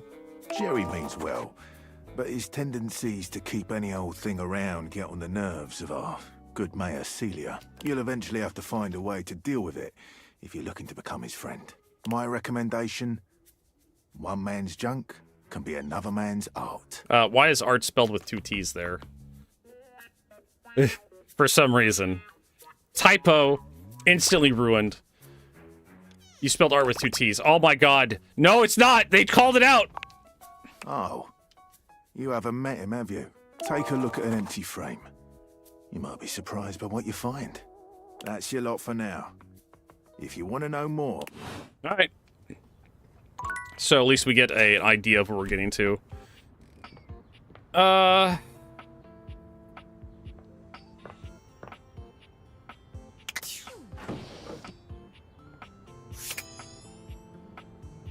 Empty frame? I don't know. Penelope the pen. Oh, there's Dorian the D20, or what's his name? D20.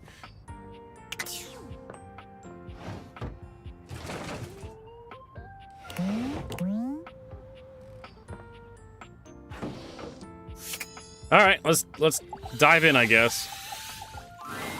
Is this stranger your junk drawer, or the physical embodiment of clutter? He's absolutely covered in odds and ends. Receipts, CDs, rubber bands. Even his messy black hair sports a light bulb, a pencil, and a pen. When he catches you looking at him, he startles, leaping back with an undignified yelp.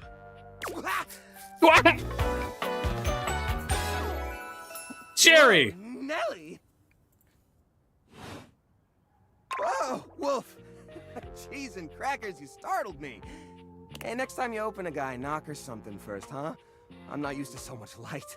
Besides, sudden jerky movements like that risk disorganizing my collection. Your collection? Oh god, he's a collector. Your collection? Oh, yes. Of course. Sorry. Been a while since I've had a guest. Welcome to Jerry's Junk Drawer, the finest 50 collection collectibles. of curated treasures in all of the house. Feast your eyes upon knickknacks and gewgaws from parts unknown. Is that a rusty nail? I don't know, I can't tell. I see a chain in there, a bike chain in there. Sewing needle, buttons, cards, doll head, Ethernet cable, headbuds, a mixtape. Remember cassette tapes? I don't see a rusty nail, but... Oh, that's the question though, isn't it? Where did this nail come from? What picture frames did it hold? Is that really rust, or is it actually some sort of newfangled orange snack coating? Jerry lifts the nail to his lips, giving it a test lick. I'm pretty sure it's rust. Nope, it's rust. I was right. Tetanusy. So, what do you think? Sorry, but I'm still not sure exactly what kind of collection this is exactly. Why, it's a collection of lost things. Each one forgotten by this button, for instance. Perhaps it was left behind as a clue from one lover to another. A modern-day Cinderella slipper. Take me with you, it says, and know that once you find the collar that matches this tragic button, you have found your love again. Oh my god. Very romantic. Jerry, you certainly have an active imagination. Strip of papyrus, perhaps a missive from an ancient land, perhaps a treasure map. Oh, the wonders we could glean if only we could decipher these symbols of black and white bars. Oh, it's a receipt. That's definitely a shopping receipt. Hey, quit ruining the majesty of my collection with your needling. Ouch!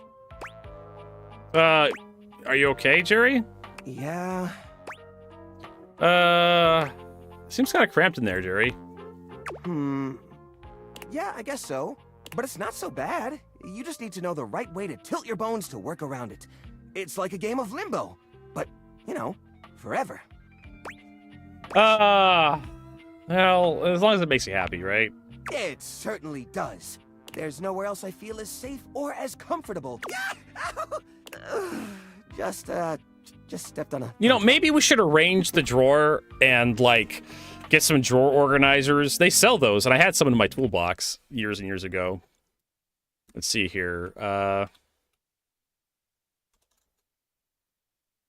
If I can actually line my drawer organizers. Yeah, see? They have them.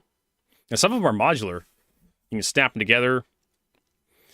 So I think we need to get some of that for Jerry here. So we can put all the sharp stuff in like a little tiny drawer or something. Because I'd have like small little bits and tools and whatnot and pieces or like, you know, fittings for like hydraulics or like compressed air fittings and whatnot. And I didn't want them sliding all over my toolbox when I opened a drawer for them. So I got some drawer organizers to put them into. And they slide inside the drawer organizer, but they're still in the drawer organizer. Really useful. Do you ever think about cleaning up around here? Cleaning up? Oh, heaven forbid! Besides, this place isn't dirty. It just looks that way to the uninitiated. To me, this collection is as easy to browse as a Rolodex. Where would I find some tape, Jerry? Tape? Easiest thing in the world. Let's see, tape. Tape. Well, we've got a blank cassette tape here to go with the cassette player we don't have. That's not it. Nothing over here. Well, if you're looking to put up a poster or something, you could always use this thumbtack sticking out of my foot. Ha! Ow. Jerry, I think you may have a problem. A problem? What are you insinuating? It's pretty much cramped in here. How will guests appreciate your collection? I curate for a specific demographic that happens to enjoy the limited space. They don't mind. You mean yourself? Do you get a lot of guests? Do I get a lot of guests? Do I get a lot of guests? Of course I do. Bugs count as guests, right? That's filthy. Not really. Oh, you mean the other objects. I get them in here all the time. Like who? Well, there's that Celia. She's a very well-to-do socialite, and she happens to be very interested in the collection. In fact, every time she comes by, she asks me, "When will this junk be gone already?" I assume she's worried about the collection moving venues before she gets to see it. She's probably just nervous about coming inside. Maybe she's nervous about how cramped it is. Listen, you, Oh, what's the use? It's true! Nobody visits me but the moths. What am I doing wrong? I just don't get it. I love to entertain, so long as guests don't touch a single thing. He's a museum. Okay. Here's a where's some of this stuff? What? You mean throw it away? Yes, recycle it. Turn into something new. How do you mean? If these objects are special, have you been able to use them for repairs? ... Now I'm scared. Upcycle them into something that doesn't take up as much space. Upcycle them? You mean like an art piece? Yeah! Let's go with art. I suppose the collection could use a centerpiece. Something eye-catching to bring in more visitors. Which is to say a single-digit number of visitors. Which is to say another visitor besides you and the roaches. Oh my god, there's roaches in my house? Can I date them? I wouldn't even know where to start. I mean, what am I supposed to do? Just smash objects together at random? I can't imagine Pierre the paperclip and Claude the so old he's gray and unusable now eraser getting along. They're so different. But this junk isn't talking even with the datavators on. Junk! I knew it! You're not here to help me. You're just trying to trick me into cleaning up like everyone else. Well, I tried being diplomatic. All right, give me those. They're going in the garbage. No, you can't! Please, at least let me pick what I want to get rid of. I'll clean this place up, I swear. Just don't throw away all my memories for nothing. I couldn't bear it. All right, as long as you promise to clean. Oh, thank goodness. It'll take some time, though. This process is delicate. I won't be done until tomorrow, at the earliest. Whoosh. All right. So we got that. I wonder where Penelope is. Have our bookshelf.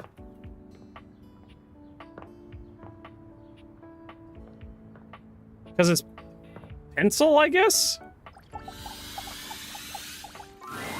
The frazzled figure standing before you has the sort of overworked and underpaid co-worker energy you've not seen since you started working from home.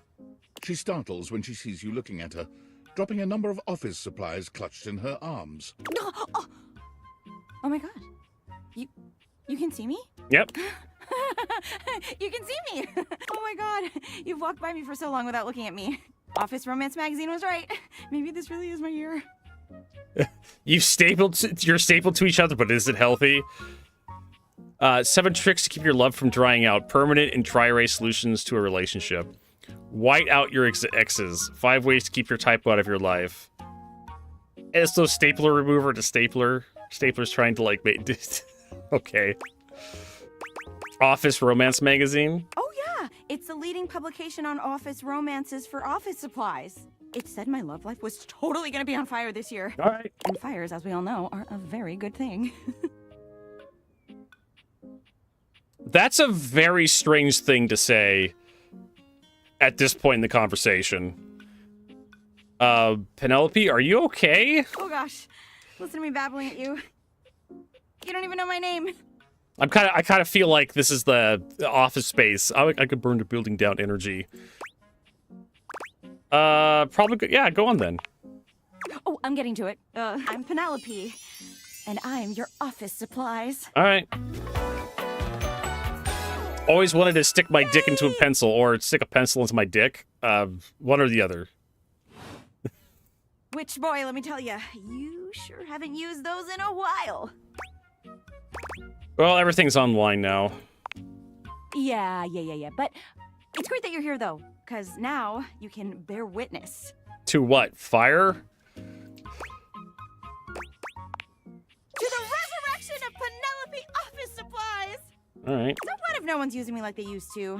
I'm not dead yet. You're so right, Queen. Yeah!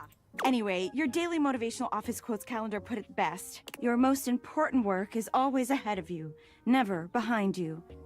Stephen Stovey. Who? Now, what do you think that means? Lead with your best asset, that ass. Time. Yeah, let's just take the horny option. Right? Time to look to a better tomorrow. Oh, well, yeah, I guess that too. Yeah, but I'm pretty sure this is saying I've got an ass that won't quit. Oh, we're going with the horny option. And it's time I make sure everybody knows it. I didn't realize she was that kind of gal. Anyway, to that end, I've got a hot date with a cross trainer. You Oh. got any advice for me? Matches energy at all times. Okay, cool. I can do that. I have arrived to do battle! Oh, God. Kristoff. I love that! Let's fucking fight! There's another line that's amazing. I love it. Let's fucking fight. Oh, Jesus. To arms! This is great! I'm not scared at all! You leave them to it. Delightful. Oh, my lord. So I guess we'll, like, what time is it? We don't have a clock in here, do we? We have one in the kitchen. It is 6 o'clock. I guess we can try the chair now. I mean, 6 o'clock seems about right. Left at the altar. It's too horrible for words. The petite blonde thespian turns her attention to you suddenly, greeting you with a cheerful smile. Oh, hey there! I didn't realize I had an audience. There we go. Cherimi? Alright. She draws a hand over her face, perhaps to help her concentrate. And then... If I can't find a husband soon, I shall be forced to wed the dreadful Count Lionel. Oh, horror of horrors! I feel like I recognize that line from something. Acting, of course. I put on a different play each day of the week. Today is Taming of the Wedding Shrew? Wednesday, home of our melodramatic love stories. Nah. The play of the day is Marquis, More Kiss. I'm playing the role of Esther Cherubel, a debutante trying to marry her beloved Marquis. Okay. Hey, you wouldn't be interested in joining me Sure. up here? Why not? Let's do some drama. Great. Can't wait to see what you could do. I'm sure you'll break a leg. But don't break too many. I only have 4 of them. So where's the script? Oh, there is no script. Oh, we're doing improv. I'm fucking down for it. I actually did improv years ago. It was actually really fun. We each pick stock roles and then improvise our way through a little sketch. The genre is our guide. Mhm. We're very commedia dell'arte. That's a foreign word that I don't know, and probably not going to be in the English dictionary. I'll give you a character, and you can direct the story from there. Sure. First time for everything, I guess. Oh, don't worry. It's no big deal. We're just playing. There are no stakes at all. We usually don't even have an audience. The important thing is that you have fun. Oh, and that you're comfortable. I am big on the actors being comfortable in their space, so we shouldn't do anything too intense before we get comfortable performing with one another. That means no roughhousing and no, for lack of a better word, no being a creep. Okay, we'll keep it PG. So as long as you follow that rule, I'll play along with anything you say and do. Promise. There's no wrong answers. All right, I'll do my best. That's the spirit! And remember, if it ever gets too much for you or you're uncomfortable with the subject matter, you just let me know. Let's pick a safe word. You say the word, and we'll stop doing whatever we're doing. Peanut butter. Okay? My word is Davenport. If I say Davenport, it means we stop what we're doing. Go ahead and pick your safe word. Peanut butter. Oh. Chair sex. No, Vertigo. Bad Vertigo. Horny Vertigo. Stop it. I can't. She's already picked Davenport. I can't pick Davenport as well. What if I say Bison? Because there's a dumb joke. Senior Mookle, thanks for that resub. Appreciate it. Senora Mookle Senora just Mookle. subscribed for 78 months. All right, so there's this joke. What did the buffalo say to his child as he was leaving for college? Bye, son. Nope, wrong button. It was supposed to be this button. There we go. That's why I'm gonna choose Bison. Oh, okay. Bison. Bison. Bison, bison, bison. Got it. She knows. Great. Let me introduce you to today's audience. I didn't know I had it. Oh, hello, audience. Oh, hello, dearie. My, what a pleasant surprise. Hey, what are you two doing here? We always make time to see the Wedding Wednesday performance. But to think the catalyst for our own love story would walk out on stage. This is a game called Date Everything. It's where you get to stick your dick in a toaster because you're, Howard Hughes with schizophrenia. That's my headcanon to this entire game. That you're literally some wealthy piece of shit that lives in Seattle that's like a shut-in.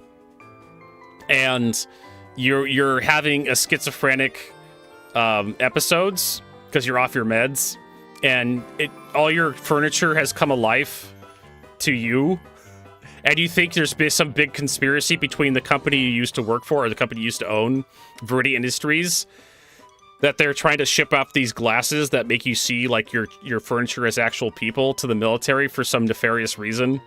Like, I'm serious, man. There is some lore in this game. If you want to try to explain this stuff away.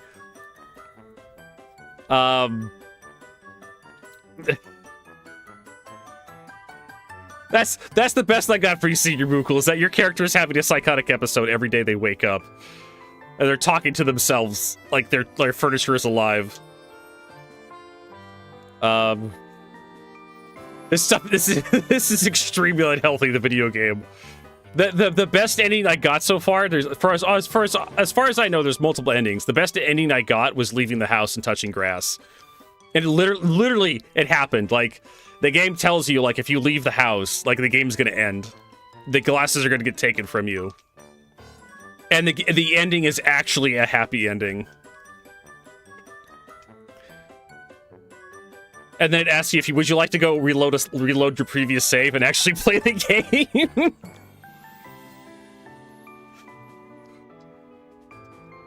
So I was like, yeah, you can do that. That's a happy ending. But do you actually want to see what the fuck else we created in here? So this, some people have like coming to terms with like this game is very heavily into LGBT representation. Like you can date everything, and it's not just girls you can date. You can date the guys. So I chose he, him as my pronouns. Yeah, you have pronouns when you sign up for your character, just so you know what you're getting into.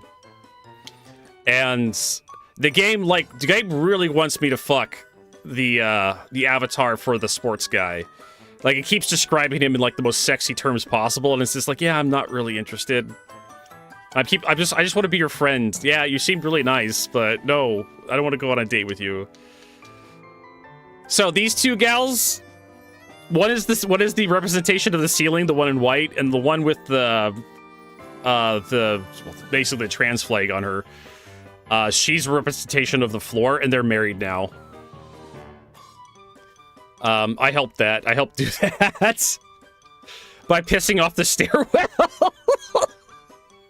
And it led to one of the best lines ever uttered into a microphone. What was it? Flora, I can't remember. Don't cry. You can't get wet because it'll damage you. I can't remember the exact line, but it was fucking brilliant. And it was delivered by the voice actress for Celia in such a way that you just believe it. It was so bad. It was so good, though. This game has a lot of funny moments. If you really are into dating simulators and you don't have a problem with fucking pronouns and shit, if you're not that kind of person, and you like good writing, this game you have to be into dating simulators. You have to like the writing. The voice acting is amazing. Really good voice acting. I don't think I've heard a voice actor yet that's made me cringe. I've heard some really awful lines, but the voice acting, the quality of the recordings and one is amazing. Yeah, don't cry or you'll suffer water damage. I could probably just back the stream up to it, because it was just, the line was delivered in such a way that it was fucking amazing. I just instantaneously started laughing. I said the writing of the line, the delivery of the fucking line was just amazing. Just... we have to wait for the stupid thing. And bear witness. For $12. Where is it? Yeah, here we go. Oh, no, you slid it down. We have to, like, go faster. Florence, how you feel? You're so funny, American. I'm the ceiling. Intercom. Florence, dearest. Here's the other one. How long have you been standing there? This other line's just to like... Oh my god, I had my finger on the intercom button this whole time. What? Sorry, I had to go over your head on this one. You can't go over my head. I'm the ceiling. That line was spoken into a fucking microphone. What the fuck? I can't go over my head. I'm the ceiling. It's so bad, it's funny. Like, this game, it's right. They know what they're doing. They absolutely fucking know what they're doing with the writing and the voice acting of this game. It is amazing. There are some parts that are just really boring, like they suck the dopamine out of me, but sometimes this game just sets itself up for a fucking joke that is just chef kiss, just beautiful. And you can't go over my head. I'm the ceiling is amazing. It feels like you're trying. And sometimes it does feel like they're trying too hard, right? But that's kind of the point. It's like they have. So that's something I've also noticed, Firefly, right? If we want to talk about one of the criticisms for this game, they have 100 characters, right? I can't remember how much it is in the base game, but they added like 6 like DLC characters. It's too many. They have some really like I said, you can't go over my head. I'm the ceiling. Amazing, right? It is such a goofy fucking line to say. It's schlock, but it is delivered in such a way that it is genuinely funny. At least for me, this is the kind of humor that I like, right? It's so schlocky, but it works, and it's funny. Like I said, a lot of the characters they just try to flesh out, and it's just like it feels like they're kind of phoning. Like the junk drawer character we just talked to, I don't know about him. Like, some characters are kind of endearing, like the washing machine, right? The dryer and the washing machine characters. I can't Drysdale and Washdale or something. Right. The washing machine is just so his lines are so convoluted. It's just such a bore to listen to him talk. I just don't want to go over there and talk to him anymore. But the toilet was craptastic, yeah. The toilet's a kind of interesting character too. Like his theme song has like every character has a theme song, right? And the toilet, his theme song has farts as musical instruments in it. Like it's not like farting all the time, right? It's just like every so often you'll just hear a fart noise in his theme song, and it's just like, okay. I find it kind of it was funny, right? It's kind of funny. But like I said, some of these characters are just so like, what can you do though, right?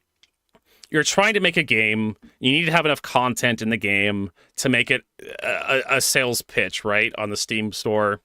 And you're like, oh, we have 100 characters in a game you can date, and they're all fully voice acted. And you have to have a writer sit down and write for every fucking character. And it's like some of these characters, a percentage of the characters are going to be real hit and miss. And there's a few characters in this game that I just like. I talk to them and it's just like, oh, what the fuck ever? Just get this shit over with. Don't show this to Vance. Well, the couch is certainly fuckable if you want to. Big Samoan dude. I don't think Vance is into like brown people though, even though he married one. I think that the internet is theorizing that Vance is going to dump his wife of I don't know how many years, gave him children, to marry Charlie Kirk's widow. It seems like something he would do. And let's continue to the next best line in this dialogue. Vertigo's laughing about too. You watch it terrible. It's terrible and it's beautiful at the same time. So the best. It's so embarrassing for you seeing me like this. Okay, so we got over the. You can't go over my head on the ceiling. If you would do me a favor and fetch me the official resignation. This is supposed to be a very touching scene, but I just. It's what I deserve. Vertigo just can't contain himself. Miss Mayor, you can't quit. You're wonderful. What all this running around you've been doing for the last few days? I had no idea it was for me. I must cause you no end of trouble. Honestly, I like Florence's character design. No. She's a cutie. Florence. Dearest, But she's also a lesbian, so it's not going to happen, know Vertigo. What my favorite part of this job is? Man. I don't know, munching carpet? Every day, when I look down at all of the objects in this house, I feel so lucky. Because from this angle, I always get to see you. Aww. Deep brown of your hardwood, softly reflecting everybody's best features. Just some hardwood. Looks like exactly the deep brown of your hardwood. The jokes they write themselves, I swear to God. The jokes they write themselves. Oh. You're a dear, Florence. My dearest. Everyone thinks I'm the one in charge, but the truth is, you're the foundation of this house. The build-up is important. Well, at least we know that she's on top and she's on bottom. So at least we know that for sure. Oh, Celia. I felt this. Reaches out to dab at them. Dab! With gentle Dab, Vertigo! hands. You'll get water damage. Oh, here it is. I just felt the overwhelming urge to dab. Welcome back, Asimer. Oh, come now, dearest. You mustn't cry. You'll get water damage. There's another great line that should never have been spoken into a microphone.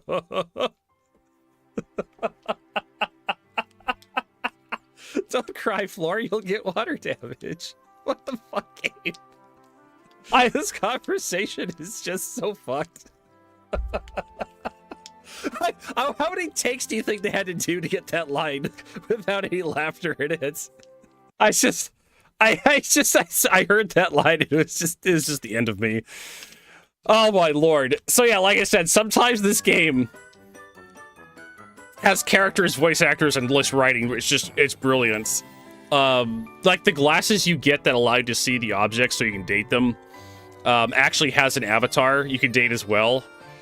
And there's a comic, there's a bit in there where they try to explain how the glasses work, and there's like this complicated like explanation over like string theory, and your character's like, I don't think that's right, and your the I can't remember what her name is off the top of my head, Jace or Joyce or something. Your glasses, she waves you in, say, see this right here in the glasses frame, and the game zooms in on the frame of her glasses, and there's like a little car suspension in there, and I'm like, is that her suspension of disbelief? And she's like, see this? This is my suspension of disbelief, and it's working really fucking hard, Vertigo. You're not helping. That was also a great joke. Love that shit. So like I said, sometimes this game has some great writing, and the jokes, they land really well. And sometimes it's just so fucking dull, some of the characters they write. But like I said, it's hard to flush out a game with like 100 characters and make every fucking character interesting. One of the reasons why Mass Effect had like a cast of like 12 characters for Shepard to like hang around with. They tended to focus on certain major characters, and they had a couple minor characters in the background. It's really difficult to do like a, what do they call it, ensemble cast, and make everybody interesting and fleshed out. It can be done, but it's difficult, and 100 seems to be a little much, as we're finding out. So some of the characters are very delightful, some of the characters are very like, ugh. They tried their best. But like, hey, at least they tried. But I tell you, like, this game, like, you have to be into dating sims. To kind of be into it. You have to be, like, on board with, like, the premise of, like, dating inanimate objects. And you really have to be, you can't be homophobic playing this game. You can't be transphobic playing this game. Because this game does have very progressive ideals on display. It's definitely not for the definitely not for those kind of gamers, right? Right up front. But it has some good writing. Some good writing is in there. It definitely has made me laugh. So there's good parts to it. Anyways, we talked about time to see the Wedding Wednesday performance, but I'd like to think the catalyst for a love story would walk out on stage. Because, yeah, I helped them get married. Are you often typecast as a matchmaker, darling? Hey, you didn't tell me you were experienced. You've been holding out Well, on me. you didn't give me a chance to explain a damn thing. Well, that just means my expectations are even higher than before. No pressure.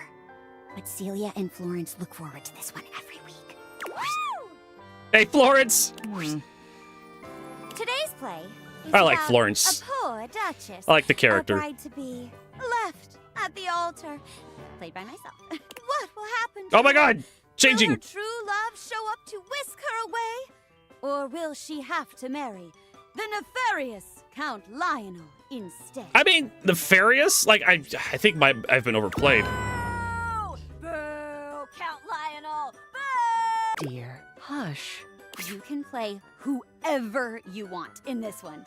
What happens is up to you. Lights up! Oh, Marquis de Marquisio, why have you abandoned me? This was supposed to be the happiest day of our lives. Don't cry, dear. You're gonna get wet. Suddenly, there's a knock at the church door. Bang! Someone enters. That's you. It is I, the mustachioed Count Lionel. Yes, let's play the villainous villain. And his unholy ability to command lightning. Fuck yeah! I'm like raiding for Mortal Kombat. Now that De Marquisio has abandoned me, I'll have to marry him if I want any hope at saving our family farm. Oh yeah, can't wait to get my hands on those cheese curds. That's right. And if you agree to marry me, then I'll turn your family beloved puppy into farm into a snake mine?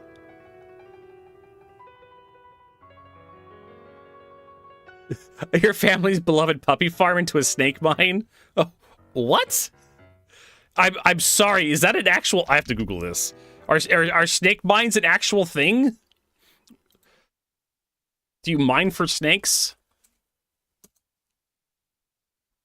Snake monsters, snake skin in the mine. Is Finding water pumping rescue snake in a mine. There's a rattlesnake mine in Holsboro Mining District in, like, New Mexico. Looks like Sierra County.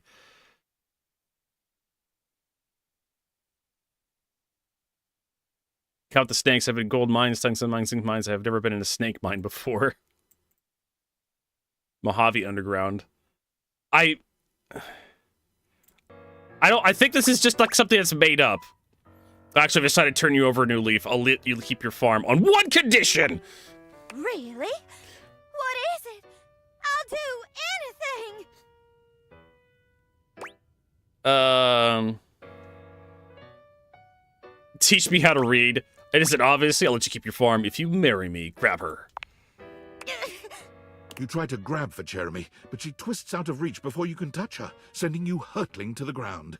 It's hard to breathe for a few moments. And the human slammed right into the floor. Ooh, that definitely hurt them more than it hurt me. Davenport! Sorry, you seem nice, but the thing is, I don't actually know you that well. I'm not comfortable with that level of physical contact yet. Maybe we should call it for the day. I'm actually feeling a little... All right. Sorry, you two. I know this is like your big outing for the week. I hate to cut it short, but... Oh, no. Don't worry about us. Yes, the important thing is that you're comfortable, darling. Just be sure you rest up so you're ready to impress us next week. Hmm? Yeah. All right. Sure thing. Hey. What? Not bad for your first time. I know that it can be a little overwhelming when you're in the thick of it, but try to keep everyone's boundaries in mind. Okay, it's no fun for anyone if the performers can't trust one another. New at this. So, as long as you promise to do your best, you're welcome to come back. Remember that every day is a different genre, so if today wasn't really your scene, there's always something else. Okay. All right, moving on. And we got one more charge on our day glass. I guess the trash bin?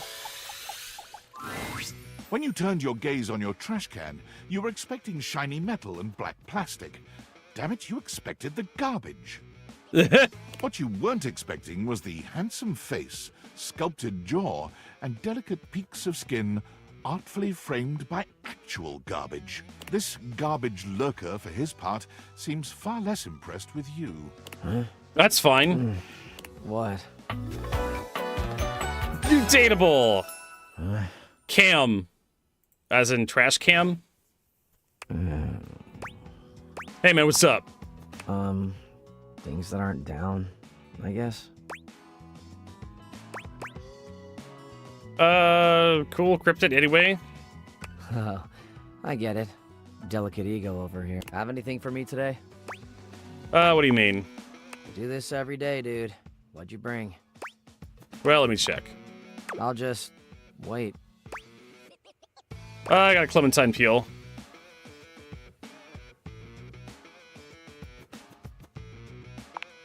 Clementine, huh?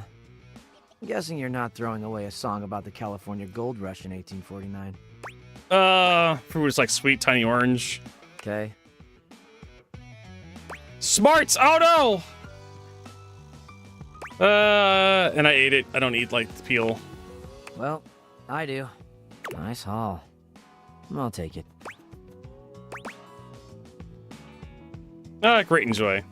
You hand your trash over to Cam, and he takes it from you, pocketing it without another word. And you're still here. Aren't we gonna talk or hang out or something? Wasn't planning on it. Alright. So then now what? Now you go. Alright. But you're hot. No, you're not. Go. Be free. I'm free. Damn, Chuckles. Did I get laid yet? I think so. Not entirely sure. The game really doesn't do sex scenes, it just says the character loves you. Maybe if I went outside and touched grass. Alright, what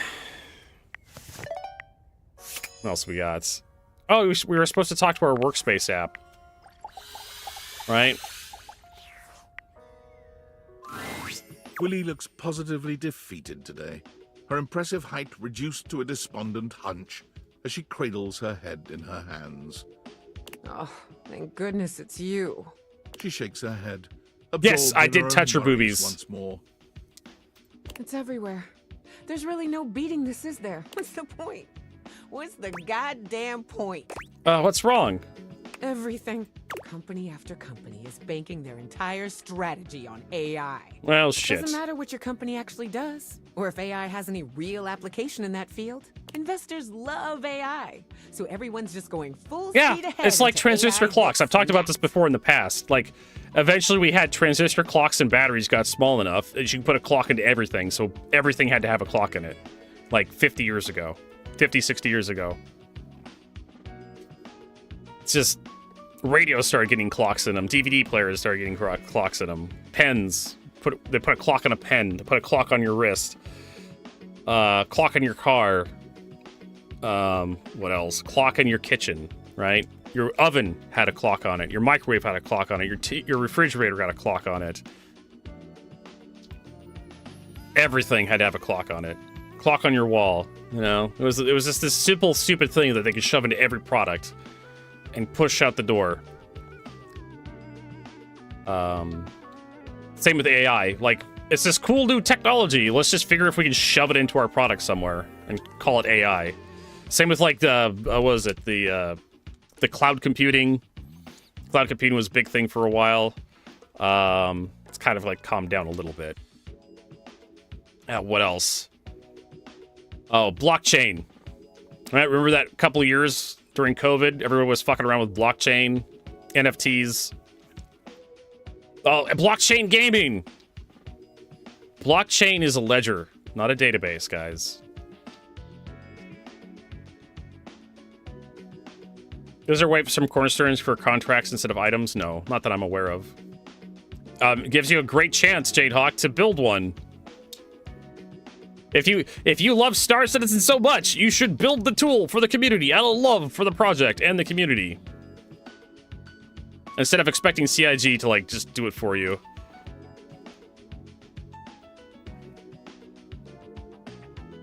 You can always start, like, a Google Sheet or something. A website for everything, right? Spend a couple bucks, register a website. Spend several hours of your week coding for the website.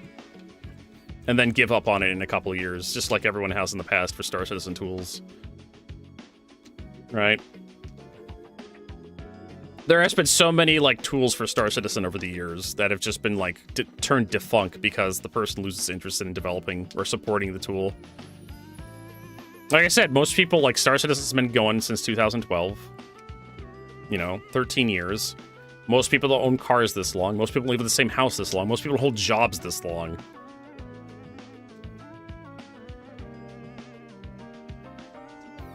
You became a lazy writer instead. Sounds like a good way forward. All right, investors love AI. What the hell does work even look like going forward? There's gonna be 2 jobs left in this world, and both of them are gonna be sitting in front of a monitor and making sure an AI is doing its job right. What the hell does work look like in a world like this? I don't wish I knew. Me too. Maybe I'm just fighting against time. But it just feels so unfair. I know. I know I'm the last one to speak on what it means to be human. But what does it even mean to be human in a workplace that's so ready to toss you out like yesterday's garbage? How does the abstract concept of work even continue to exist without humanity in the workforce? If you're replaced by AI, what happens to me? Maybe we'll redefine what it is to work, Willie. What do you mean? Maybe AI is the future, maybe not. But if AI truly is inevitable, maybe then we redefine our relationship to work. But how? It's never been healthy or feasible to define our value by the work we do in a capitalistic society. Yeah, but it is a reality we can't change. Maybe we can't take down capitalism on our own, but we can't refuse to let it beat us. But you kind of need money to live, unless you want to, like, open up a commune and start doing, like, regress to an agrarian society like the Amish. If this is a mistake these huge companies are going to insist on making, then fine, but we're not going to let it kill our spirits. Yeah. Sooner or later, the massive amount of money these companies are hemorrhaging chasing the latest corporate fad will take its toll. And before that happens, we fight for our rights. And make sure they don't go getting any ideas like that again? Exactly. We can't control the future, but we can. This doesn't sound like my fucking character talking. This sounds like a writer talking. This sounds like someone's trying to make a point, and they're using my character as a soapbox. My character is an ignorant, mush-headed piece of shit. And somehow my character is like a political activist now. Like, this is weird. Like, I get what they're trying to say, and I kind of agree with them, but it just doesn't fit the character that I've been playing this entire time. But here we are, talking about AI in the workforce. This feels like a pep talk for the player. So easy. For people who are worried about AI replacing them. It isn't. I know it isn't, but we have to try. Yeah, I'm embarrassed you had to see me like this. But I'm grateful you heard me out. I need to be alone for a little while. I don't really know what's next. I just need some time. All right. See you later. Well, there you go. We'll talk to her some other time. But yeah, that really felt out of place. Like, the writers were basically soapboxing through my character at that point. Can I date the rubber ducky? Actually, we should talk to Dorian, right? Which door will Dorian... I don't know. Because we came through here. I don't know. Actually, we need to talk to Celia again to figure out where the elephant went, right? Mateo wanted us to look for him. Well, hello there, stranger. Looking for the other co-mayor? Great timing, she's actually free. I'll buzz you up at once. All right. Hello, darling. What can I help you with? I have a question about Rainey's past. Rainey. Ah, poor thing. She hasn't quite been the same since the incident. Oh, yeah, Rainey. What did you want to know? What was the incident? I see. It's a tragic affair, really. But I'm one of the only objects in this home old enough to tell it, so I suppose it falls to me. The long and short of it is that she was damaged during a party. A wild one, if memory serves. Right.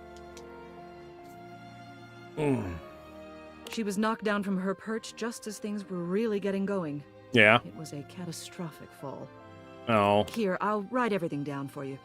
Take this to Rainey and tell her about it. She'll... Celia writes something quickly on a memo pad, handing it over to you. You can't help but linger on her beautiful handwriting. It's just as grand and elegant as she is. She's a stubborn thing, but she still trusts me. You leave the mayor's office, proof in hand. All right, cool. So now I'm going to talk to Rainey and deal with this, I guess. Whee.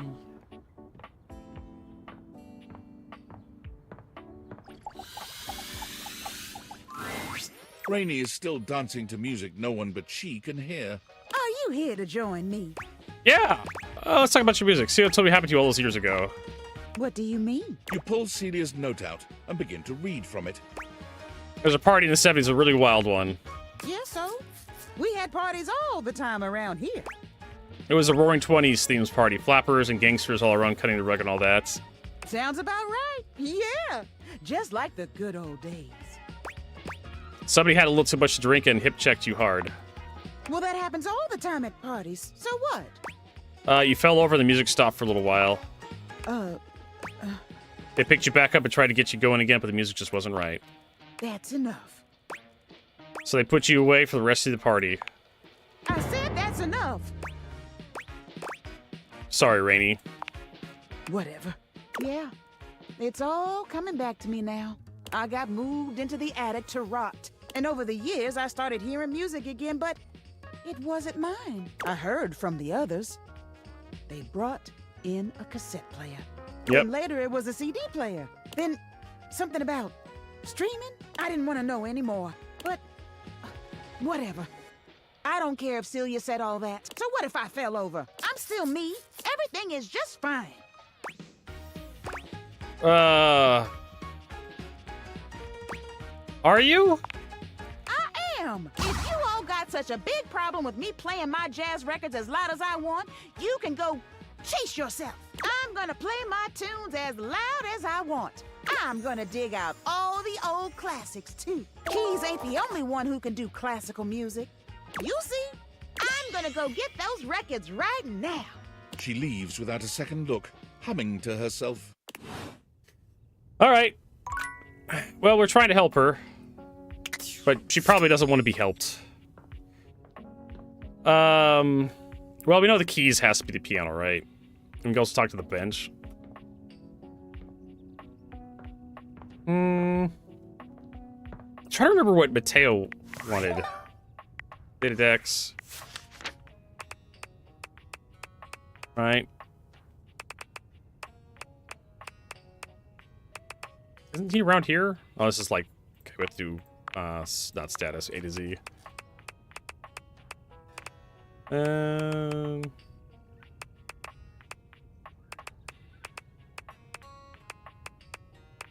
Yeah, Mateo. Mateo could speak with Phoenicia on Mateo's behalf. Okay, my phone.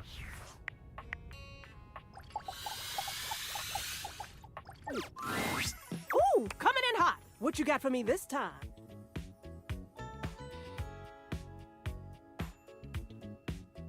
But he can use. Yeah, there's an account money. I have like thousands of dollars on my main Steam account. One of the reasons why I created a streaming account for my is so I can like keep my main account separate from my streaming account, because I'm gonna have so much weird shit on my streaming account. Am I really that predictable? Affectionately? Yes, and then some, honey. Now come on! I'm dying to know you've got those urgency eyes. So, what's the deal? It's Mateo. An animal emergency? Ah, honey, why didn't you open with that? I mean, it's decent. There has been some great moments in it, but I'm not really into dating sims that much.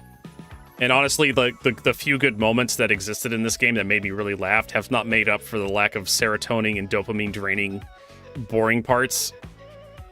Who's in trouble? What do we need? How can I help? Give me answers. Davey, Mateo's rescue dog, has gone missing. Phoenicia's fingers are flying across her virtual keyboard before you've completed your thought. Already typing something up as we speak. Did Mateo give you any helpful info I can put in here? Anything eye-grabbing? We need some cute buzzwords to get things attention. Yeah, here's a whole packet. Perfect. Leave it to me, honey. Missing and animals are no joke. We'll get this baby home. Ooh, I'm gonna do a live to generate some engagement for the post. I'll let you know how it goes. Check in with Mateo to let him know. I don't think he checks socials very often. All right, cool.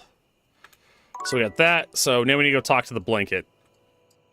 We have one dateable shot left. Sinclair paces back and forth, nervous. Wait, why is Sinclair here? Oh, come on. It shouldn't be taking this long. Oh. This fucker. Have you seen Mateo, Sinclair? I've seen several shoes, if that's what you're asking. None of them are the slightest bit amenable to ordinary conversation. Does that answer your question? Oh. Wait! Before you answer that, don't answer this. What size is the most common size of fly? Housefly? Trick question. There's no common sizes of fly. I'm talking to a goddamn genius here. You feeling all right? No, just waiting for my soap hound. There's the soap hound, Sudsy. And here he comes. Let me look at you. Are you all right? Have you become any less composed of saponins? Mateo enters just after Sudsy, giving Sinclair an uneasy smile. Oh, hey, Sinclair. How you doing, buddy? I'm better than you've ever been on your worst day. Yeah, cool. Nothing to worry about with regard to the Sudster. He was just saying goodbye to the Tasselhounds. They've gotten so close, I just hate having to pull them apart. Sudsy, what did I tell you about forming inanimate attachments? The more you buy into the madness, the harder it will be when we go home. Right? Yep, absolutely. Gotta be careful. Well, thanks for bringing Sudsy by. Always a pleasure having him. Yep. You take care now, Sudsy. Yep. Mateo leans down to whisper to Sudsy. Oh no. Come on back anytime, okay, boy? Good boy. Gave him a bone. Ugh. Is that normal? Sinclair is... well, he's just... I mean, when you look at it from his perspective... Okay, I got nothing. I can't figure the guy out. He sure does love that dog, though. Whoosh. And that was it. That was our last dateable charge. We had to deal with Sinclair for the night. Alright, go upstairs and go to bed. I'm not quite sure about the day-night cycle in this game. We get like 5 dateable charges per day, and they have to go upstairs and lay down. It's a thing, I suppose. Let's talk to Dorian about this door. What's in here, Dorian? Dorian, for once, does not stand in your way. Perhaps even he knows there's no sense in blocking bathroom access. The first floor bathroom. One of the more relaxing places, if I do say so myself. First floor, that's downstairs, right? Oh, you Yanks are all the same. This is the first floor, the premier etage. Downstairs is the ground floor. Because it's on the ground. Oh, it does make sense. Of course it does. Everything that exists stateside is better thought out where I came from. In here resides Barry Styles, your beauty supplies, Amir, the mirror, and Rebel, the rubber ducky. Rebel, the rubber ducky. What can I do for you? Tell me about Barry. Barry is a great bloke. Always happy to lend a hand however he can. Careful though, he might be fragile on the inside and not show his hand. You might not know where you stand with him until it's too late. What do you mean I should be careful? Barry has problems with his memory. And while he may put a smiling face on it, he does need to have a welcoming ear from time to time. What can I do for you? Tell me about Amir. He'll reflect back on you what you want to hear, or at least what he thinks you want to hear. He's handsome enough, sure, and sometimes he believes that looks are all that matter. For me, in my position, I can already see 5 of me, not counting the reflection in the mirror. That's, more than enough self-reflection for this door. What can I do for you? Tell me about the Rebel. They are, They? rowdy. You seem to use understatements a great deal. Precisely. They are, 3 degrees more rowdy than rowdy. So 5 degrees? Spot on. Might want to turn on Skylar's content aware feature if you have concerns. What can I do for you? Alright, I've heard enough. I've said enough. Alright, so...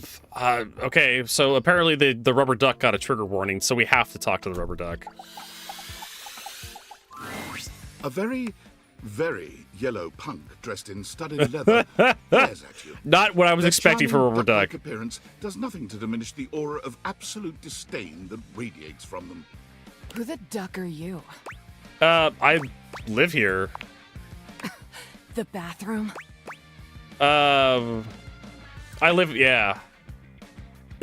Yeah, right there on the tile in the corner. You ducking serious? Just playing the game, ducky. I only ever see you sitting and scrolling or standing with a dead blank expression on your ugly mug. Boring. And ducking disrespectful of yours truly, don't you think? Now get out, ducking poser. I'd rather... I need to pee. I'd rather not. Well, I'd rather you did. Rebel. That's her name, is Rebel. Yeah, the YouTube tends to be a little bit further behind. Alright, so there you go. There's the ducky. I guess we can talk to the mirror, which reflects me. This will be interesting. Your mirror has done its job dutifully over the years, accurately reflecting your image back at you in good times. Is that my character? Am I, like, but today, Indian or something? There is no reflection for you to scrutinize. Only a long-haired beauty who looks at you like you're a work of art.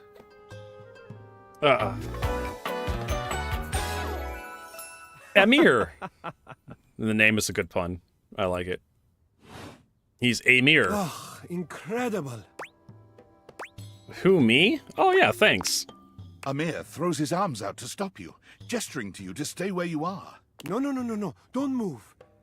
Step back into the light. All right. I like how the rubber ducky is in the mirror. Like this? Yes, breathtaking. Look at you. Do you see how well I can frame your face from this angle? You are glowing. I mean, it's still just me, though.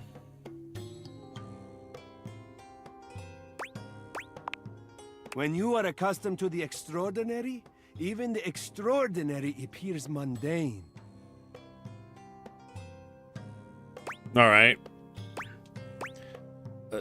I guess you're right. That is fine. You can guess. But I will know, and I am happy to show you again anytime you need. Coming on a little strong here.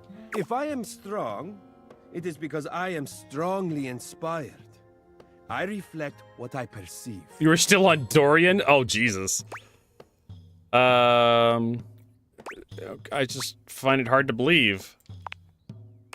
This reluctance to accept the adoration. Tell me, what is there to dislike about what you see? I look old. I look tired. It looks like I got dressed in the dark, which I did. How about I just look old? But like a fine wine, we age. And our natural beauty only enhances with time. We radiate with the wisdom of our experiences. You're a flatterer, Amir. But the spark has been lit. You'll see. We will just have to fan those flames until they're a great, big, beautiful rolling flame, won't we? Stop by any time. I'm happy to admire your beauty any day. Whoosh. All right. And then, of course, we have our beauty supplies. Why do I have makeup? I feel like your choice of gender or your pronouns, gendered pronouns, whatever, doesn't really apply to like your choices, right? You know, we haven't talked to our bed in a while. Sure, why the fuck not? Let's talk to our beauty supplies. A stylist with a very vertical, very pink hairdo appraises you, lifting his glasses to take a better look at you. His face is kind, his features soft, and his makeup... What the fuck is with this Super Saiyan haircut? How about we... Oh dear. What the fuck is happening? I think I'm getting lost right at the start of all... I'm so sorry, darling. My brain runs quicker than cheap mascara sometimes. Stupid Barry, disposable Barry, you're doing it again. Oh, just stop talking. Can we start over? I would like that, yes. He takes a deep breath, shaking off his awkwardness and giving you a friendly smile. Let's take this from the perfectly coiffed top, shall we? My name is Barry Styles. I am your one-stop shop for looking good, feeling great. Not that I have to work too hard at that because, and I don't know if I made myself clear enough on this point, darling, but you are looking fabulous. Okay. Barry Styles. Why, hello. Next. I'll be honest, because I like to be clearer than a freshly unblocked pore, I really don't like talking about myself, hun. I'd much rather talk all about you. I didn't ask you about you. And eyebrow hydration, of course. You really cannot underestimate how important it is to avoid a thirsty brow, baby. Okay. Thirsty brow? But mostly I want to talk all It sounds you. like... In fact, if you'd be so gracious as to indulge me, I'd love to really get under the skin. Thirsty brow sounds like one of those old-timey diseases that was like, you know, slang for some sort of like, I don't know, leprosy or some shit. Oh yeah, I gave him the thirsty brow.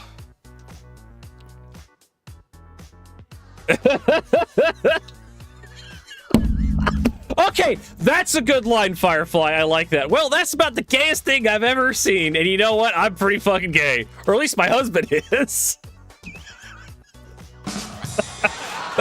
That's like a line that this game would have, right?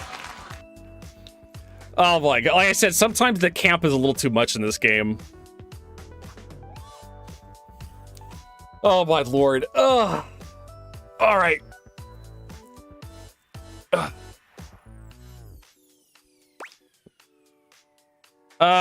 Sure, please, I'm ready. Oh, not literally, obviously. My products are for external use only. I mean, can I ask you a few questions? I'm so lost already. You and me both, darling. Okay. This is super exciting. I just love learning about what other people like. I haven't yet met with a taste I can cater to. So, with that in mind, I simply have to ask. All right. Drum roll. Favorite brand of tweezer? I don't think about tweezers ever. Except when I have to pull a nose hair out because it's bothering me. Tweezers, huh? Oh, okay, that's fine, darling. I had a whole extravagant Q&A planned out just for you, but if there's one thing I know, it's not to press too hard. That's how you get an uneven skin tone. I'm absolutely happy to move on if you are. Yeah, let's move on, because... Let's. So, let me just make a mental note. No need to actually write it down. Got a mind like a steel trap. At least when it comes to tweezers and tweezer-related lifestyle choices. Ask me to remember a job interview or doctor's appointment, and I can't help you. But random hair conditioner trivia? I could give you that for days. All right. All right, lay a conditioner fact on me. Oh. Oh no. I've been put on the spot. Oh, wait! How about this? While it's bad for your hair if you wash it every day, you can safely condition every day with no washing required. This is great because I think people should use conditioner as much as possible. Not so much for the health benefits, but the fact that it just makes hair feel really, really nice, doesn't it? Freshly conditioned hair is the chocolate milk of texture. At least that's what I always say. Well, I don't always say that. That was the first time I ever said it, but I'll keep saying it now. What were we doing? Oh, right. Time for your second question. Ask me. Barry, what's your favorite lipstick color? Pink. Barry, what's your favorite lipstick color? This is a good one. A classic of a beauty question. We can't have a beauty Q&A without knowing your favorite lipstick color, can we? I mean, we could. Mine is pink. Fucking called it. Impressive, no? Not really. That sounds very middle of the road. Oh, wow, just like your response. What, pray tell, is yours? I don't wear lipstick. Oh. Moving on. It's time for our final question. I don't wear lipstick. This is the color of my lips that God gave me. That's what I've been wearing my entire life. I mean, there is, I guess we could talk about my favorite color of lipstick that girls could wear. I tend not to like really bright lipstick colors, especially for really distracting bright red lipsticks. I guess that's it. To get it to blend in, I guess that's what I like. Light pink. Almost the naked color of lipstick. Right? Just a little bit there, but not enough. Not much. That sounded threatening. Anyway, third cue. What do you think is the biggest reason to wear makeup? To feel confident, I guess? Yeah, I get that. We all have things we're self-conscious about, and I think makeup helps. It's one of the things I love most about what I do. Helping someone get that boost they need. It's not the lippy and the eyeshadow that makes a person look good, like, truly good. It's how someone carries themselves, you know?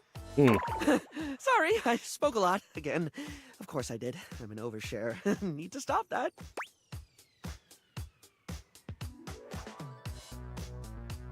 Yeah, it's a bit much, but I'm not bothered. Well, darling, that about wraps up the cues. It was gonna be a big 20-question thingy, but I just didn't do it, I suppose. Plus, I forgot half the ideas I had for it when I thought about combs for an hour. No biggie. Yeah, maybe I'll have a fourth question next time. Maybe. There you go. I think that's all our date charges for today. Nope, we have one more. Fuck it, let's date our bed. Hey there. Hey, Betty, it's been a while. What's with that smile, Betty? Oh, nothing. You were very animated last night. You seemed quite happy about something. I wonder what sort of dream you were having. Hey, real Exodus. Not the fake Exodus, the real Exodus. I was eating a most incredible meatball sub, 8 feet long and about this wide. I don't think I've ever had a dream about, like, eating. It was a little embarrassing. Don't be embarrassed. I'd love to hear all about it. David Most? Who the fuck is David Most? Flames of Bone.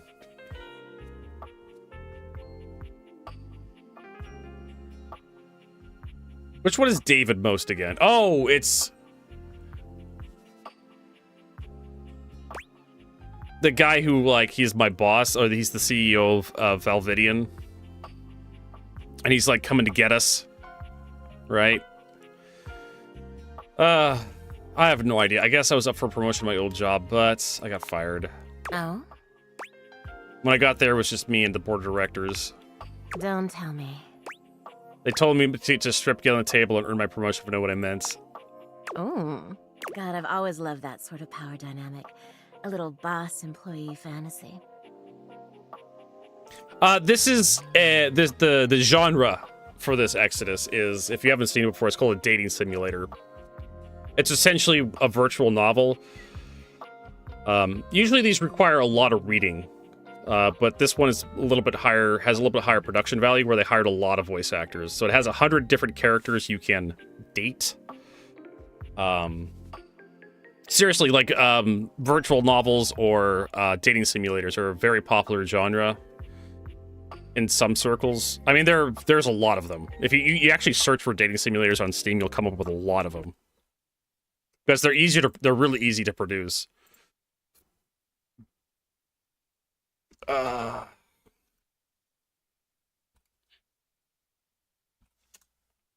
lot of them are like adult themed though. But there's a lot of dating sims.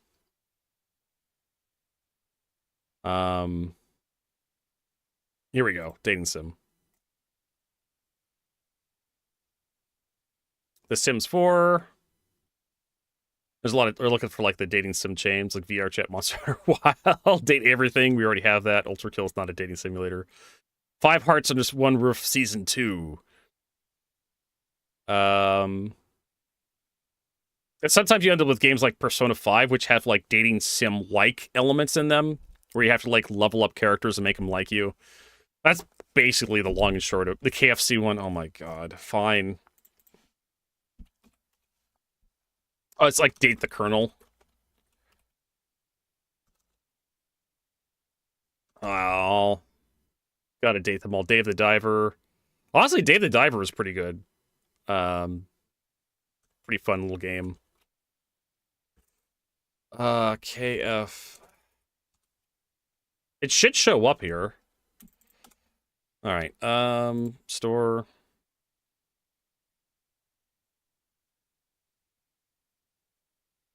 Yeah, it's not showing up. Oh, here it is. Love, yeah, I love you, Colonel Sanders. Finger-looking good dating simulator.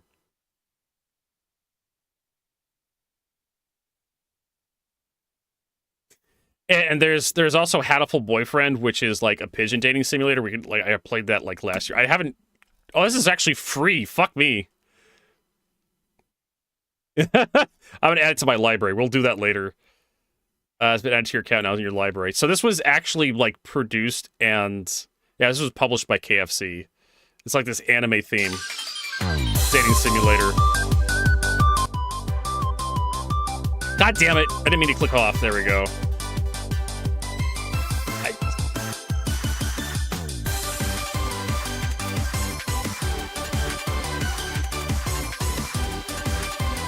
And there's a dog in there for some reason.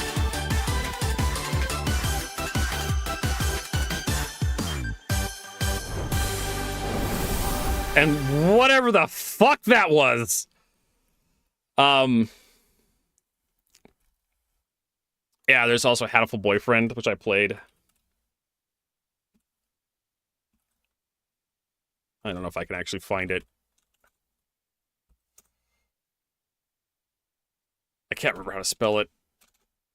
I don't know how to spell boyfriend either. Boyfriend, here we go, Hatful Boyfriend. There's also Boyfriend Dungeon, which seems like also another dating sim. If you're into that sort of thing. So this one... Hey everyone, it's StinkyBeak2044. Thanks for watching the stream. Don't forget to subscribe and follow me on Twitter. This f***ing mic never works. Okay, just getting set up here to stream some Hatful Boyfriend, a game where you find love at a school for birds. Man, I can't believe this game exists. Ah! You got any of that new seed yet? I'm starving.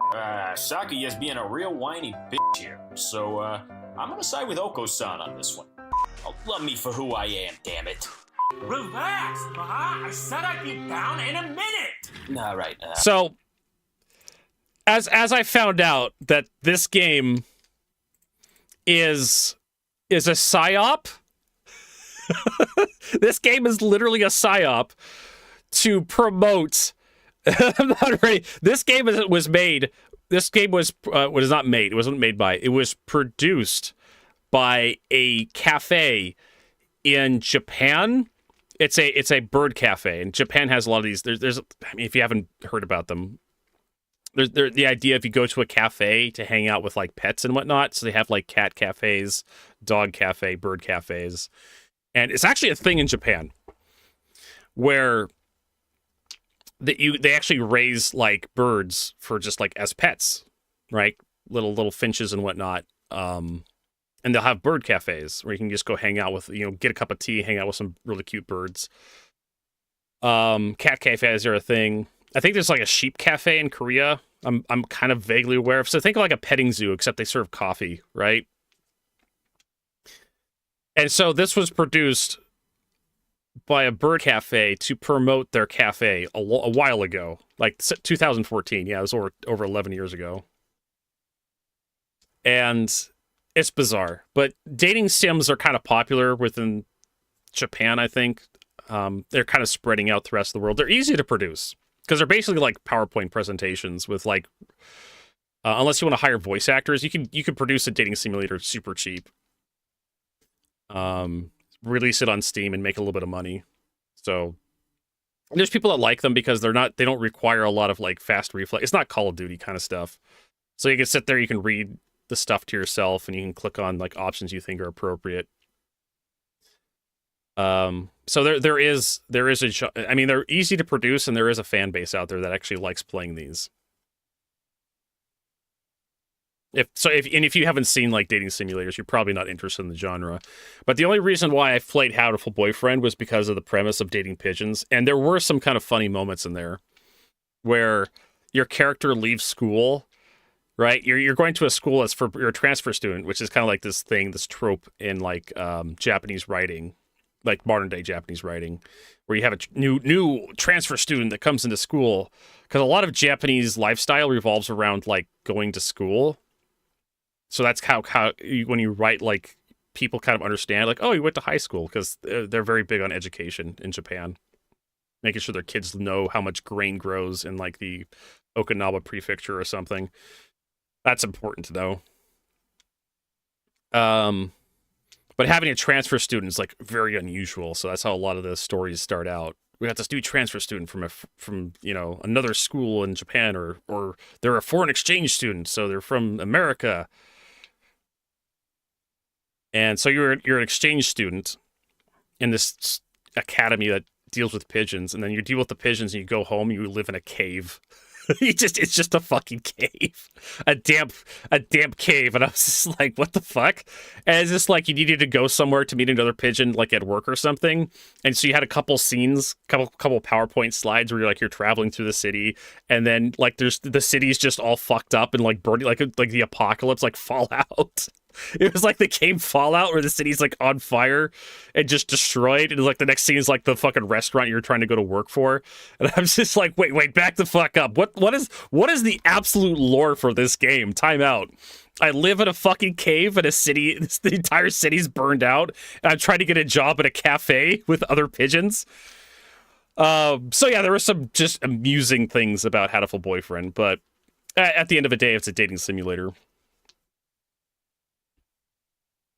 Yeah, it's like I said, it's not for everybody. The dating sims, they're super cheap and easy to produce, and some of them have some interesting hooks to them, like the KFC game. I Love You, Date the Colonel, whatnot is interesting because it was produced by a fast food restaurant, an American fast food restaurant. But obviously, and same with Hatoful Boyfriend, the whole you date birds kind of angle is interesting. And same with like Date Everything. That's one of the reasons why we're playing Date Everything, is because it just had an interesting hook to it. Firefly wanted to buy me something on Steam, and he's like, Vertigo, I want to buy you something on Steam, but your wish list is extremely dry. I'm like, fine, let's go through my discovery queue and see if there's anything I want on my wish list. And so I started clicking through, and we saw this game pop up, and we watched the trailer for it, and Firefly's like, I'm buying that for you. And there has been some great moments in this game, some great writing, some really good comedic timing. But there also has been a lot of dopamine, like vampirism happening. So it's not all giggles and laughs. But I don't blame them. It's tough to write like 100 different characters to have fun with. Not every character you write into your game is going to be a home run. So I don't usually play this kind of game, but like I said, Firefly wanted to see me play it just to have some nice reactions, right? And that's what I'm here for, right? As a streamer. You get to watch me have like cringe moments and like be uncomfortable hitting on dudes. So we're talking about Betty here. God, I always love that sort of power dynamic, a little boss employee fantasy. Even better when you add in a little voyeur and exhibitionist elements. It's just delicious. No, it was way gross. Oh, well that's too bad. It sounded sexy to me. You're lucky to have such fun and sexy dreams. I can't say I've been so blessed. Yeah, I wasn't going sexy with that explanation, but I guess it could be considered. You don't have good dreams? Not for a while now. I haven't slept well for years now, to tell the truth. Well, you've been with me for a while. I want you to worry about, all right? How about if I do worry about it? All I care about is knowing you're sleeping soundly. I just want you to be comfortable and happy when you're with me. I hope you're satisfied. I am. I'm so happy to hear that. I could talk to you for hours, but I'm sure I've taken up enough of your time. Well, here's to pleasant dreams for both of us tonight. Can't wait. See you tonight. I think that was my last dating charge. Yep. So, tab out, sleep. I know we're talking about, like, Vertigo. I've been playing Dark Raiders recently. Completely different genre, right?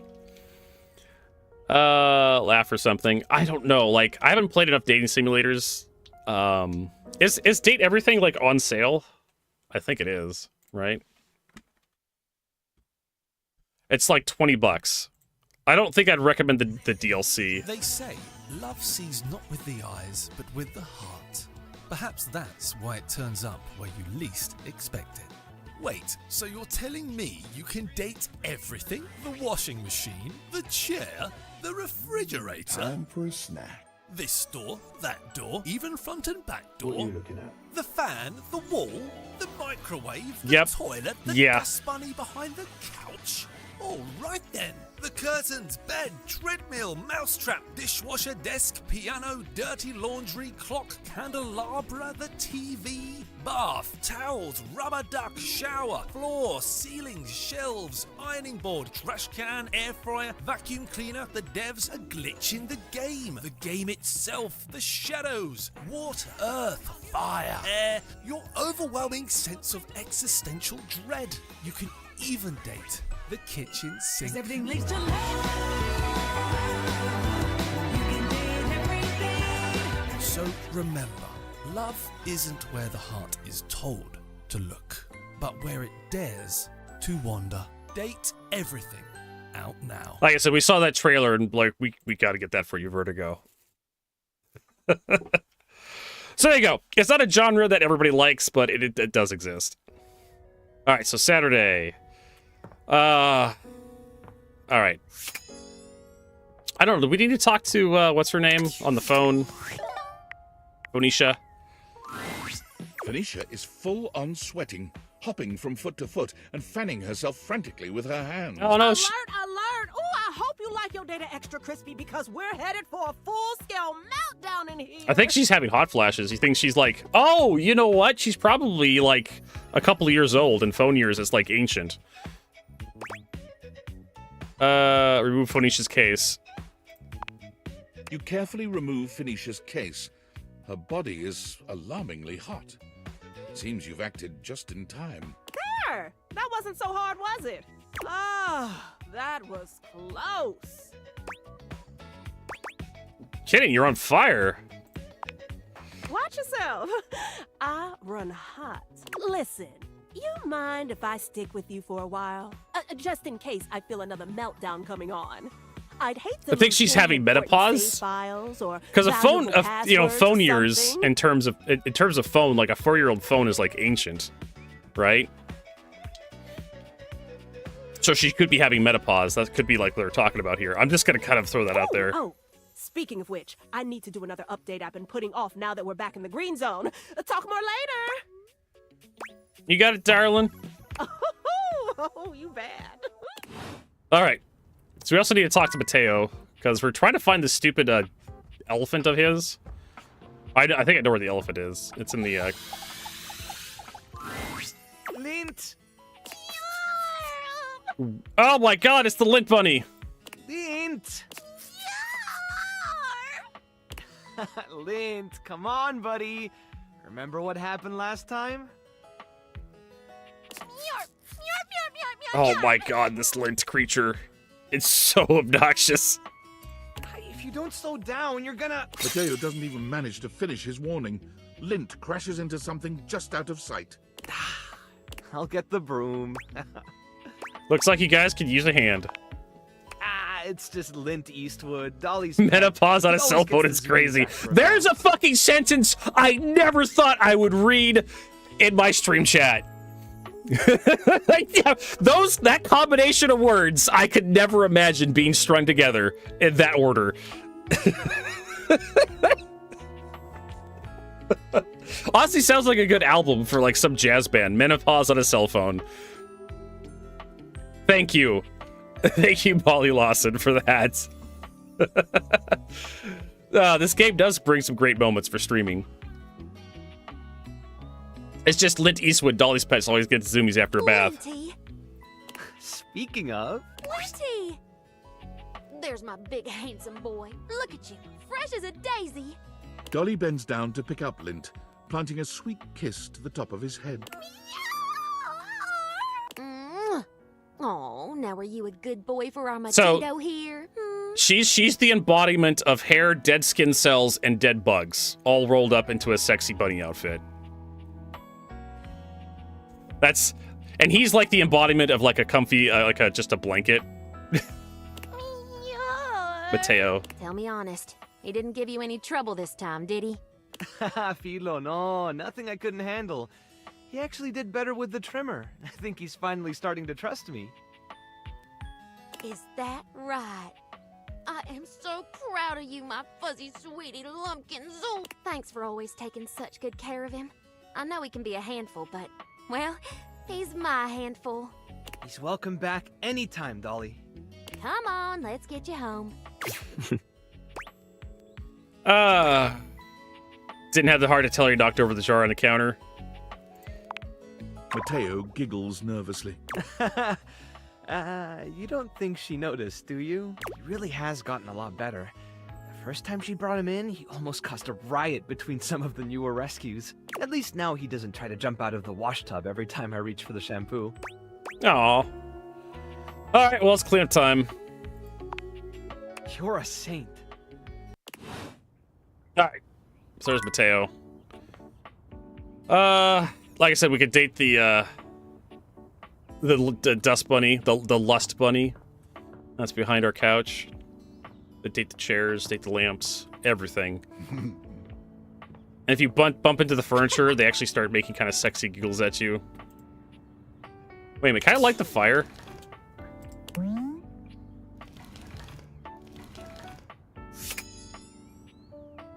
Actually, what a... Rumors. Dorian said empty frame could lead to art with 2 T's. Office theater, the storyteller likes role-playing games. Dorian advised not to speak to the dresser. Rainey mentioned that Keys was someone who could do classical music. We also talk to... Wait a minute. We can talk to the back door, right? Dorian stands directly in your way, unmovable and unimpressed, and facing away from you entirely. What are you looking at? The back of your head? That's right. It's facing away from you because I need to stay alert on the goings-on outside. Why can't I open you? The time isn't quite right. What you need to focus on is inside the house. If you want to speak about why, talk to front Dorian. Are you his evil twin? I'm the same as him. I'm just facing the other way. There isn't an evil board in my body. I've been straight with you. Now be straight with me. And go away. There we go. It's Saturday. We have 2 charges left. I guess we'll talk to the front. I don't know if we could actually talk to front Dorian twice in one day. Yep. We have to wait for tomorrow.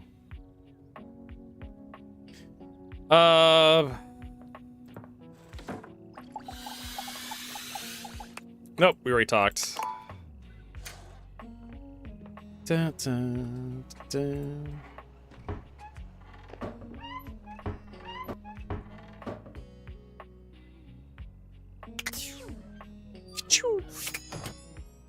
Salt and pepper ironing board, coffee.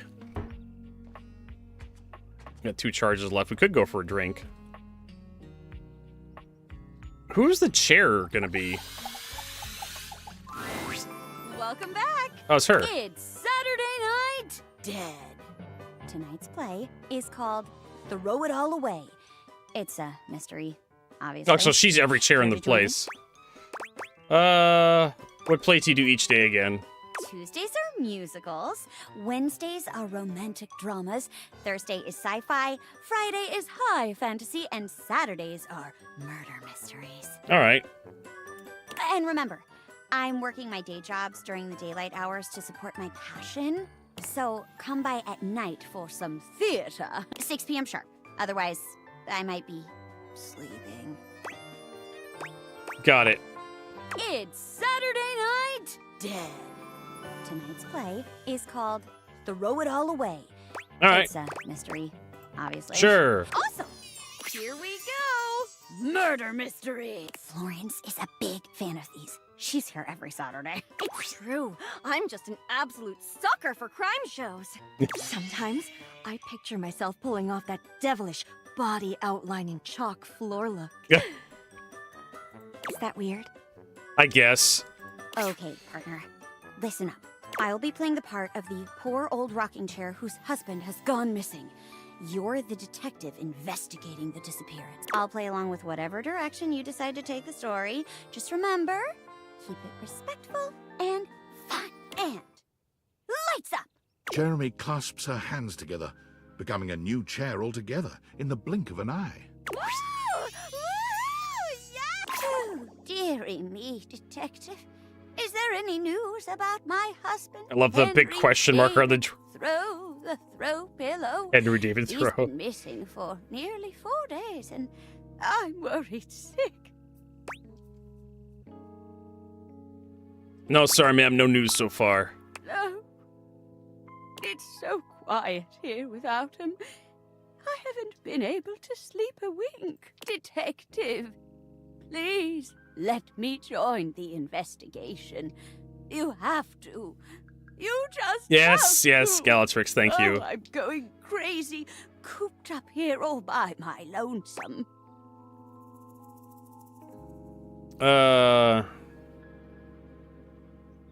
Chief's not gonna like this. Ah, what the hell? I can't say no face like that. Guess I really am going soft. Thank you, Detective. You're a peach. Now that we're on the same team, it's time to look for some clues. Where should we start? Well, I'm guessing the dresser with a gigantic fucking question mark on it would be the most obvious first step with the note taped to it.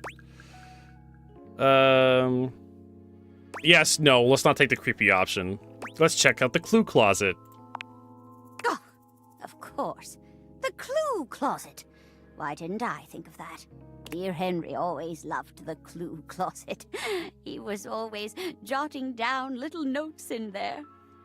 Maybe we can figure out where he went based on something he left behind. Jeremy looks around, tapping at her chin as she thinks. Let's see. Footprint?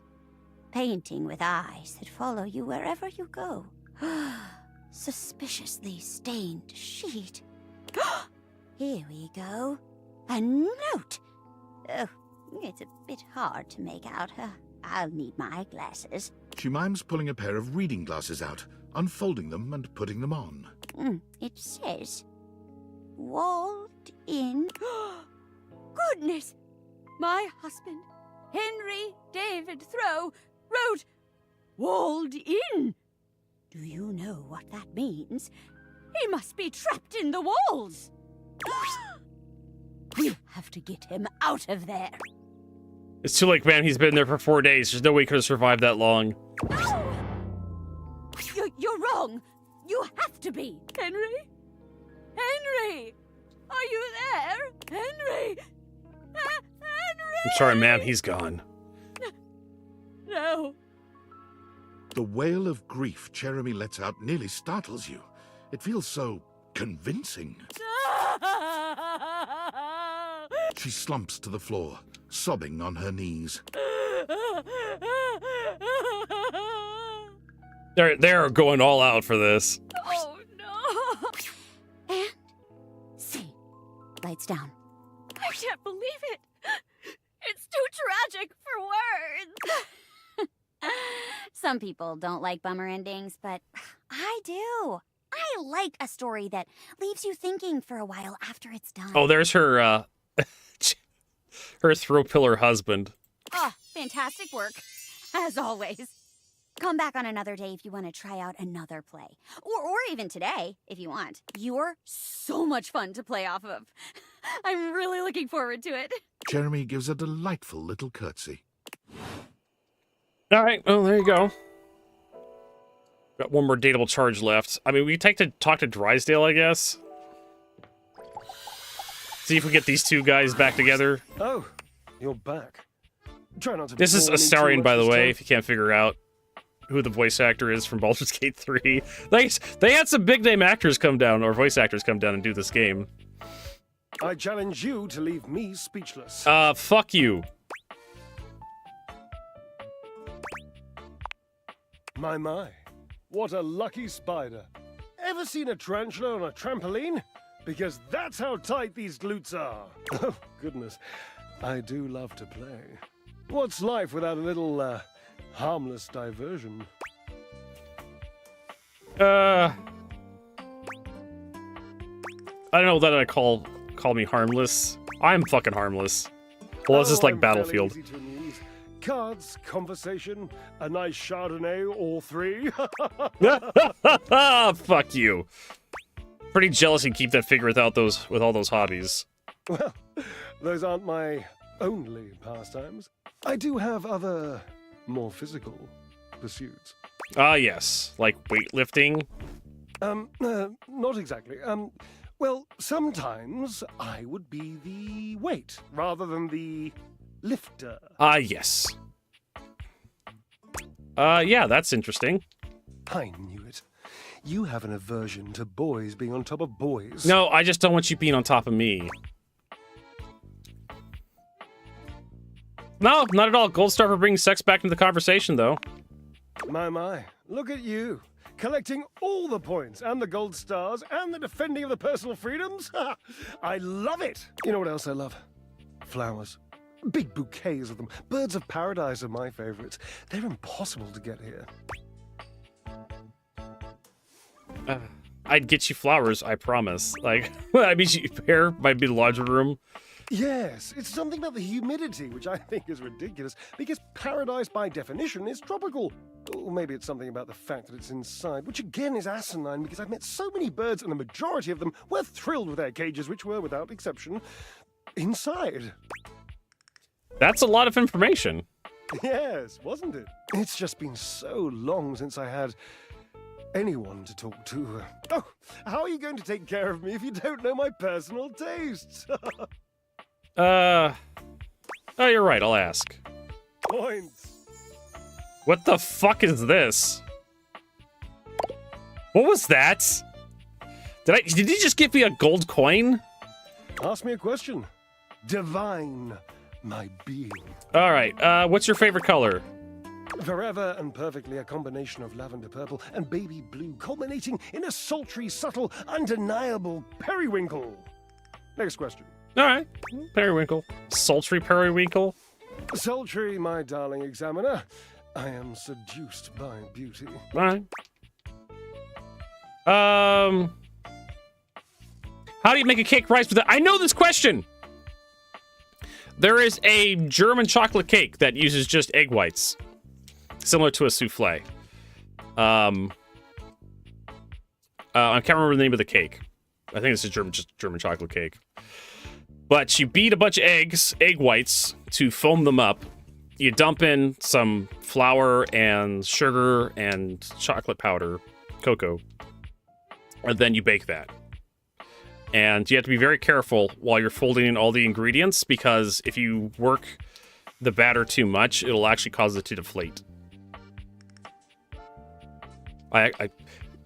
Cooking is one of my hobbies. It's one of my passions. What's the chemical formula for table salt? It's sodium chloride, NaCl. Know that too? Sodium and chlorine are actually very dangerous by themselves. When you mix them together, they make salt, and it's actually a required nutrient for humans. You actually need salt for your nervous system, I believe. It helps regulate some of your hormones in your body as well. You are required to have a little bit of salt in you at all times. But your body can't deal with just chlorine by itself or just sodium by itself. What's your favorite breed of dog? I don't like dogs. I like cats, but I'll ask him. Oh, this is an easy one. I have a long Dragon Cat! Thanks for the follow! Tassel hound.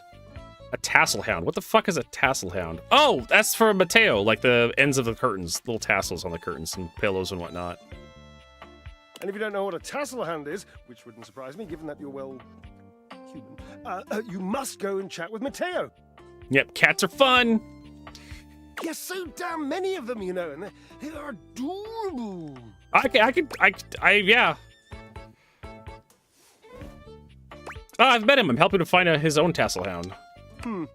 Well, I would love to help, but I can't be bothered as I have this physique to sculpt. Can you tell me more about Washford? Tell me more about Washford. Let's open up old wounds. My partner in love for a very brief 25-year period. Next question. That's a long time, Drysdale. Yes, I suppose, But time means less to me than some others I know. It's been a blink of a timer setting, really.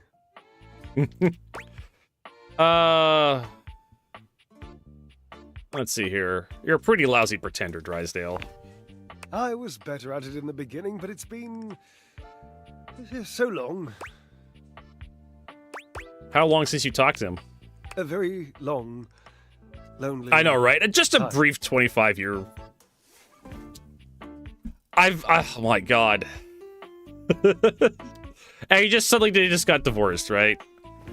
So I guess I'm gonna try to get him to hook back up.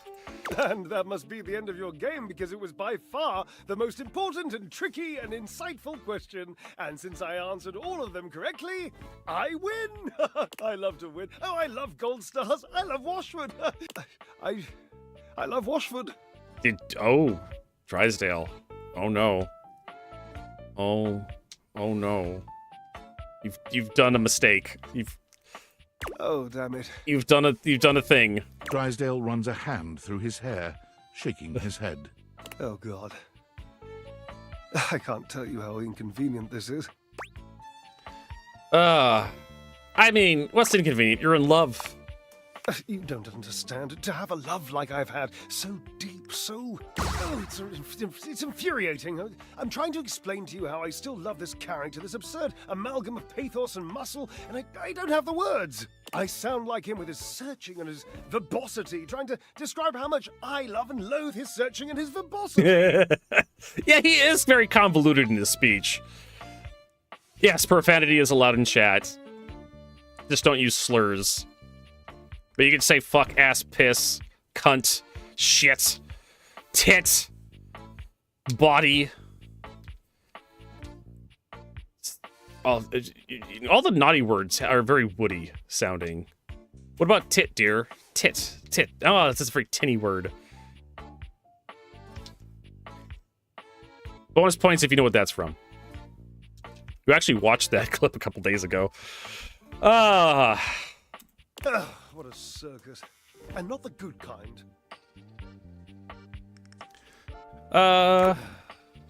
You must do something for me.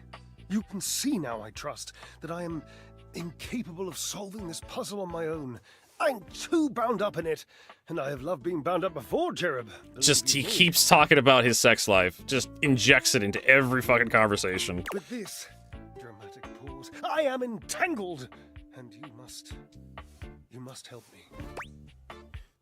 All right, what can we do? You must talk to him for me. You must, please. Try to repair this chasm, this rift. It's like a new stained canyon has torn its way through my heart. I'm pretty sure he can. Will you? Please. I mean, I could try, but I'm not making any promises.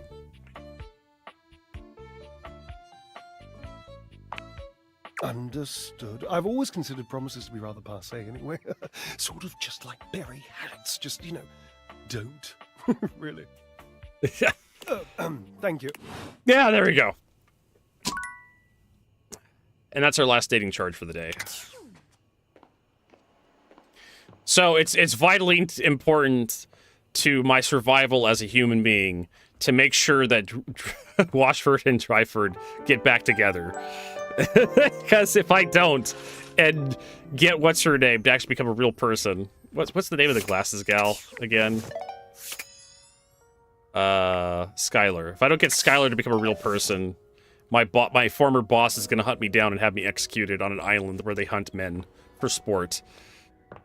So I have to get the washer and dryer to fuck. Jesus Christ, I never thought I would say that into a microphone in my entire life. This game has created a lot of brand new sentences that have never been uttered before in the history of the human race.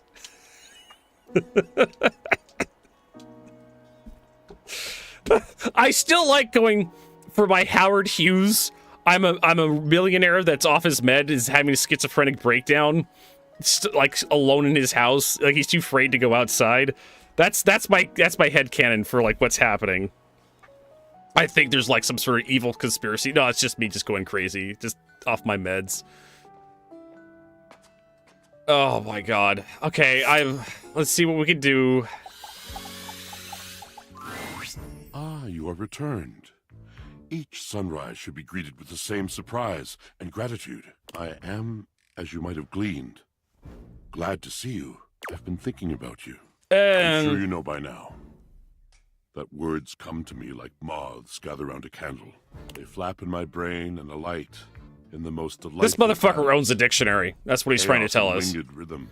You know, I could do the exact same thing, Washford, except I could just show people my dictionary on stream and just say, hey, everybody, I own a dictionary. I know words. But this motherfucker has to prove it. Like... one's a little quicker, gets to the point quicker, Washford. They are my heart, beating to be heard and felt. But to you, who have wounded and mocked and derailed me, I have discovered Nothing else at all to say. All right, this is fine. Out of words for you. Means I don't have to talk to the piece of shit ever again. That guy talks way too much. I agree. All right. Hey, I've good news. Good news, Drysford. I've solved your problem. Yes? Or... Oh, you caught me at a time when I was, well, sitting here like a lump. A big QB lump. Just get you, I talked to Watford, see if I can get you back together. I don't want that. No, not at all. But in the meantime, I have nothing to speak to you about whatsoever, which is an interesting coincidence. And he just fucks me off. I mean, like, I hate talking to this character. I really do. His conversation is just so convoluted and so winding. It's just like, fuck, man. Just use fucking plain English, for Christ's sakes.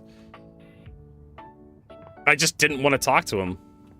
And so I just picked the whatever fucking choice. And apparently he doesn't like that. And so that saves me the time of actually having to talk to him ever again.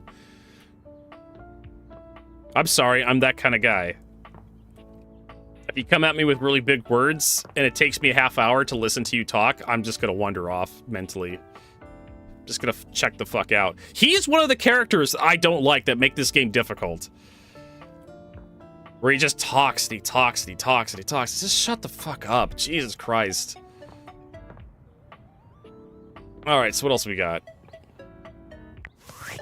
His pretty words? Well, you can love him as much as you want. He doesn't love me. What are we doing? What other rumors we got? Keys, classical music. Empty frame. We have to find an empty frame in the house, I guess. Do we have any empty picture frames? Nope. I don't think so.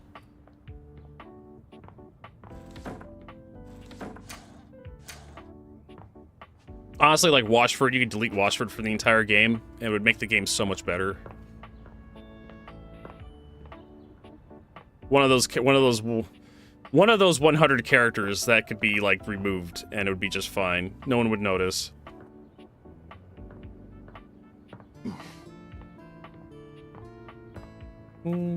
Well, I mean, it would be pretty obvious if there was an empty picture frame I can talk to. It could be in the locked up in here, I figure.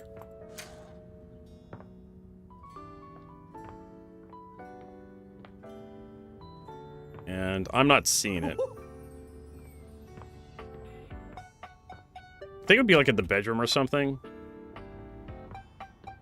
Nope.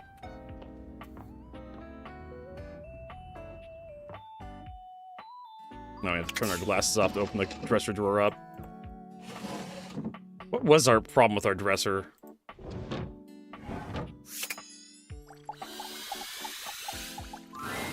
Oh my stars, I've been waiting for you. Oh. Alright. That's a thing. Alright, how about the diary? Diana is fully absorbed in her own endless monologue. Oh, it's even a glitch that persists. Round and round the mulberry tree, round and round the mulberry tree. I ate a mulberry once. Actually, I had them dried in a trail mix with cashews and some cousin to chocolate. Mulberries. I don't think I've ever had mulberries. But then I bought the trail mix at a different store and I chomped down and there was glass in it. Glass falling out of my mouth. Have you ever chewed on glass? As a mechanic, I hate to admit that yes, I have chewed on glass before. It is not a good experience. Finally, her gaze darts over to you. It appears you finally caught her notice. Oh, there's you there now. Ooh, are you there? Is that you? Yeah, hey, a little nervous back there, but I came. Phrasing. You're nervous? Oh, nerve us. Nerves is a part of us. Part of being in us. Maybe it's me. Maybe it's me that makes the us. Oh, I make you nerve us. Which I get. I'm a goddamn broken fire hydrant. You should be nervous. Be careful. You're gonna get swept out to sea. I think it's probably okay, but thanks for checking in. No problem. I'll always check. I love checking things off. I never seem to be the one holding the pen, but I do feel it when things get checked off. Scratch, scratch. And that's one more weight off my mind. Wait. My mind?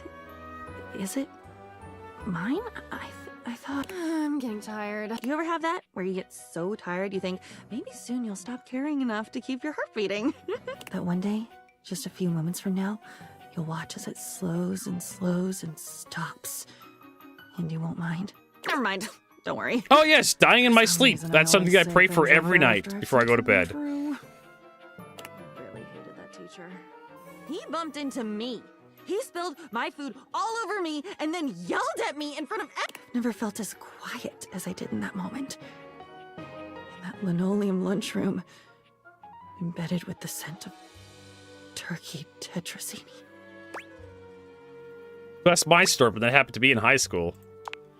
For the first time since you met her, Diana's manic energy quiets. Just a moment. You wrote about it. You wrote about it after it happened to you in high school. So I guess she's supposed to be the bipolar character. You were in the lunchroom too? Who's my favorite male character so far?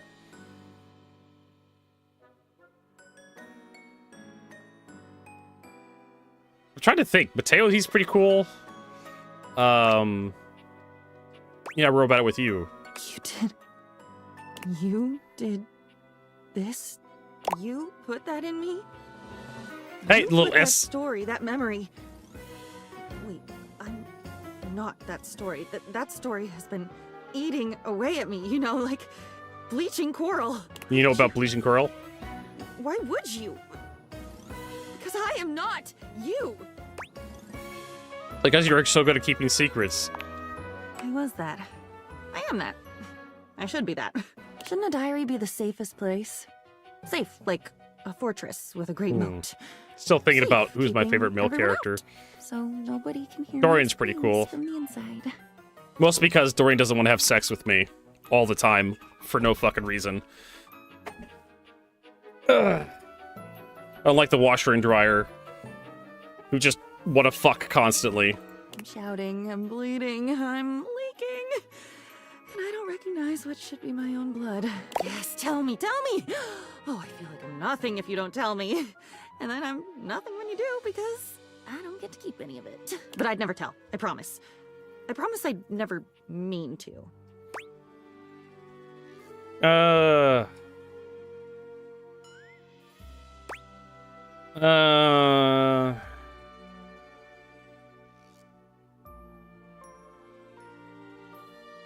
Are you saying you never talk about a rope? Of course I would. Oh my god. I would try to dam up my mouth, but my apologies for talking would come right out with the rest of it. But I'd be so sorry. I am so sorry. Doesn't that count? Not really. If I can't trust you, that's a problem. But it's not me. Don't you get it? It isn't me.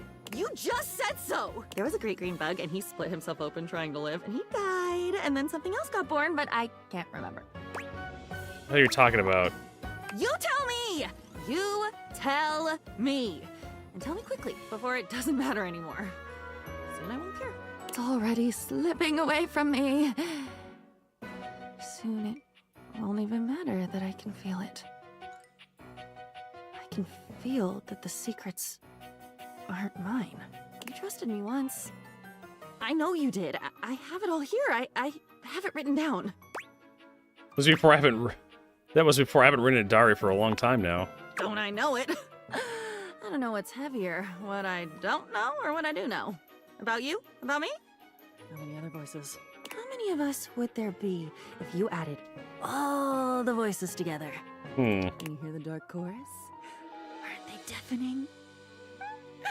Why don't you double over with your fists over your ears? Why aren't you screaming? How can you not be screaming? Maybe I'm just better now. Maybe I don't need you anymore. Maybe not. Maybe you do. I can't tell. I can never really tell. But I won't stay where I'm not wanted. I'll leave. I swear, I will. Watch me. I don't really want to, but I will. Don't you want me to leave? I'll do it if you ask me to. You might have to tell me to, though, and do it loudly before someone else starts up.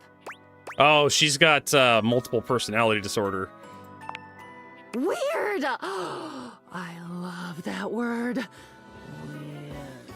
Of course it's not. You just meant I'm weird, right? Freakish, uncomfortable, odd, bizarre, off-kilter, scary, unnerving, wrong, right? Well, shows what you know. Wrong, right? Good night, Moon. Don't let the bedbugs eat you alive. There you go. The crazy one. All right. We can talk to our bed before we go to bed. Betty Hey, Bubby. reclines luxuriously on the bed when you first see her.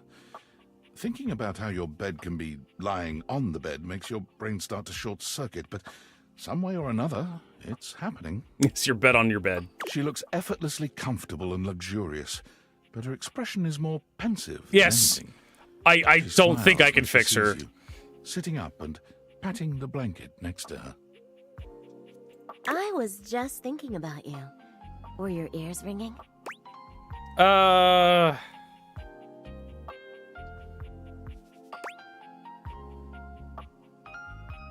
No, but my heart was racing. Oh, was it? That's funny. My heart races when I think of you, too. Well, since you're here now, maybe you could help me out a little. I've been trying to have more peaceful nights, but it hasn't really worked out. I spend a lot of time before bed indulging myself in some detailed fantasies. I like Shelly the Shelf. She's pretty cool. Betty, very sumptuous.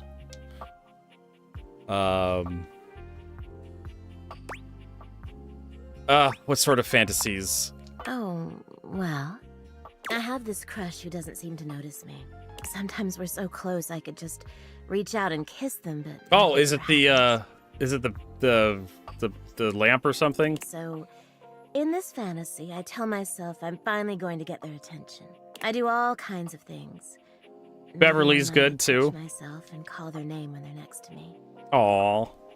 Maybe I bring someone home and let them catch us in the act. Sometimes I invite them to join, and sometimes we just don't stop.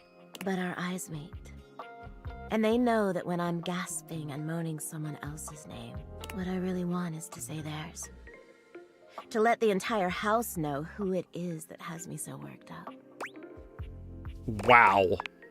I know. I get a little twisted up just talking about it. So I should probably chill. I've got all sorts of fantasies queued up for every night. But no matter how much material I feed my brain, I never seem to carry that blissed out warm feeling into my dreams. I tried getting into lucid dreaming for the longest time, actually. I practiced for years. But it never worked for me. Not once.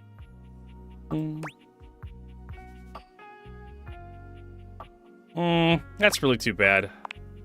It is, isn't it? But I guess it isn't necessarily a fix for my problem. Just would have been nice to have that in my pocket for when my dreams turn dark. Oh no, not nightmare. Well, my lucid dreaming attempts are long behind me now. I don't think I've met Volt yet. I do wish I could get a little peace at night, that's all. There are plenty of other ways to sleep soundly. Yeah, you're right. I just need to keep trying. Well, what can you do, hmm? Maybe I'll take up meditation.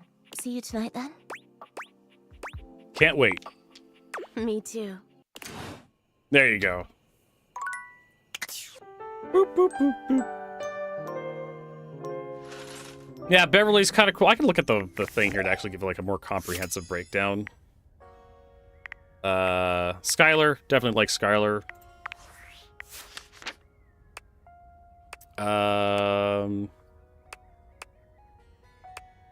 Dorian's alright. Who do I really like? Shelly, like her style. The muscle mommy kind of goes for me. Abel's alright. Lux, this whatever. Timothy Timepiece, he's kind of cute. River looks good. I like the art design of River.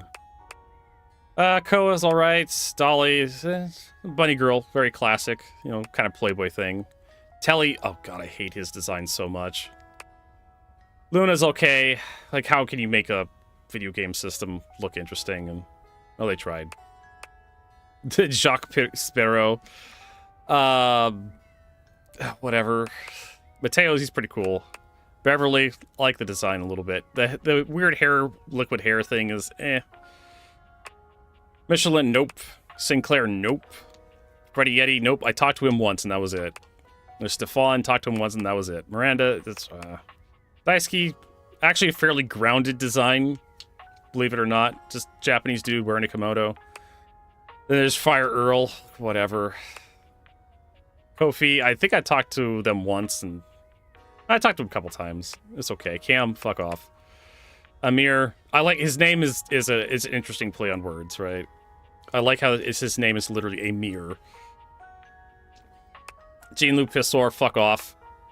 Johnny Splash. Okay, so I'm a fan of Johnny Cash. Johnny Splash, whatever. Rebel, kind of funny, interesting character. Actually feels like they fit here, right? Barry Styles, whatever. Dasha, pretty cool. Again, that muscle mommy, I can go for that. Jerry, just a nerd. She seems all right. I'd play Dungeons and Dragons with Jerry. Penelope, overworked office lady. I can go for it. Mac, Really, Maggie, I can go for that. Winfred, I haven't talked to her in a while. There's Rainy. Rainy's okay. That's the problem. Like, Scandal Brawler, fuck this guy. Betty, I guess said voluptuous. I can go for that. Dana, crazy. Can't fix her. Don't stick your dick in crazy. Benoit, fuck off. And these guys, this guy wants to fuck so hard. Like, and it is just so off-putting. It's like we're having a conversation about a bunch of dudes, and there's just that one guy that just wants to fuck you, and he's not holding back, and it's just like, please, I need an adult, right? There's Washford. He won't shut the fuck up. Like, I get it, bro. You own a dictionary. Drysdale, again, he just wants to fuck you all the time.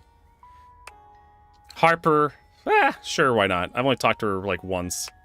There's this guy, her boyfriend. There's her. I talked to her one time. Henry Hoove. Yeah, okay, I get it. Then Kristoff. Whatever the fuck's happening down here. Wait, why are the budget Power Rangers there? It's the hangers. Haven't you talked to the hangers yet? They're the Hanks. These are the clothes hangers in your closet and everywhere else in the house.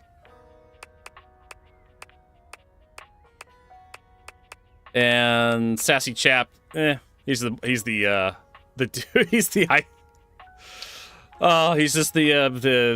icon of the series.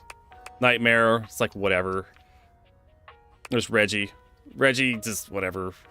Mikey Transaction, whatever. Lucinda Lavish, she's sexy. She's a DLC character. But as you can see, there's quite a few characters I haven't run into just yet. Like I said, the Hanks, like, this guy really wants to fuck, and it's super off-putting. Like, it's pretty fucking obvious he wants to be inside you, and it's just like, Jesus Christ, man. Chill the fuck out. I'm gonna throw a bucket of ice water on him.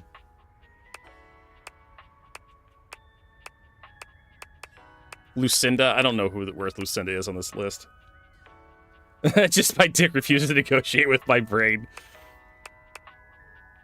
So as you can see, I've been trying to like go through like the numbered list and trying to figure out who like, you know, the low ranking mystery members are. And occasionally I kind of guess what they are. Like this guy, this is obviously a basketball hoop, but I can't find one in my house. That has to be a potted plant, right? With like the fake birds and whatnot. No idea what this guy is. A painting, I guess, or it could be like the piano player. We got a duo here again. That has to be the fireplace. Yeah, Lucinda is the DLC one. she randomly has a chance to show up and interrupt like your dates. So you think you're gonna talk to a piece of furniture, like nope. You're gonna talk to someone else entirely. And I hope you're horny. Let's see here. I guess we'll save our game. There we go. That's it for today. Had enough streaming for one day. I haven't decided if I'm going to stream tomorrow because we're going to be off the 27th, which is Thursday. That's Thanksgiving. We got dinner with the folks. Let's see here. Actually, I can just Alt F4. It's a PC game, Vertigo. You don't have to actually ask permission to quit. So there you go. So I hope everybody enjoyed Date Everything.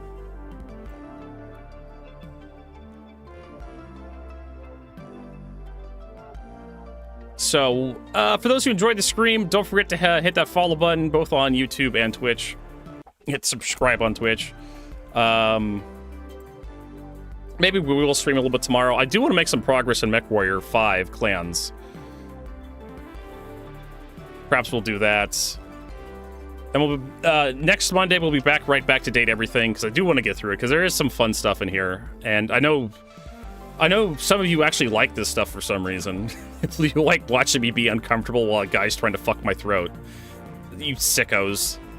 You perverts. So you unfollowed? Motherfucker! So I'll have to do something to earn your follow back, right? I don't know. I don't think the command's working. It should work. Follow age should work. I may need to set the command up again. Is my bot like offline? No, it says stream is live. So my bot is online for some reason. So there should be a follow age command active right now. It's stream elements or something. Yeah, like that's. I do like streaming unusual genres from time to time. Some of this older stuff, like the really weird things, like I enjoyed recently streaming System Shock 2 for Halloween. There you go. I don't know why that didn't. Oh yes, exclamation for follow age. 4 years, 3 months, 9 days, and 8 hours. Yeah, you've been here for a while, Loathing Nick.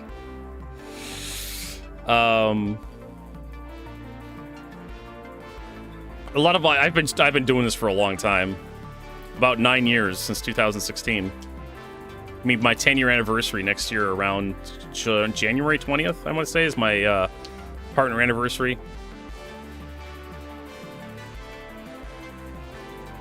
I may have a slight cooldown, Real Exodus. Try it in a few seconds. Give it a good 5 potato count, and then try follow age again. Exclamation follow age. Because I know, well, the bot, the Stream Elements bot I use, and the Streamlabs bot have slight cooldowns between the commands firing off. There you go. 5 years. System Shock is rather legendary, I think. I never got into it. The problem with the original System Shock is that it was basically like an operating system. That was like back in the day before developers really knew how to make UI or how to make controls. We were having real-time strategy games back then. We're having a fight over like what the left and the right mouse buttons did for the game. Strafing in first-person shooter games. Mouse look didn't exist in some of the first-person shooter games back in those days. You were lucky if the game actually allowed you to look up. Of course, all that was sprite-based back then. But strafing from side to side, like, we take that for granted. WASAD, W is walk forward, A is strafe left, S is strafe backwards, and D is strafe right. Back in the day of first-person shooters, the original first-person shooters, the Zigrog, thanks for that follow. I used to play Star Citizen. I still am. Like the last stream, we were streaming Star Citizen. They have a new update out, 4.4. Big one. Released the newest Star System, well, partial release of the newest Star System, Nick's Star System. I don't know if you remember Levski. Loathing Nick's. Levski is back. after like it being gone for 5-6 years. They finally added Levski back to the game, and it's a great trip. They did a really good job with the art. Still kind of legs the hell and back. But it's just Levski and an asteroid belt and 2 jump point stations. So they're making progress on Star Citizen, but it's still really slow progress. There's a whole bunch of issues and bugs with 4.4 when you go to Levski and like the Nix system, the new star system they have.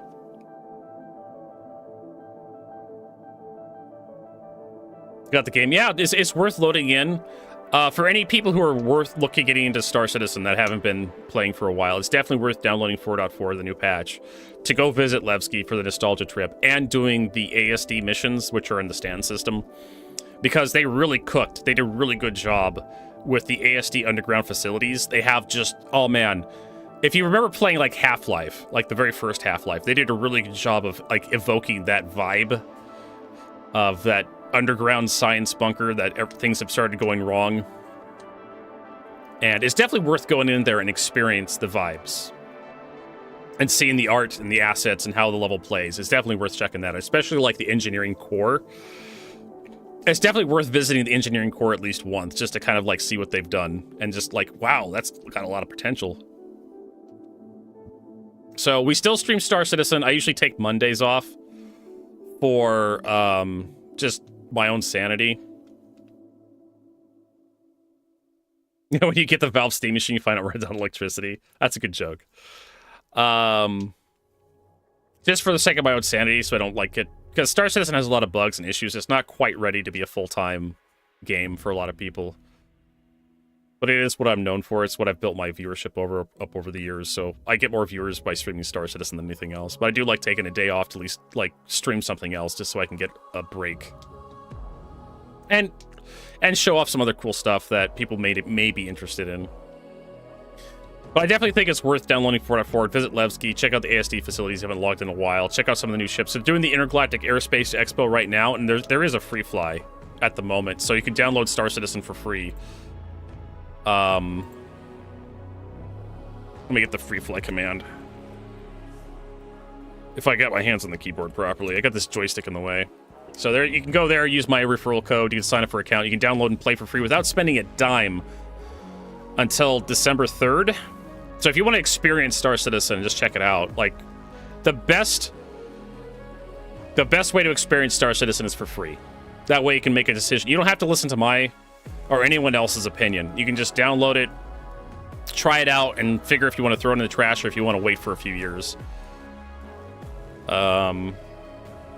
Yeah, well, that's the thing with, like, ImSims that Chris Roberts wants Star Citizen to be. They tend to be more experiences than games, but they have some gamey elements now. They have boss fights you can do.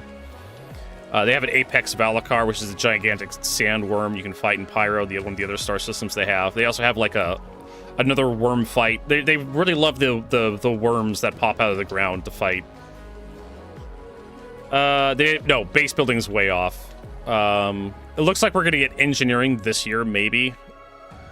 With the December update. I'm not holding my breath. It may not come, but... I'm looking forward to it. It's going to change the game dramatically with, like, fire breaking out on your ship if you get shot. And component malfunction when it gets damaged. It's going to be different, and it's going to be difficult, so... Also, for those wondering what the clacking sound is I'm playing with my little cube here, fidgeting. For those of you who are just following, trying to figure out Vertigo out, I have ADHD, and games like Date Everything tend to challenge me more than games like Battlefield. With Battlefield, there's something happening every few seconds. With dating simulators, it means I have to kind of wait for the game before I'm allowed to do anything, so it helps to actually, like, play with something in my hand. So I have a little cube here that I can, like, fold and unfold in my hand. It's not like it's a puzzle cube, really. But it's built in such a way that I can constantly, like, fidget with it to make a cube. So that's what that clacking sound we hear. This is me trying to get some serotonin, dopamine while I'm playing Date Everything. It helps. It helps with my ADHD. So what else? So yeah, we'll be back to Star Citizen on Friday, because we're not going to be streaming Thursday. because Thursday's Thanksgiving. And bonk things to repair them. Unfortunately, it's going to be Beam Citizen when repair comes in. It's going to be you're going to be shooting laser beams at stuff to repair it. I wish they had like the repair wrench option. Slap it with a wrench like Team Fortress 2. But I don't think we're going to get that. But I'm looking forward to it. So what else? So yeah, that's going to be our stream for today. Next Monday, we'll be back to date everything again. We're going to finish it off, at least get a proper ending as best we can. I hit a bit of pause on this self.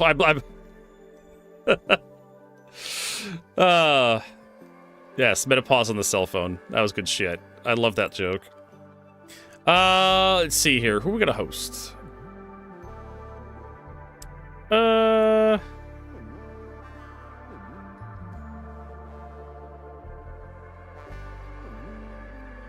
Outer Worlds 2.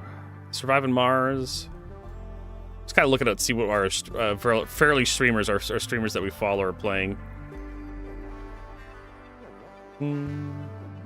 So we're gonna head out here. Damien F16. I think he raided us once. Let's raid him back. He's been playing Outer Worlds 2. I've been thinking about getting Outer Worlds 2, but I didn't like the first one that much. All right, Real Exodus, you have a good one. Hopefully everything works out. You get a lot of good loot for our creators. But anyways, have a good night, everybody. Have a good evening. Hope we'll see you on the next broadcast. I think I may do a little stream tomorrow, make some progress in MechWarrior 5 clans.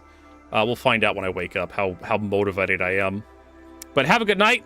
Have a good evening. Hope we'll see you on the next broadcast. At least Friday, right? Friday's definitely going to be Star Citizen.